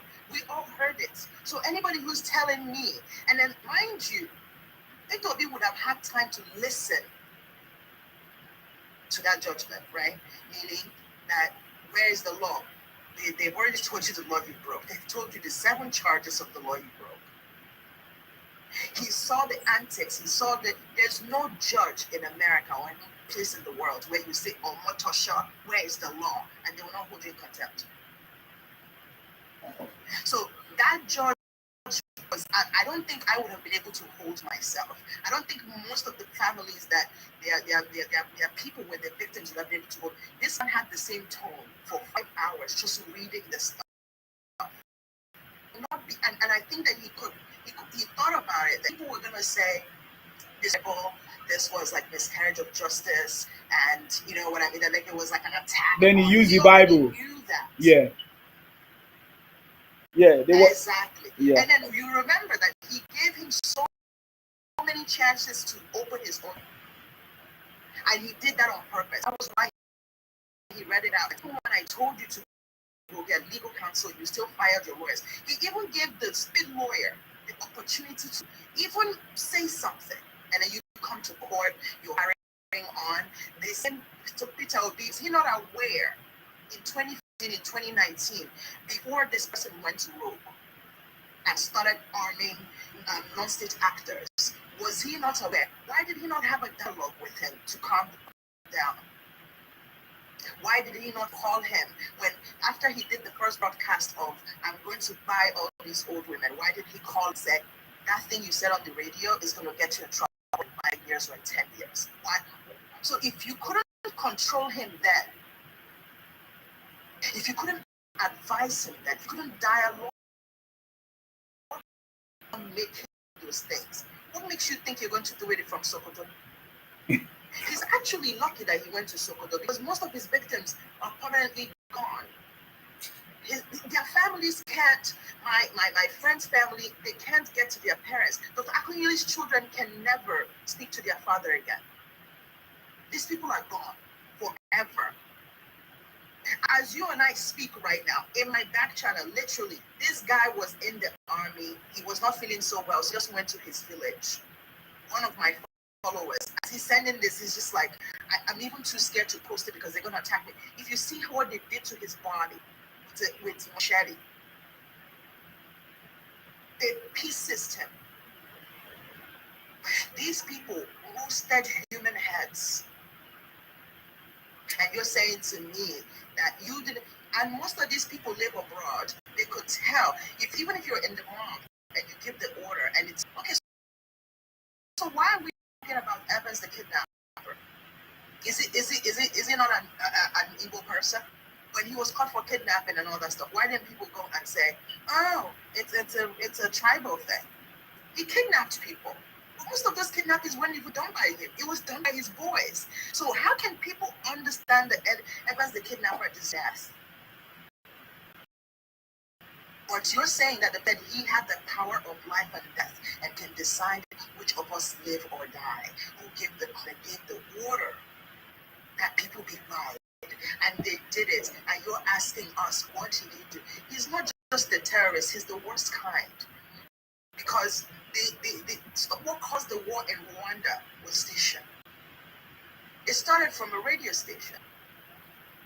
Because the utterances, and what made this judge, I'm going to just wrap up in 30 seconds. Yeah. What made this judgment monumental was that, unlike the other terrorists who know what they look like, you don't know what they say, the prosecution had years of evidence on his own utterances. These were not like hearsay. They literally, like, George Motosho was reading things verbatim. It wasn't, he didn't make it up. So anybody who's saying, oh, he was reading from his phone or whatever, I'm talking, I'm not talking on my phone. When people type, they don't type on his phone. That's not right. So to me, I think that P2B had an opportunity here to stop as a leader who doesn't, because the Gumi, everybody keeps talking about Gumi. P2B can no longer now say the same category of all the people to the same category. It's just exactly. That's a self goal. You scored that goal yourself, but we're not going to let you forget it. Okay. So thank you very much for giving me the opportunity. Thank you, Choma. Thank you, Choma. So you say you're from Imo State? Yeah, I'm from Imo State. So you are Igbo? Yeah, I'm Igbo, yeah. Wow. Okay, I just wanted to comment that. Thank you very much. I really appreciate your contribution. Thank you very much. Thank you very much for that contribution. Wow, that was a very nice contribution, guys. What do you think? Also, what Choma said. Obi actually after more than 24 hours when the incident happened.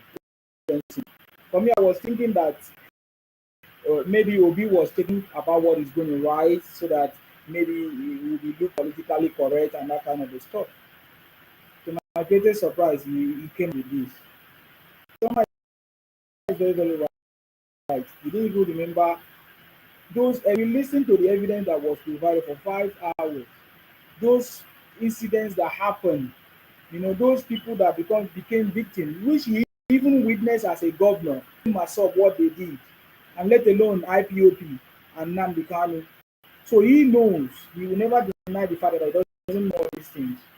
He didn't talk about those people, he didn't do anything, he never even visited those people, those families. But he even he's one of them that always blame, wow, that something has happened and President Tinubu has not visited. But look at him. Things happen in Igbo land, he's not visited, he talk about it, and he made his own comment about this sentencing just without making reference to all those people. And look, it does not make sense. He said he's trying to that government could have focused on bringing this to. I think I need to do a separate video on this because I need it to be referenced in the future. Thank you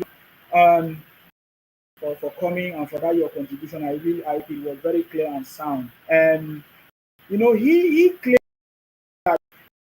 that the focus on return or bringing peace. But when you read comments, his own statement, you find out that his own statement does not in any way bring reconciliation and peace to anywhere or to anybody, rather than appease his fan base or his followers, which we know is IPOP that was converted to Labour Party as at that time. They were the one that was voting for him, for Obi himself. So he doesn't want to offend them. He still live among them. He even told us in one of those interviews that he lives among those IPOPs, that they are not terrorists. Even upon what we saw them do, what we see them, the records and everything, even people that have come out to say how they become victim of all this crime, all these things that is committed. So people, I don't understand what you are doing. This is another test of leadership that Obi has failed. Test of leadership. There are several opportunities for Obi to have shined very, very well as a test, as a leader, as someone who wants to lead will I say a multicultural country, Nigeria, of different religion and everything. But he always fails. So this is another test of leadership that Obi has failed, and he failed woefully. In fact, right now everybody is going to be saying there is no difference between Shekumi and Peter Obi, just like I said.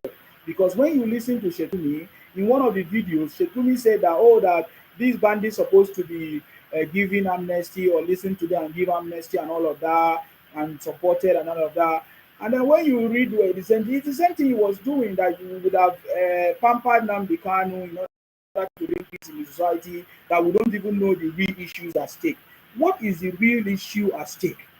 Because I think, is for me, I always feel like the government should, it's time for the government to call this Obi for questioning. He has made so many announcements and statements on his actions that require questioning. The police force, the armed forces, or our law enforcement, called him into questioning for him to explain everything that he's been tweeting and talking about. We saw constantly now, we have been seeing Obi tweeting Nigeria of the time. How? Because it's a new English for Obi. Obi is a trader. There's nothing wrong to be a trader, but Obi is an Onitsha trader. He doesn't know any other thing, but he learned the English from Trump, and he started using the word Nigeria or the country of now concern, this and that and that. He constantly doing these things and saying all these things. How is that going to bring peace or change the situation in the country, rather than fueling some sections of it? You understand? Me? Something Clinton say, will you agree you too be called in for questioning? Yes, if I make men that require questioning, yes, the law enforcement question. That is how it's supposed to be. You understand me? That's how it's supposed to be. The government will not wait when things have gone out of hand before. Obi has gone so many times. This is a proof that he's been behind and supporting and not, will I say, what is the word now? Nurturing, grooming these IPOP things as his fan base, because now the fan base has collapsed, in my opinion, because now Nnamdi Kanu is being sentenced and every of those people now the government is looking out for them. This is witness. Even in the, for example, Nnamdi Kanu admitted in his interview that he was the one that founded and funded IPO. That is a crime. And if the judge quoted all these things, issued a sit-at-home order on May 20, threatening anyone who disobeyed. The judge mentioned it. These are facts. He ordered that the council be buried with 2,000 human heads, of which 30 were procured by his followers. The judge, some IPOP ESN members were captured in Nigerian security while eating human flesh, claimed it was for spiritual fortification. The judge mentioned it. All these are facts, just like what Choma referenced. And then where he broadcasted live, all atrocities is not to broadcast in any country. A witness confirmed that one. The incitement led to death of over 128 police officers. This is where Nigerians are saying we disagree with part of the judgment because it's been a death sentence, Because look at it, over 128 police officers and the burning of 167 police stations. My brother, this is the highest crime. I think we didn't even do this in Udi or in Bayelsa. Is it in Bayelsa or where when the Obasanjo as at that time send the police to invade our community and bomb people? I remember those days. So, but look at incitement led to the death of 128 police officers and the burning of 167 police stations. That is what the judge quoted. He said over 30 Nigerian army personnel were also the result of his incitement. You know what we are talking about? Obasanjo, how many people died during that time that Obasanjo sent people to finish the whole of the community? Even innocent people. What are you talking about? So this is something that I don't know what he's saying, but I believe that this appeal court, sometimes if they review this case, it may lead to that death sentence. Because of the fact that they don't want to make a case, some people will now claim that he's a Maya or Matia or whatever they like, or they want to. So that's why they might just leave it for him to fight slowly in Sokoto. You understand me? Because it's definitely going to happen. Trust me. Because there are so many victims, there are so many people that lost their life in this process. So what I'm trying to say is that by reading these things is that Obi is aware of this and these things, and in his comments, he didn't make reference to all these things. He said, "Oh, they could have for justice to reign done it, they would have given him amnesty, or they would have." I don't understand what he's talking about. So, Africans and all these IPOP Igbos will cause more trouble. If at all, if the federal government is supposed to have considered something, but the body language and the reactions and the state of this IPOB Igbo and apologies and all of that will even aggravate the situation, cause more problems for themselves. I'm telling you, because the Nigeria that you are seeing today is not Nigeria of tomorrow. I keep saying this thing. The Nigeria that you are seeing today is not the Nigeria of okay, I use the word today. But this is very important. So Obi have just fallen his hand.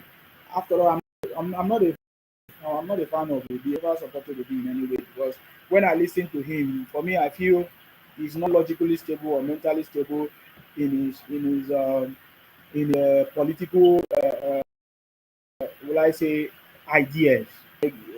Obi's political ideas is not matured enough to be a leader of any local government or any community, even in Igbo land. You understand? So that is my own conclusion, my own personal conclusion, the way I feel. Haven't listened to Obi since the campaign 2023 up to today. Haven't listened to all his ideas, all the interviews. I don't have anything tangible to offer. He's just a trader. Most times I listen to his broadcast, he keeps saying, "Oh, I container from China go to Malaysia." Even things that cannot actually make things work. Example is when he was a governor, Canberra. We can look at it. How will you raise the success of somebody? You look at what the person has done in the past in a similar situation, in a similar job. He didn't do anything much that can be referenced as something to use for this thing. What is the political idea of Obi? for Igbos to become president. What is the political idea of Obi? He said he wanted to turn Nigeria from consumption to production, but he didn't practice it. He is the highest importer of things in it. So what is it? He run a supermarket where most of those things are not used in the country. He never prioritized manufacturing. He never trained any youth to concentrate in manufacturing and anything. So this political idea doesn't make sense. It doesn't make sense. What is the political ideas of Obi? It doesn't make sense. So that is it. So I think I will be hosting programs asking questions. How do you still support Obi? Because haven't him all these years with all the comments, with all the things, find out that man, we actually got that we didn't vote to be, that Obi didn't win, Obi didn't become president of Nigeria. Because we are talking about the most populous nation in the country. What are you talking about? In that country. Obi referenced his own religion more than every other person, more than every other religion. How will the country work? Look at Obi was campaigning based on religion. He moved from place to place, asking, telling the church, the Christians, the church, take over your country. That alone, is it not incitement? Is it not to cause problem? He keep in this whatever tweet. He talk about peace, knowing very well that in Nigeria there are Muslims, there are traditionalists, there are all kinds of things, and you were campaigning based on religion, and you are telling the federal government, instead of the federal government to pursue peace, in the case of Nnamdi Kanu that went and sentenced him, you yourself don't do what you say. You have been campaigning in this country as a Christian, that you are Christian, that you prioritize Christians. You never even see it anymore. It's lately that after we have had him, we saw Obi pretending to, even when he didn't fast, we saw him sitting on the floor. So the Obi do the political idea that is going to move the country forward. That is the truth. Because we'll talk about it basically when the can start. But it's just because of comments of this situation of Nnamdi Kanu to say all these things, because it's very, very pathetic. You took 2 days, or you kept quiet for 2 to 3 days. We were thinking that as someone who is aspiring to be a president of Nigeria, that come up with something that will consider everybody. By the way, everybody that died, especially most of them were Igbos. So you don't even love your fellow Igbos to even make reference, even one sentence in that comment you made, to reference your Igbo brothers who were victims of genocide or this terrorism of Nnamdi Kanu. It's very, very unfortunate. So I implore everybody to look at the statement of Obi and to begin to communicate this thing. Education is very important. So educate people that is it the kind of leader that Nigeria wants. Even when we look at even if we want to analyze the situation of this country, looking at how there are clashes of different religions, of different ethnicities and tribes, and or different issues, is it the kind of leader that will bring peace to everybody? Looking at his comments, I think during the campaign we'll talk more, because I will be standing during the campaign. I will be standing with my screen. We will do a proper conversation, because when we will download a PDF analysis of every tweet of P2B and look for the word peace, and see if every word, every mention of peace in Obi's tweet, whether it really mean peace. I get me now. Whether issue what is talking about, because this tweet from 2023 that I know, like he came out as as for presidency, we find out that everything he said is the opposite. It does not conform. It's not anything. And the tweets that he tweeted now, so how can he bring peace to Nigeria? Looking at that situation happening today, how can he bring peace to Nigeria? By the way, he does not have any party. You understand me? He does not have any party, so he can't even become a candidate. Trust me. I'm telling you, Obi will not even be. I know when I told you guys that he does not even have a party. He doesn't have the balls to go and form his party and run it and start from scratch. He's always looking for free meal somewhere to get a ticket. He ran to allow you to join SDP. You can't come and join us. So how come Obi? The same way I tell them, my brother, I will never make the same mistake. If I to be whoever I want to be, you have to pay the city boy. Do you know the price that the city boy pay? Is it because he's not talking? Is it because he's not bragging? I listened to Obi bragging every time when I was a governor. Look at what I did. I did not pay, I did not give money to the driver to go and pay for fuel. I go and pay fuel myself in the filling station. What are you talking about? You're talking nonsense. Is that leadership? Micromanaging, and you don't even trust your driver. That is not leadership, man. I see Obi talking about all these things. Then they celebrate him and say he knows how. That all those things are nonsense, man. Is it because President Tinubu don't talk? Let me, oh my God, we wish to tap the wisdom of President Tinubu. If President Tinubu will grant me that opportunity for me to interview him, because we need to tap from the wisdom of President Tinubu. We have not heard from him. Do you know what it means to be a political leader for 30 years? We have not heard from him. He has not told his story yet. No, this is something that we must think about. I think very critically whenever I station. That is why I was even in my school those days, even as I was busy doing things, business and all, I still come out because my thinking is very critical.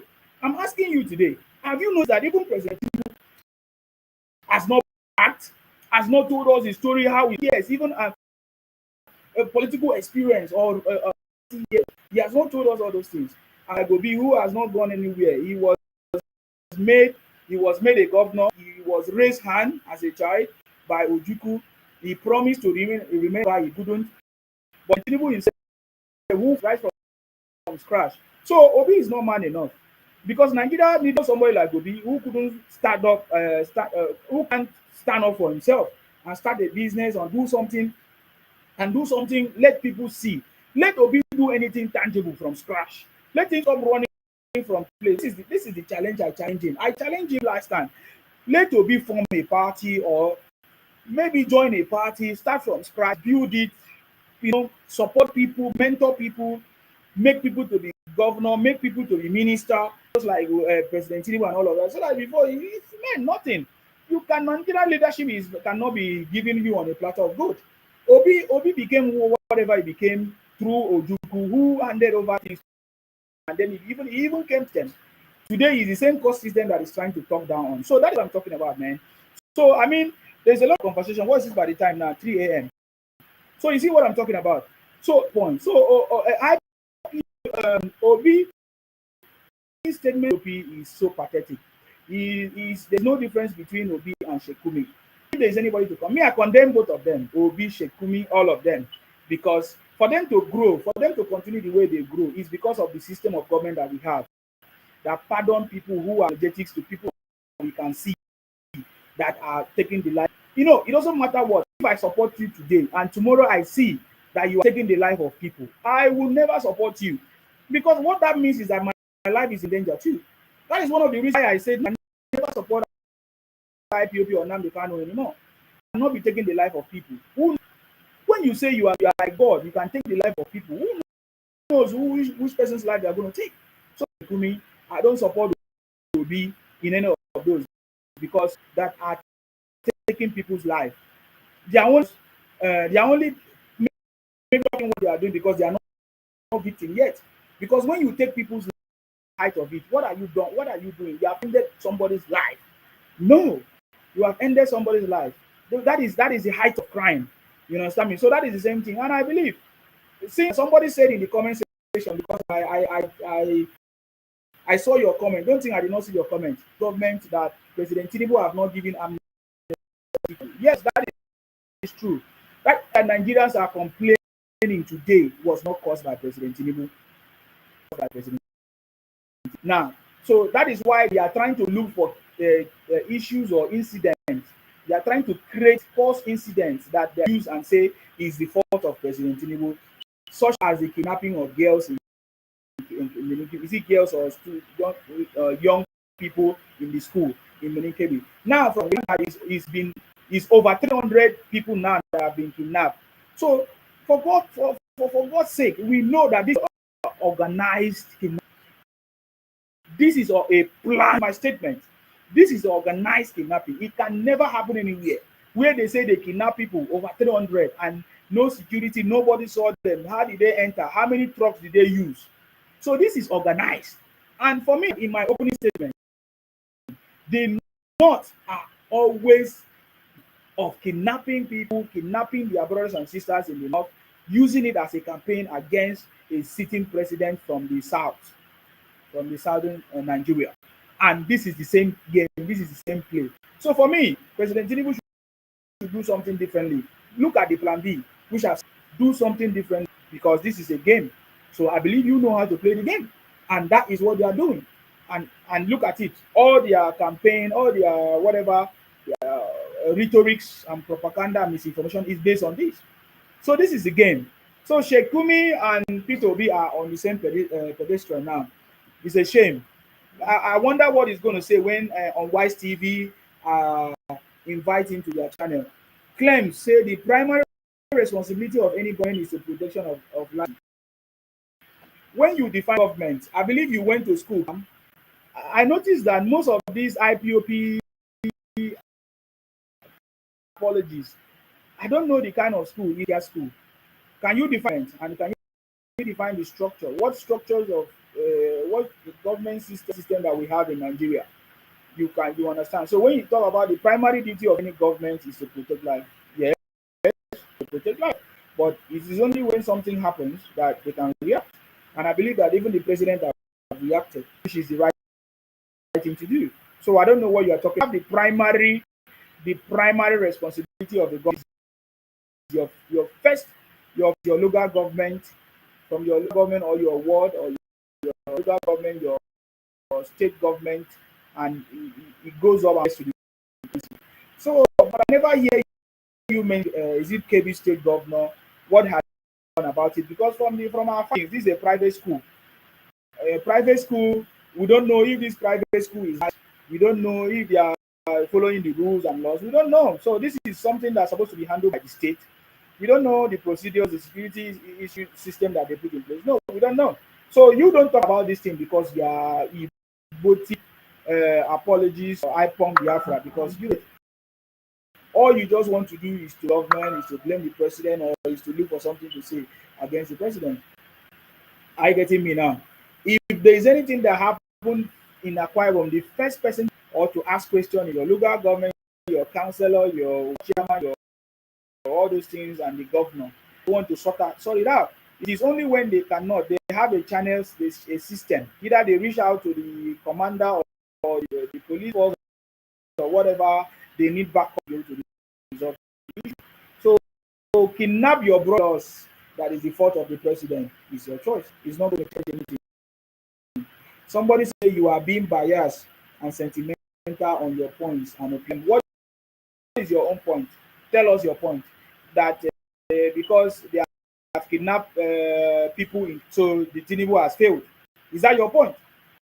Doesn't make sense. Your point, does it make sense? Is it Tinubu kidnap children, or does Tinubu live in Kebbi? What are you talking about?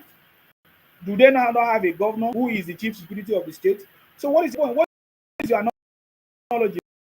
What is the sense in your? So what is your point? Tell me your point. In what way am I biased? I'm not biased in any way. I give you analysis. The only way to solve a problem. I know you have not gotten to my level, so you won't understand. The only way to solve a problem is to look at if this incident has happened before. What happened before? How did it happen? We are telling you that the kidnapping situation is something that has happened some period whenever there's a president.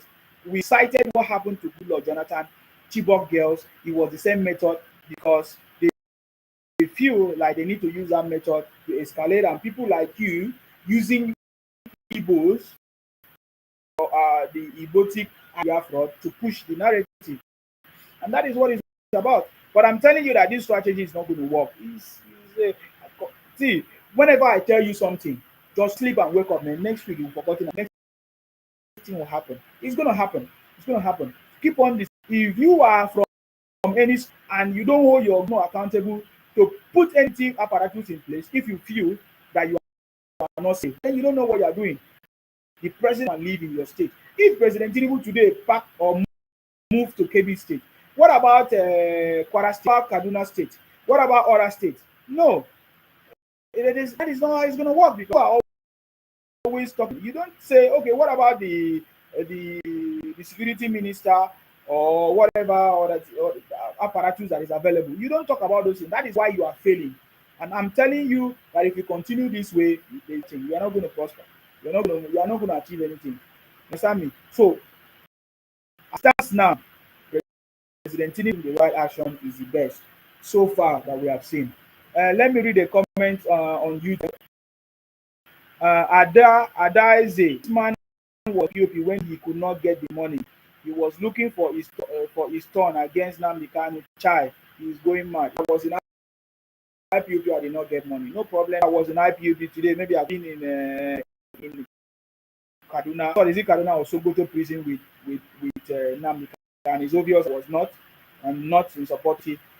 So that is why I'm still talking.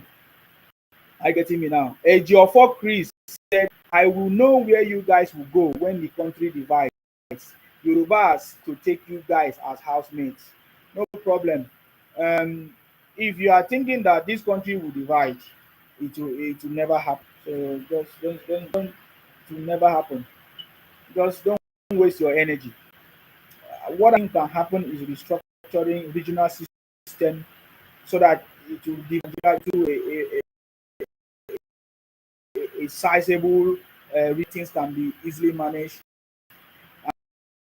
and where in all of that, that if you say that, I will believe it's possible thing to happen. But you see all this community making, you are still talking with Nnamdi Kanu. You think that Nnamdi Kanu brain is now in Sokoto prison, but if you choose to leave your stop you from thinking the way you are thinking. You understand me? That's not the way you are thinking. I can tell you before the end of this process, you will see that Nigeria will be the best place, regional system, things working. By that time, Igbos will now show how creative, innovative, and intelligent they are, because it will now be the opportunity for you guys to develop your own region. And that is the greatest fear of Igbo man. How are we going to develop our region if this will finally have a regional system? That greatest fear. I think I have three topics which I will address. The greatest how to develop their region if we actually go regional. That is the greatest fear of Igbo man, which I know. So we'll talk about that later. You understand? Because even as a state, your governor cannot genuinely use their resources and eat, even if, but they want to. They are so greedy to the point that they want to finish all the money. So that is the greatest fear of Igbo man. So trust me, you see all these things. When I hear people say you are indie developers and all of that, you did this come now to show that skill, you will fail. Common about variations, you are not able to improve on it to make it better. There are so many challenges before you, but you can't see. You are making fake products, imitating Coca-Cola, imitating other people's products. Instead of you to create your own, buy your machine, brand your own, register it, get it registered, get it tested, and have a thing and run your own.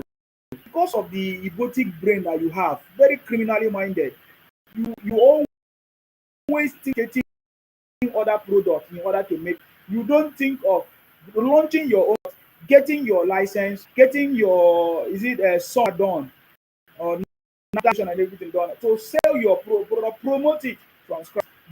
The same shortcut that Igbos are doing is the same shortcut that Obi is doing. This is not bias. This is not hate. This is true. This is a fact. Me, I always tell you a fact. I always tell you. I always Igbo, we are like Japan. No, Japan don't produce imitation. Japan don't produce fake juice, fake baby juice. Igbos can be produced fake baby drink and babies are having issues and crying. I don't even want to talk about you using IPOP to buy people and use it to cook a soup. I don't want to explain how heartless you are. I don't want to go and lobby with the misinformation using Christianity with Obi, because that is what I'm saying. You say Igbos want, but you are prioritizing your own religion. You use Christianity to go and lobby and misinform the US and Trump. Then nobody should explain how you are. I'm telling you, but these things will come back to you. Understand how it works, the ripple effect. People will never forget it.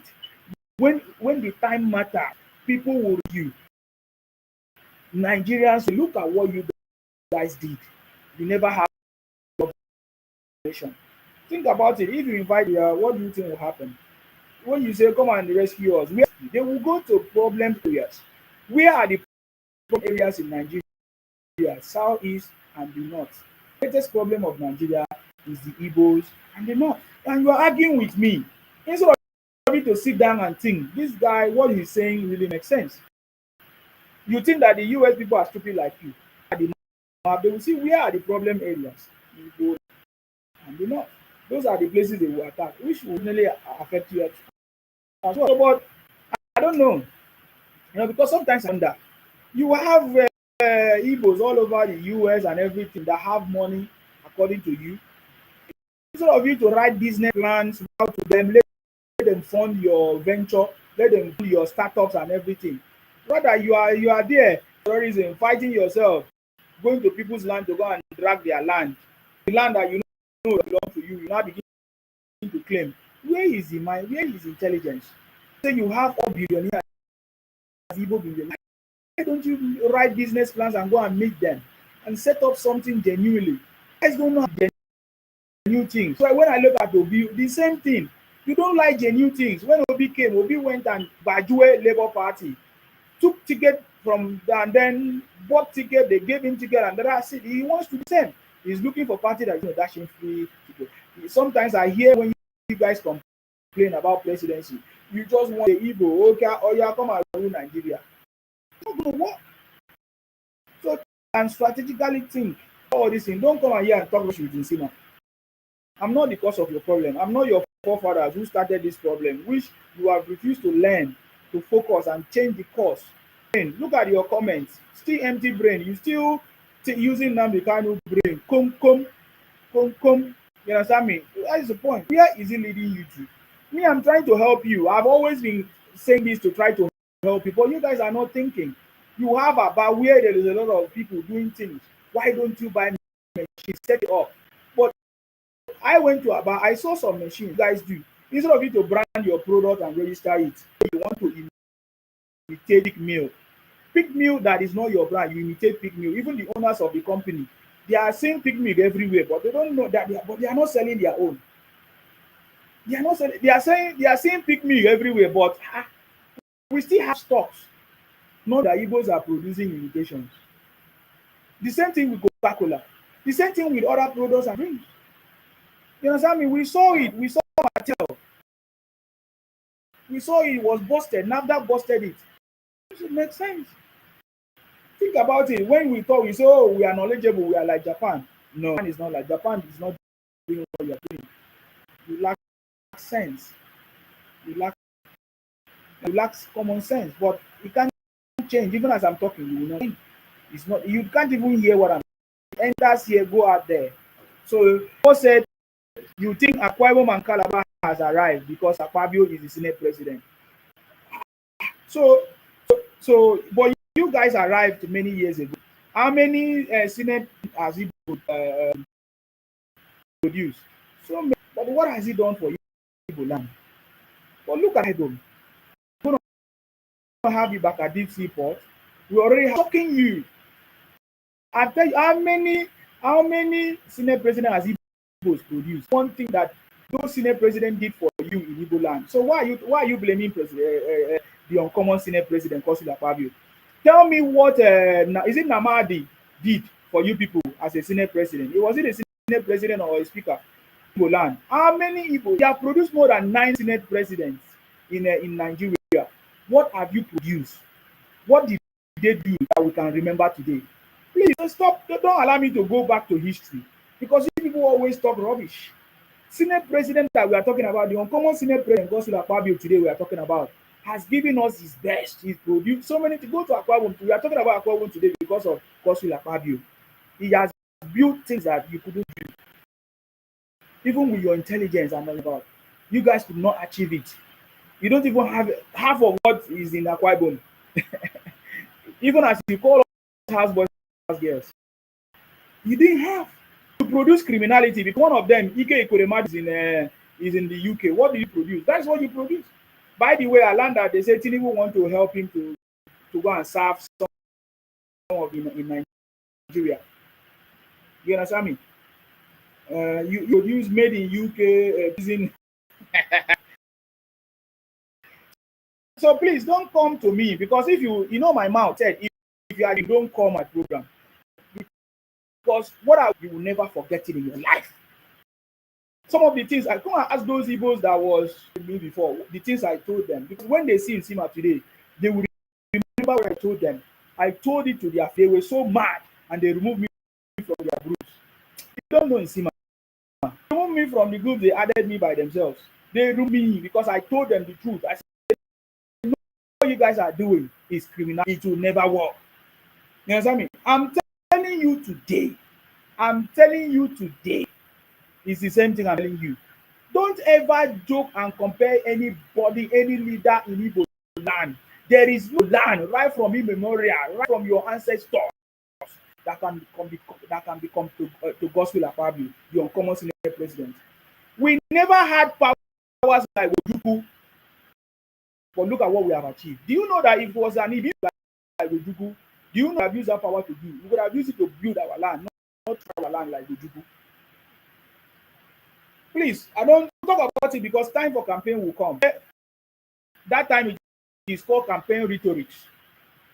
Now, I should be very careful because it go pain you well. You understand me? So this is what I'm talking about. So please, our president, Senate, we can't even compare uncommon Senate president Godswill Akpabio to Obi. You can't, because when Akpabio was a governor, he was best. One of them will start the broadcast and campaign. I will show you. Even when they went to conventions, when Godswill Akpabio was talking, other people kept quiet. When he into them the thing that he has done in Akpabio, other people didn't say anything. So don't bring Akpabio into this conversation. It's going to be a shameful. It's going to be a shameful for you. Common road you don't have in Igbo land. I can assure you, common road you don't have it in Igbo land. Do you know where I come from? My everywhere is light in Akwa Ibom. So don't make noise. Don't talk, because we don't make noise like you. So please, that your comment responding to that your comment, it does not make sense. You understand me? Don't. I see plenty comments you have made here. You say your speaker does not know that since Dora Akunyibi exposed the death of Yaradua, that the North has been happy with the family. You guys are delusional. I don't know what you're talking about there. On TikTok say the graping of Akpabio. Look what we're talking about. I remember when you guys were telling us about Natasha. How Natasha is very. I beg. I know they talk too much. That is why I love these people. That is why I want to be like Tinubu. You don't like it, go and I want to be like you in my life. I want to be like that man. I've never seen this kind of knowledge and intelligence. We must not allow President Tinubu to go away with this knowledge. We need to write it in so that other generations will be free. How can a man exist? All this achievement, he never back, never make noise. He never even talk about it. It is. I don't know how to describe it. I getting me now. I don't know how to do. Thank you very much. I see your comment. Please, can you share and like the broadcast if you are watching on YouTube or X? Thank you very much. Thank you very much for that. He say, why are you so jealous of Igbo people? Boy, you see, I'm never jealous of Igbo people. I only respond to your questions or your comments. And maybe in my response, you think that I'm jealous of you. No. My response is very, very clear. I respond to you because you don't know. You know that you people are village. Because your villages don't have roads. Even Obi village, erosion no going go there. We saw even Aba, we saw the roads are not good at all. You understand me? You don't have anything. So you are still in village. You think that the way your south is the way Akwa Ibom is or Lagos. You see Lagos. Is Lagos movies in your Igbo movies you produce? Don't you tell your mama in the village movie that we find out that the city is Lagos. So what are you talking about? So you really need help, guys. I don't know. You guys really need help, but you are not ready to take the help. I get it. So please don't come to me. Don't come to talk to me. Don't come to talk to me because it's not going to be well with you. You need to sit up. You need to sit up and help yourself. Stop running from and looking for money in our water. Stop all those things. It's not helping. In the long run, you will end up seeing yourself as being marginalized. Nobody marginalize you. Just like I asked you question. Is there any state in the southeast where the federal government is owing you your allocation? And maybe because you don't understand what federal allocation means, the component of federal allocation. Go and make a research. Igbos, take your time and understand what it means federal allocation. What the cost supposed to be used for. Because if you understand it, you will not be calling Tinubu to come and solve your problem because you don't even solve.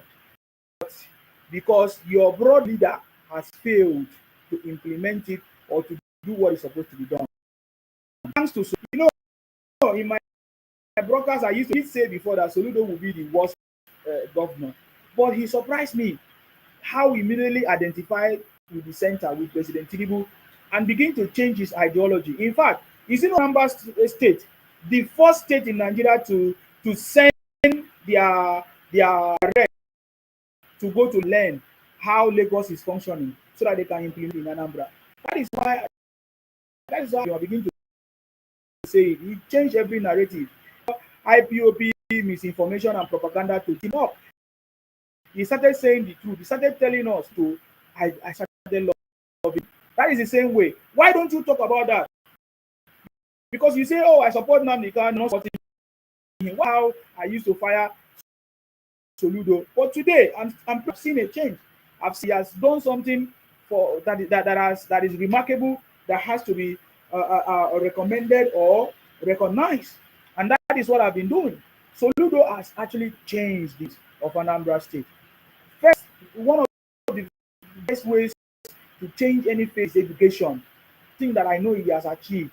He has educated most people to know these are kingdom. That is the first development that Soludo has brought. Alone will remove that mindset, that biased mindset that already been created.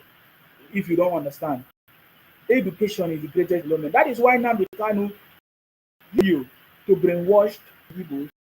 And if you look at them, the things that they are saying today are those things that they learned from. So the first development that the governors or the leaders in Igbo land needs to bring is education.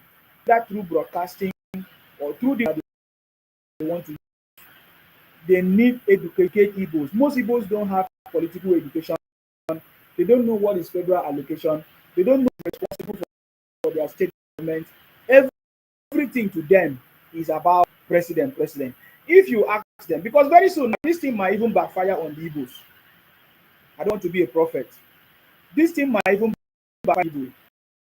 If one day, maybe after 100 years, and anything that happens to you are the president.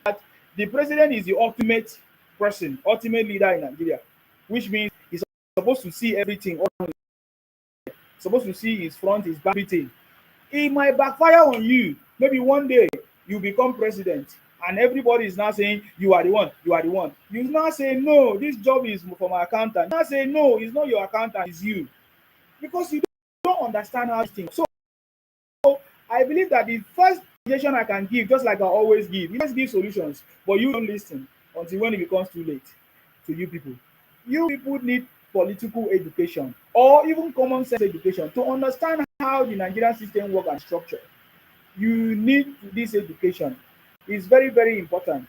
And if you want Nigerians to listen to you, maybe Nigerians will listen to you. But because there are so many things that you have said or done that Nigerians is in the hearts of Nigerians, especially the Yorubas who have given you open hands to explore and to live in their space to the point that they make you their caretaker, even business, to the point now you are now betraying them, you are now abusing them, calling them names of things, you are not disrespecting them, boundaries, you don't know how to respect other people's tribes and culture and all of that. These are the things you need to learn. This is something you need to learn. I believe that there is no I don't want I don't want to read that left. I believe that with just simple knowledge and googling or research, you can know what it means, how Nigeria. Start with finding out what meaning of Nigeria federal allocation. What does it entail? What are the components? Every money given is for a purpose. There is even security vote, there is even all kinds of things. And don't get it wrong. The reps, the senators, they also have their constituency project that they're supposed to do, in a session or within a year or something like that. These things are done. You never ask yourself, where is it the president that failed to do that? Is it the president that will come and do that constituency project for you? Okay, you say the president is supposed to hold them accountable. No, the system do not have that process. It is only maybe after they finish their tenure that if they still, just like what is happening to Edo now, Obaseki. Guys, are you aware that Obaseki is is wanted in Edo State because of some misappropriation of funds that we use Edo to borrow money according to allegedly kind of information, which I'm still getting more details. But I listened to the governor pleading that they should bring back Obaseki Edo because something is missing. It's the same way. Are you getting me now? It's the same way. So you need to find out all these things so that you know how these things are working. Your reps have a project, your senators have a project that they're supposed to execute. Because if you know Abarebe will not be working free and you guys are suffering.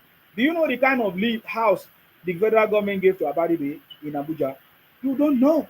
He's enjoying himself. He doesn't know all these things. They are just talking nonsense. They are just happy because nobody is disturbing them.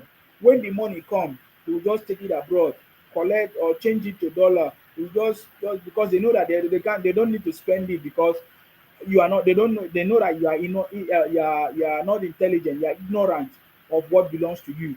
So this education is very, very important. Same thing I'm saying is everywhere, even in the south, even some part of the southwest. All those things is very important. Go to Lagos, you see what the reps are doing, what the senators are doing, while they are building their local government, how they are building houses, affordable houses in Lagos. You don't know what we are talking about, and you are here complaining, talking nonsense, looking for who to blame. My brother, Nigeria have changed. You will soon discover that all these your lies and propaganda, all this rubbish talk will never fly anymore. Are you getting me now? So look at it. I know you never thought about it, that Igbos have produced more than how many senators, sorry, how many senate presidents, but there's no one thing that you can look back and say, look at it, look at what they have done.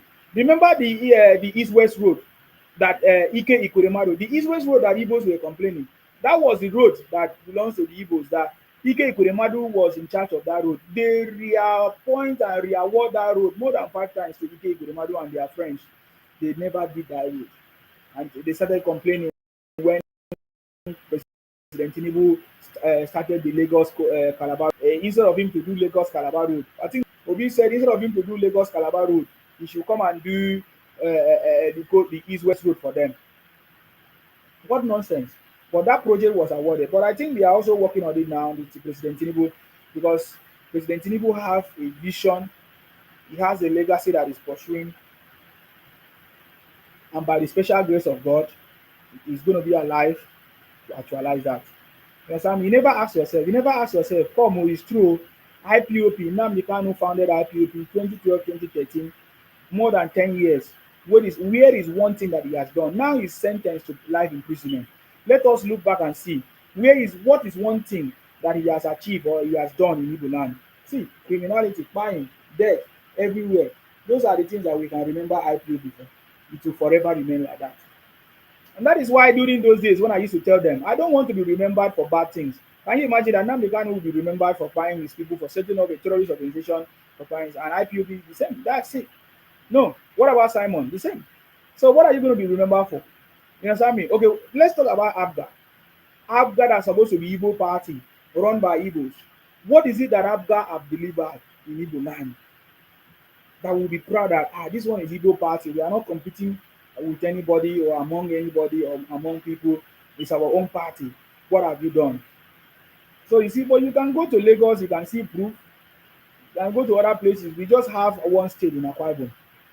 But at least we have achieved a lot in Akwa Ibom. But we feel that it's still not enough. Yeah. So I don't know. I don't know. So I'm just showing you. I'm just showing you your upon that you have how many states in the southeast. All the monies you're supposed to put together to build yourself, to build your place. You don't. You run away and then stay abroad and be fighting others and say, oh, they are the cause of your problem. Be fighting the president. If you want to become a president, you map up a strategy. The strategy that Nnamdi Kanu and Igbos mapped out failed. It was a wrong strategy. The strategy that Nnamdi Kanu wanted to use through violence, through force, through intimidation, through setting up, is not going to give you presidency. You can see that has failed. What is the next strategy that you are going to bring? If you are so passionate about Biafra, or if you are so passionate about presidency, because we know that you are looking for presidency, then when you talk about Biafra, you are talking about Igbo expansionist agenda. Because when you talk about Biafra, you are trying to Colombia other people's state to join you, which is not working. Everybody have said we never want to become. You say, oh, you must do a referendum. We say referendum for what? We don't want it. We don't need referendum. We don't want it. So I've defined all these things very clear. If you are not still understanding, then you are still backward. Biafra means Igbo expansion agenda. Simple. Because you are not asking for Igbo nation. Because if you are asking for Igbo nation, nobody, you don't even need to ask for Igbo nation. What is Igbo nation? You could have built yourself, build your land, build your road, build your network, railway, everything. You don't even do that. You see the point now? So that is what I'm trying to say. Think, what do you want? Today you say you want to go and take River State, you want to take Akwa Ibom. Next day you say, oh, you want to be president of Nigeria. So you are completely confused. So I implore you people to sit down now. Now that you have seen that Nigeria have changed, Nigeria is not going to pity you. Nigeria is not going to favor you and say you are Igbo or you are Yoruba or you are this. No, the law is the law. There must be a precedent, and it has been set already. Nnamdi Kanu is in Sokoto prison. So forget it. What is the next strategy? What else are you going to do? Do we want regional system so that Igbos can go to their space, to their region and build their space? If you want to call it Biafolo or Biafra, you are free. Nobody is going to fight you. Are you getting me now? Because we have already disowned the name. We have disowned that name, Biaforo, to you. We are no longer interested in Biaforo or whatever. You can use that name and build your space and make sure that everything works well for you because you have the resources, just like every other state. Monies are given to you. When I hear some people say, oh, why is the federal government neglecting the southeast? I'm like, what do you mean? Are you not being paid on your obligations? What is it that don't you have reps? Don't you have ministers? What do you mean you are being neglected? You are just talking out of ignorance, just simply because these are the rhetorics of Nnamdi Kanu. Do you understand now? So that is the point. So what do you hope to achieve? The Nnamdi Kanu case, he said, I am fighting for the freedom of my people. I ask you, which people? Is it Igbo people or what? He can never say Igbo people. So who are your freedom of who or which of your people? Because I know I'm not your people. I never give you permission. So I don't understand. When did Akwa Ibom give Nnamdi Kanu permission to be fighting for us? None. So that is stupidity. That is stupidity. Foolish man. He deserves to be where he is. So that next generation, if he comes back, if he born another next generation, he will never be so stupid. You understand? He will never be so stupid again. Let me read another comment here. Thank you very much, Olatunji. You said, Olatunji, you never sleep. You said lack of road infrastructure in the southeast region due to bad state government in Igbo land. That one we know. Mr. Nsima, the president is doing his job. Let the state government in Nigeria carry out their own duties and function as well. Exactly. Even the whole president, when we start campaign, I will bring out all those videos. A whole president said, my focus is to make sure that I have the finances. I make sure that we provide the finances that is necessary and the policies that is necessary to run the country. I have provided finances for all your state governments. Hold your governor accountable. President said it. There's a video where President Tinubu said all these things. But did they hear? When you hear them, you come out and say they are graduates. You need to begin to query your graduates, how you come out of school of school. Some of them will say, oh, they are yeye British. They are stupid. It's only people celebrating them. I don't celebrate rubbish. You understand me? I don't celebrate rubbish. You understand? So because the president have said, um, I have given double money or triple money to your governor, go and ask him. Because which other channel is he supposed to give money? Is he supposed to come and give you? I never hear anybody ask their governor. I never hear them even protest asking their governor what is going on. The president have told us that we are giving you money. Fine. Nigerians have been calling on the president for years, for months, every time. And then the president came out to say, okay, I've listened to all your cries. I've created, my job is to create money, make sure there's money, produce money for the state, for the country. Now, I've given these monies to your state governor. Hold your governor accountable. None of you go on. Well, none of you did. So thank you very much, Olatunji. You are very, very correct. None of you did. But rather, now, because of your own political agenda, which your strategy is going to fail because you are making mistake with the person that you are using that strategy. So just like I said, if you like, hold your governor accountable. If you like, hold your what do they call it? Senators, House of Reps accountable for for your or will I say non-development in your state. If you like or if you don't like, you leave it. Complain from now till tomorrow. President Tinubu will still be the president and finish and go. Nothing will happen, and it will create his legacy. Nothing will happen. I getting me now. So that's it. That's the way forward. There's no two ways about it. So for me, I think I've dealt extensively on these celebrations. You have listened to one of our sister Choma, who was very very clear. I think one of the last callers, she came out and explained that she's an Igbo. Look at what has been going on in Imo State. That what the judge did is perfect. We also saw an Igbo lawyer who explained that the lawyer did that the judge, Justice Omotosho, did a very, very, very, very, very comprehensive job. That's it. So there are Igbos that are celebrating that this case, this justice have been served, so that the people that at least that they buy their brothers and sisters, their family can feel a little bit relief because there is nothing or there's no justice that will be able to bring the life of somebody.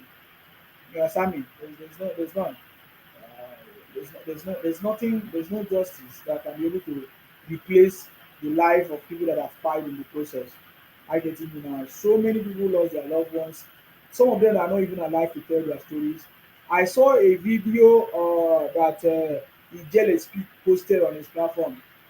Videos of cars discovered in all these camps of IPOB Biafra, how the owners of these properties or cars are not alive to tell the stories. So it's so wicked. So wicked what the crime that these people committed. So wicked. And when you look at it, they are brothers. Oh. It's not outsiders. It's not indigenous. It's not visitors. They are brothers. They kidnap them, steal their cars, park it somewhere.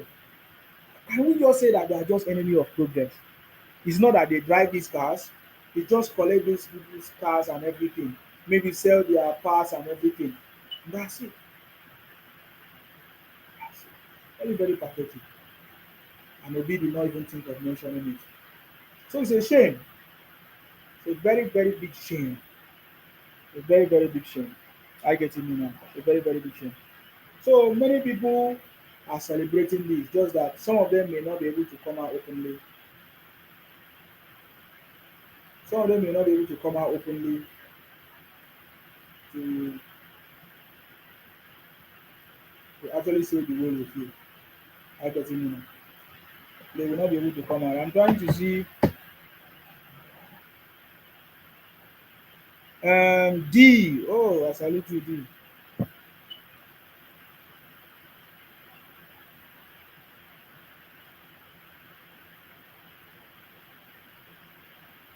Okay.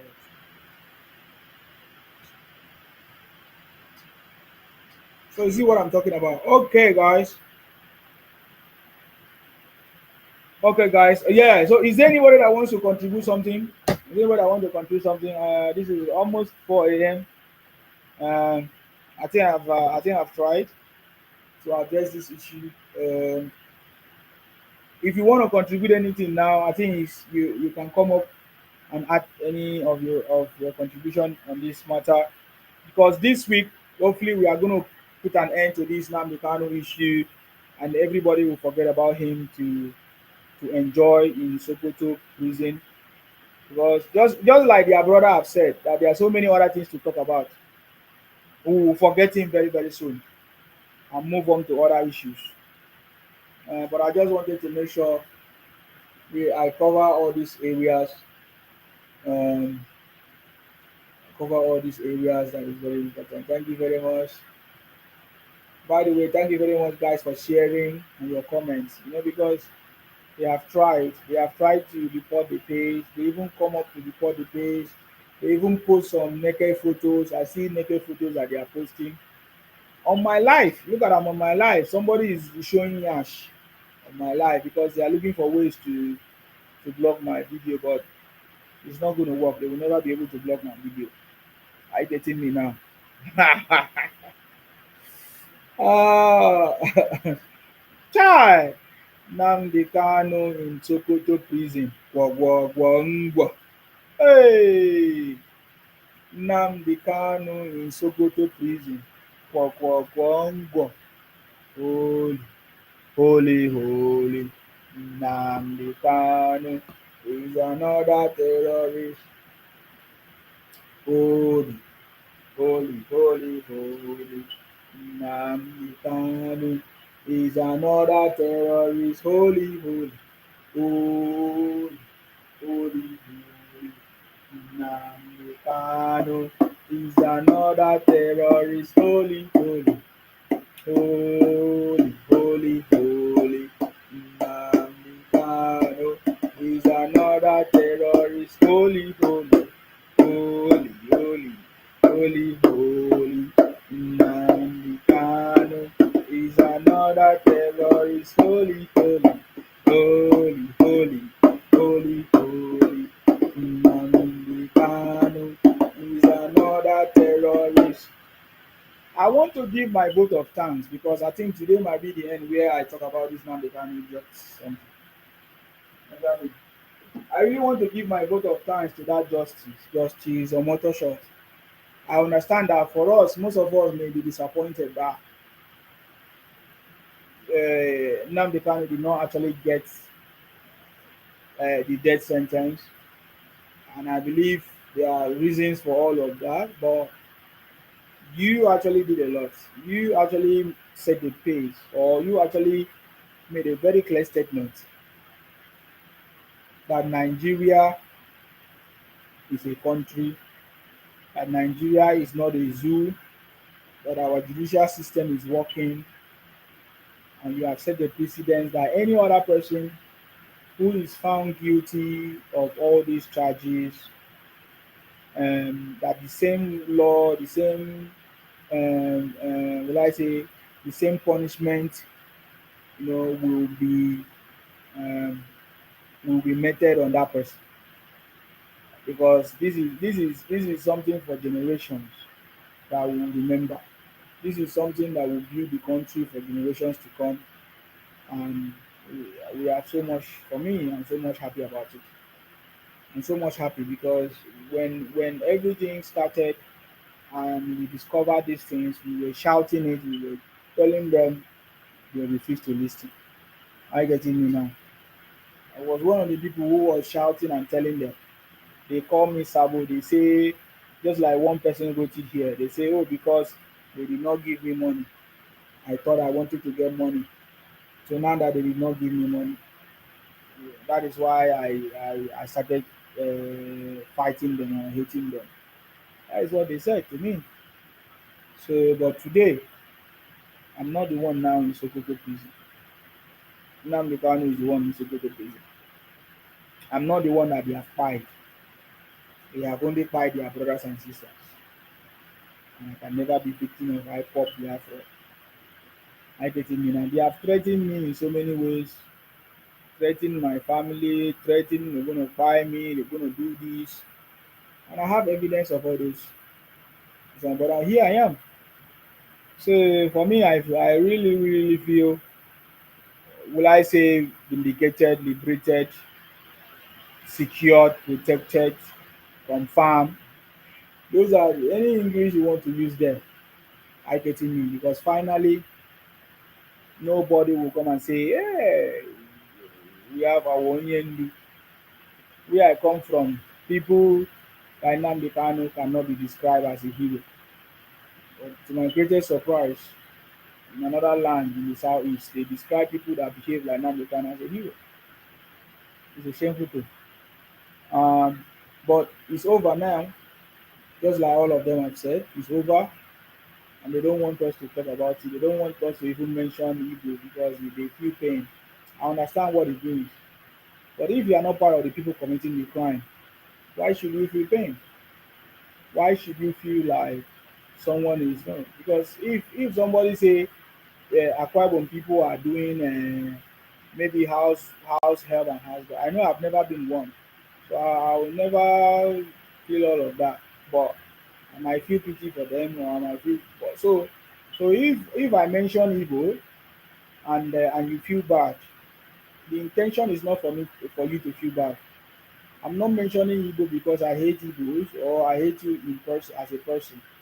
No, I'm calling Igbos because it's too much that we have noticed that all the crimes that is going on, you understand me? All the issues that is going on, all the propaganda is being driven by Igbos. And somebody have to say it, somebody have to call you out to make you think maybe you can have everything. Or because your actions are evil. Your actions does not look patriotic. You understand me? So that is the reason why I'm calling you. I just want to let you know that I do not hate you. I do not hate Igbos. Igbos are my best friend. I can even call one now and tell you. You will talk to me. You will hear. I just want to make you understand that we don't want people.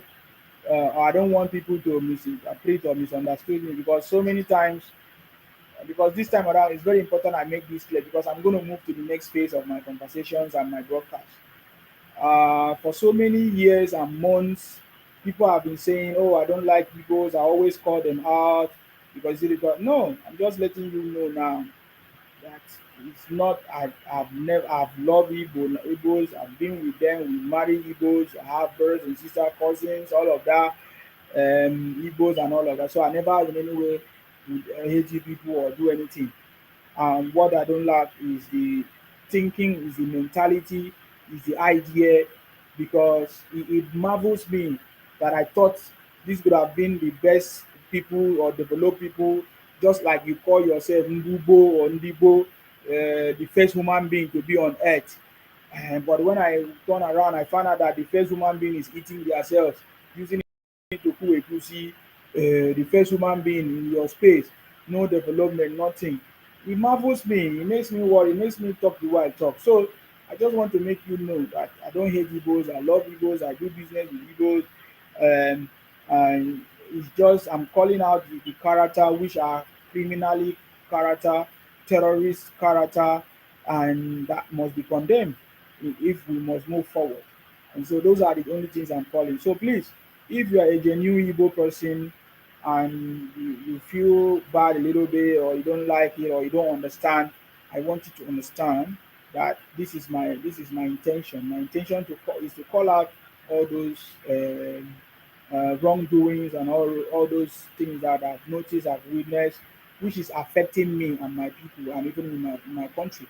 And that is my job, which I have the right to. Your own action should not affect my own. Your own belief should not affect my own belief.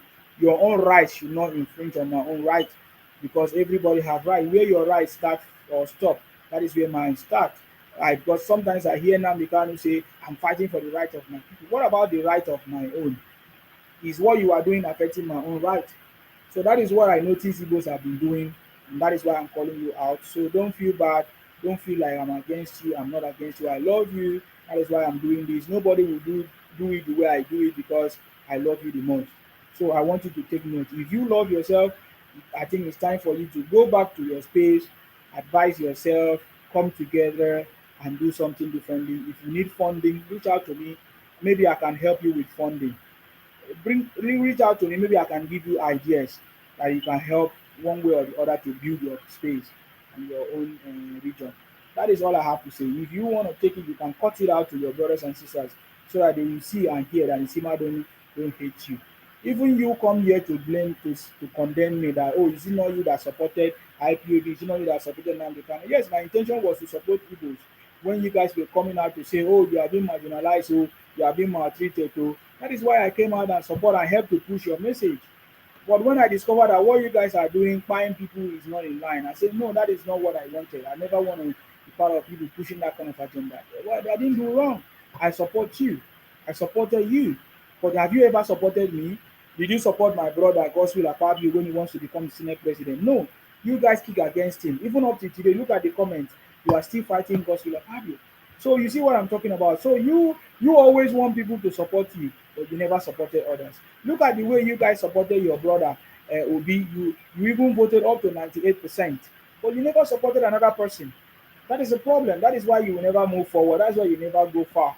And these are the kind of characters I'm calling out, just for you to know that for you to be able to move forward, you understand me? For you to be able to move forward, you need to be able to play that alliance game and understand politics so that other people will support you. So that maybe one day you'll be able to achieve what you want to achieve. But because of the things you are doing now, I can't see you achieving any of those things even in the next 100 years. And Nigerians are going to be able to now react and do things in order to push you away from them based on what you have done. If you like to listen, you listen. If you don't like, that is your choice. Thank you very much. I just wanted to make that add that. Thank you very much, my brother Uncle K. What do you have to say as you are back?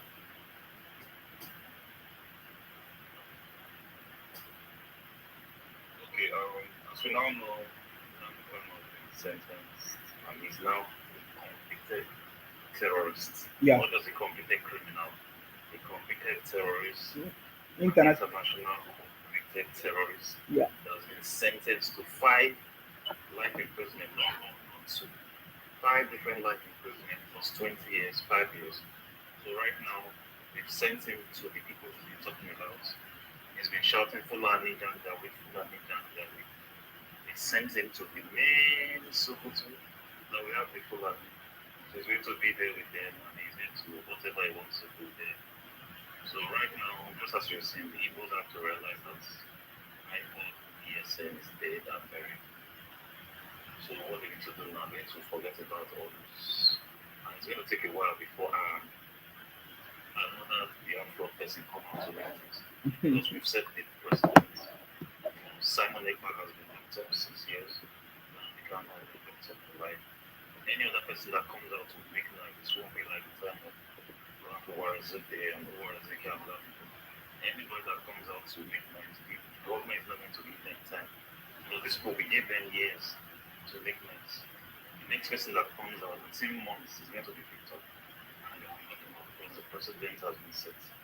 If the Igbos want the best for themselves, what they need to do right now, all those boys where they push, where they chop people, where they kidnap people, where they steal cars and all those things, it's time for them to go into those bushes, bring those boys out, the ones that want to repent, because they say, everybody will be valid and right down and repented. The ones that want to repent and say they won't do this nonsense, and they give them a chance to repent. The ones that refuse to repent, that continue wants to be criminals, they will be dealt with. Just like I said, like you said, so many people have run away from the southeast. To go, the evil are the one that must feed themselves, not shouting Trump to come and do. Trump won't do anything. You are the ones that are going to the bushes and bring all these criminals out so that you can go back to the other side. Just like they said, Casey and Eve They are very rich. But for the past 5 years, they've not been to their villages. This in that his parents have been dead since. He's not able to do their burial because these criminals are in his village. They say they are even living in his house in the village. They have to go there and chase all these animals out. So that peace will return to the southeast. Because the southeast was one of the most peaceful places in the country before Nnamdi Kanu got all this is criminal. So they have to go there and chase all these criminals out. So that peace will come back to the southeast. So people can go every Christmas they can go home. But if they choose and they still say they want to continue to live all this deceiving themselves, so Nnamdi Kanu is a nice man. He's going to come and he's not going to come out. Even if there's going to be a presidential power, it's not going to come soon. It's going to be there for at least 5, 10 years before they even think about that. Because number one, it's not really useful. If you look at it last week or was it a few weeks ago before Nnamdi Kanu, there was a ISWAP terrorist, Ismail, something like that. I've forgotten his name, like that. The prosecutors, they wanted 75 years for him. But this guy made the judge and I was like, okay, please forgive me. This again, I was brainwashed. It was the commander, or ISWAP commander, and they gave him 20 years. The man that gave him was an ED. Sentenced him to 20 years in prison instead of 75 years. That's what Nnamdi Kanu would have done all this while. No play back, calm down, but he refused. Even on the day of judgment, he was busy making noise. And I'm suing for I'm trying for contempt of court, but the judge just put it a sentence to them. My sentence they went to give him, they changed it to life.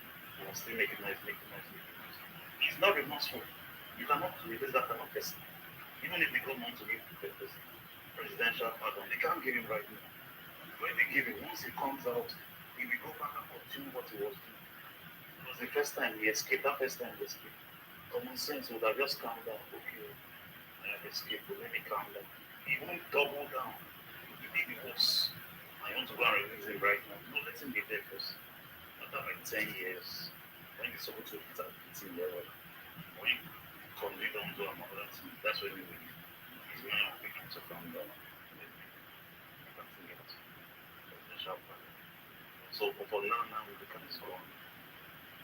That side is gone. The Biafra and for ASM are gone.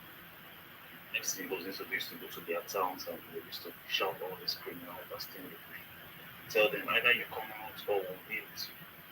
And they can bring peace to their if not, because me, as I am, absolutely, my place is safe. I mean, I will say something. Right? My place is very, very safe. There's no unknown government stopping me. There's no situation. I'm just appointing that so many people they run to our side. That's another thing we need to be very mindful of because they are run all over the country. There's an increase of them right now because they are running from their place. They don't want to fix their place. Instead, they are running to other people's place. And when they run to our places, they will not come down. Before you know, they want to change the law. They want to do this, do that, do that. So that is over here. So I'm saying somewhere like you, I'm proud we have somewhere like you in Akron. We need more people. In the internet, we are not that much, but we need more vocal people from Akron State. Do you know this guy called Titanic? Do you know Yes, this? yes, I Yeah. I know Titanic very well. Oh, okay. Following it. Okay. Like I said, we are not that much. Yeah. We are not that much at the time, but the few we are, please, I'm proud that we are now bold, we can speak up. Okay. Like in those days that they wanted us to be. People told me house here and house here. But those days are in the past. We have the Senate president, so I'm not that space up. We need more people like this. Yeah. So thank you very much. Thank you very much, sir. Uncle K. Please be safe. People will come to your inbox, please. Yeah, Just be no, safe. they always come to my inbox. Every time I come online, they always come to make me what I don't because I don't care about it. Okay. All right, thanks. All right. Thank you very much. Stay blessed. Good night. Thank you very much. So that was Uncle K. Very powerful. I think there's one more thing I want to add before I leave because it's past 4 a.m. now. This is always my time. Um, One thing I want to say is that the government have to also look into these yeye British, these influencers, these so-called artists, these so-called all kinds of things that don't pay tax in Nigeria. You know, people like Cubana Chief Priest, people like all those guys, even P Square, all of them making stupid comments against this country, against Nigeria, or even against the judge. Those influencers and all of that. That is how it starts. When they make statement that is inciting, that does not make sense, that is not building the country, they should be called for questioning. We should not allow it to build up to get to that point where they will now feel that they are king. People like even BDM and others. These guys are part of the problem. I get me. So the government must take action because people like can Cubana chief priest make such statement. How can P Square? I don't want to mention any of their names more, but because tomorrow now they say, oh, look at what this guy say. He's calling you out for the government to do whatever. You can say that I'm not afraid of anything, but I'm just saying these people are mostly behind all these things, and the government should look out for all these people, their statement and everything. Are they patriotic? Are they in support of the country, or are they demarketing the country? Where all of them make their wealth. People like PSK, where did he make money from? It was Nigeria that gave him the fame. The others, all of them, Kubana Chief Priest, all of them. So why would they talk about Nigeria? Even Obi, where did Obi make his wealth? Is it not in the same Nigeria? Even if I don't want to go into integrities of it. So all these guys make their way from Nigeria. So why would they now be marketing the country, burn down the country because of their own political ambition? So the government must be very, very understand that the government is not just there based on party or this. The government is there to protect every other, even minorities, because in Nigeria they say they are minorities, which is not supposed to be. Minority ethnicities and everybody. Nobody should be saying, oh, there are only 3 tribes, Wasobia. No, there are plenty. So the government should be able to protect every other person, every person, even if they don't have the power to speak. So, because this is what it means for the government to be in power. And that is one thing I'm asking. The so-called influencers who think that they have followers, they can make stupid comments or they can do this to use it as a excuse. Look at people like Fowls. We have not even discussed this thing. People like Fowls, they never even supported the NSAS. People like Runtown, all of them, they use the NSAS in order to flourish or to grow their own business. It was not that they truly love, because from the investigation that was released, they discovered that people like all those celebrities, they just came here just to showcase themselves and to promote themselves. It's not that they really love, they were part of the movement. They were never part of the movement. And that is the same agenda that they are doing. People like Ibrana Chief Priest, they will hide under as if they are supporting this just to promote their product, and then be talking rubbish, not knowing that all these things that they are saying are fueling all kinds of rubbish. So these so-called influencers, that instead of them to focus on their influencing, they are now commenting rubbish and talking rubbish against our president and all of that, or our country. Something must be done about it, because this is the standard. It's never done in any other country. It's only in Nigeria I see people just wake up and can abuse the president the way they abuse, or say all kinds of nonsense like that publicly, and then nothing done about it. You can hide in your house and talk rubbish, but you cannot publish it about our country and demarket the country, because things that are being published will become digital footprint that can form part of a study or somewhere anywhere in the world which we don't know. That is why most of the things, influencers, videos that they are recording and posting on social media, is very important that our government do something. That is why I love the UK, because all these things can become an investigation, or can become part of the research of somewhere, of a student somewhere in any country which we don't know, which will now form wrong decision or wrong image about our country. So these influencers have become a problem in this our country, and that is what gave birth to Nnamdi Kanu. Me, I'm not an influencer. I've always said it. I'm not a blogger. I'm not all those things. I'm a patriotic Nigerian who wants the growth of this country, and that is why I do what I'm doing. Thank you very much. Equally is one. I salute you. Good morning, the great Sima. Yes, that is why I come, because all of them now make. That's why I told you all Igbos are among this shenanigan they created in their place. Because how can somebody like Ghana Chief Priest come and threaten our president. If he don't do this, he will not get to vote. Imagine, he's in Lagos. He's not ashamed of himself. He's in Lagos making money. This is the plan of His Excellency Bola Ahmed Tinubu in Lagos. And he's manifesting in Lagos. He's not ashamed of himself. After 2023, did they give him vote? But he emerged as president. So, whoa, we don't even need their vote. Their vote don't count. You know, they used to say there are 10 million people, there are 100 million people. In 2023, we see that they are nothing. They are nothing. Obi is supposed to hide himself in shame. Or some Baba in UK is commanding him as a former governor of his state to sit at home. How many governors, even the president sitting governor as a state sit at home, and they are making noise. You know, all these Igbos, they need to hide their self in shame. They are not ashamed of themselves. All of them are there, the senators, the governors, all of them are there. One person, small boy, is commanding them, and they come outside to talk. They're supposed to hide themselves. They're supposed to even close their mouth, not to speak. But because of Nigeria have been leaving them for a long time, they have been making noise, and we keep calm. No, this time around, Nigeria is out for you people.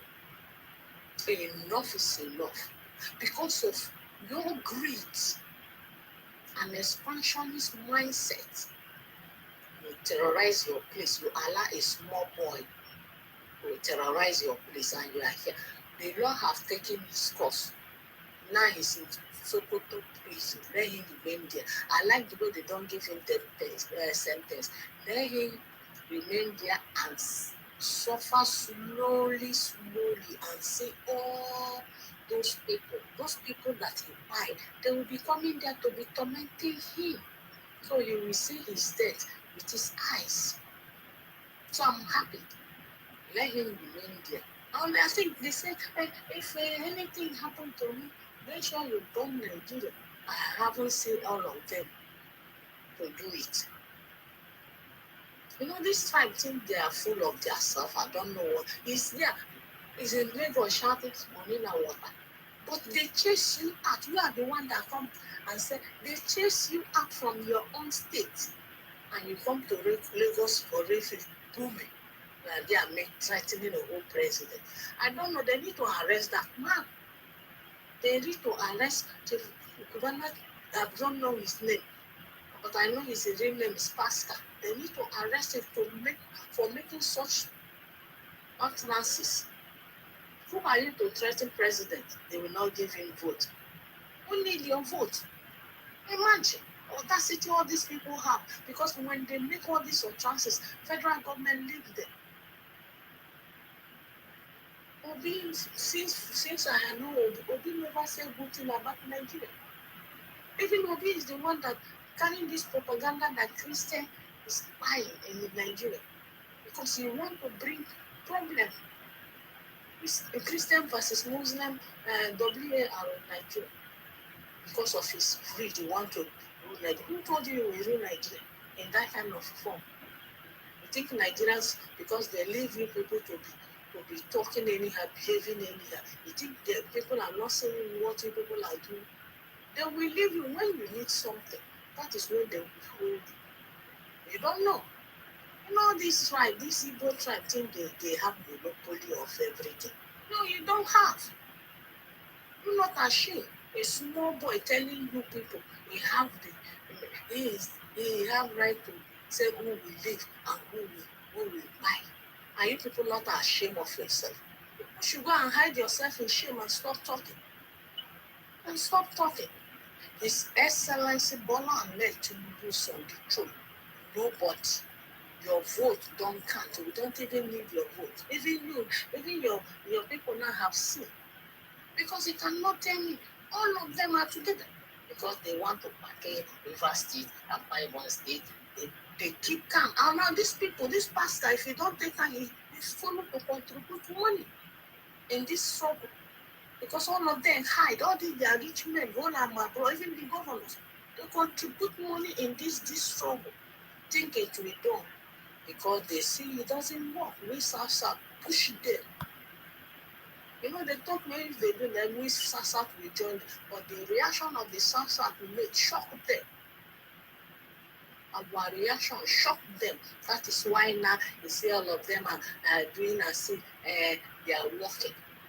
Some of them are coming now to complain because we South people push them to back to service. You want to Colombia who? You want to dominate who? You say Nigeria is marginalizing you, but you want to marginalize other people the way you marginalize us when they put us under that their own distant nonsense. Greedy set of tribe. Don't change. Go and fix your place. We are going regional government. If you like, keep on making nonsense. Nobody cares. We are going regional government. Go and fix your place before it's too late. Because now every region now want to take care of their indigenous people. Not you that terrorize your place to come and stay in my place. No more. That time is no more. Nigeria now is changing. Nigeria is trust. People are wise now. Go back and take care of your space before it's too late for you. And stop making noise, threatening. Who are you threatening? Who are you threatening? Instead of you people should be coming out to be begging, asking for forgiveness from your forefathers till now. You are threatening the whole president, sitting president. This is how Nnamdi Kanu threatened former President Buhari, calling on his name. Now he's in Sokoto now. Let him go and bring Buhari head there. Nonsense. Thank you very much, Great Isima. That is why I come and say. Ikwere is one. I salute you. Thank you very much for coming. I really appreciate you. I've been here for long, so I'm ending the broadcast now, guys. Thank you very much. I need some rest as well. Ikwere is one. I appreciate you. Thank you for coming. Stay blessed. May God bless you. May God bless Nigerians. May God bless the South, Southwest, and every place that need the progress of this country. And may God bless our President, His Excellency Asiwaju Bola Ahmed Tinubu, our Vice Kashim Shettima, our uncommon Senate President Godswill Akpabio. May God bless all of you. May God bless all the members and the team working for the progress of this country. Let us continue to pray for our president, for the situation that is going on, for people that have taken upon themselves to form criminality, to terrorize us or to kidnap us. One day, monkey go chop banana, go come back. That is because they still think that Nigeria is the Nigeria of yesterday. One day, all the gimmicks that you guys have been playing will be revealed, will be exposed. Just as Nnamdi Kanu finally sentenced to life imprisonment that he never saw it coming.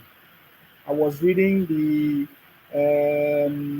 publication of one of his lawyers initially, who said that this case could have been different if they had allowed them to continue, but they brought in a different set of lawyers who did not understand the danger of self-representation. And now that is why this case has become a disaster, that they advised Nnamdi Kanu wrongly. But this is already medicine after death. Are you getting me now? Uh-huh. So right now Nigeria is back on track. That is what you must know. So stay blessed until I come your way next time. Of course, you know my name. My name is Akparawa Nsima, the first son of Idu. I'm from Akwa Ibom. Akwa Ibom ya. Abasiri Onwukende. Bye bye for now, guys. Stay blessed. And see you tomorrow. Bye for now, guys. They are watching me on X and YouTube. Stay blessed, guys. And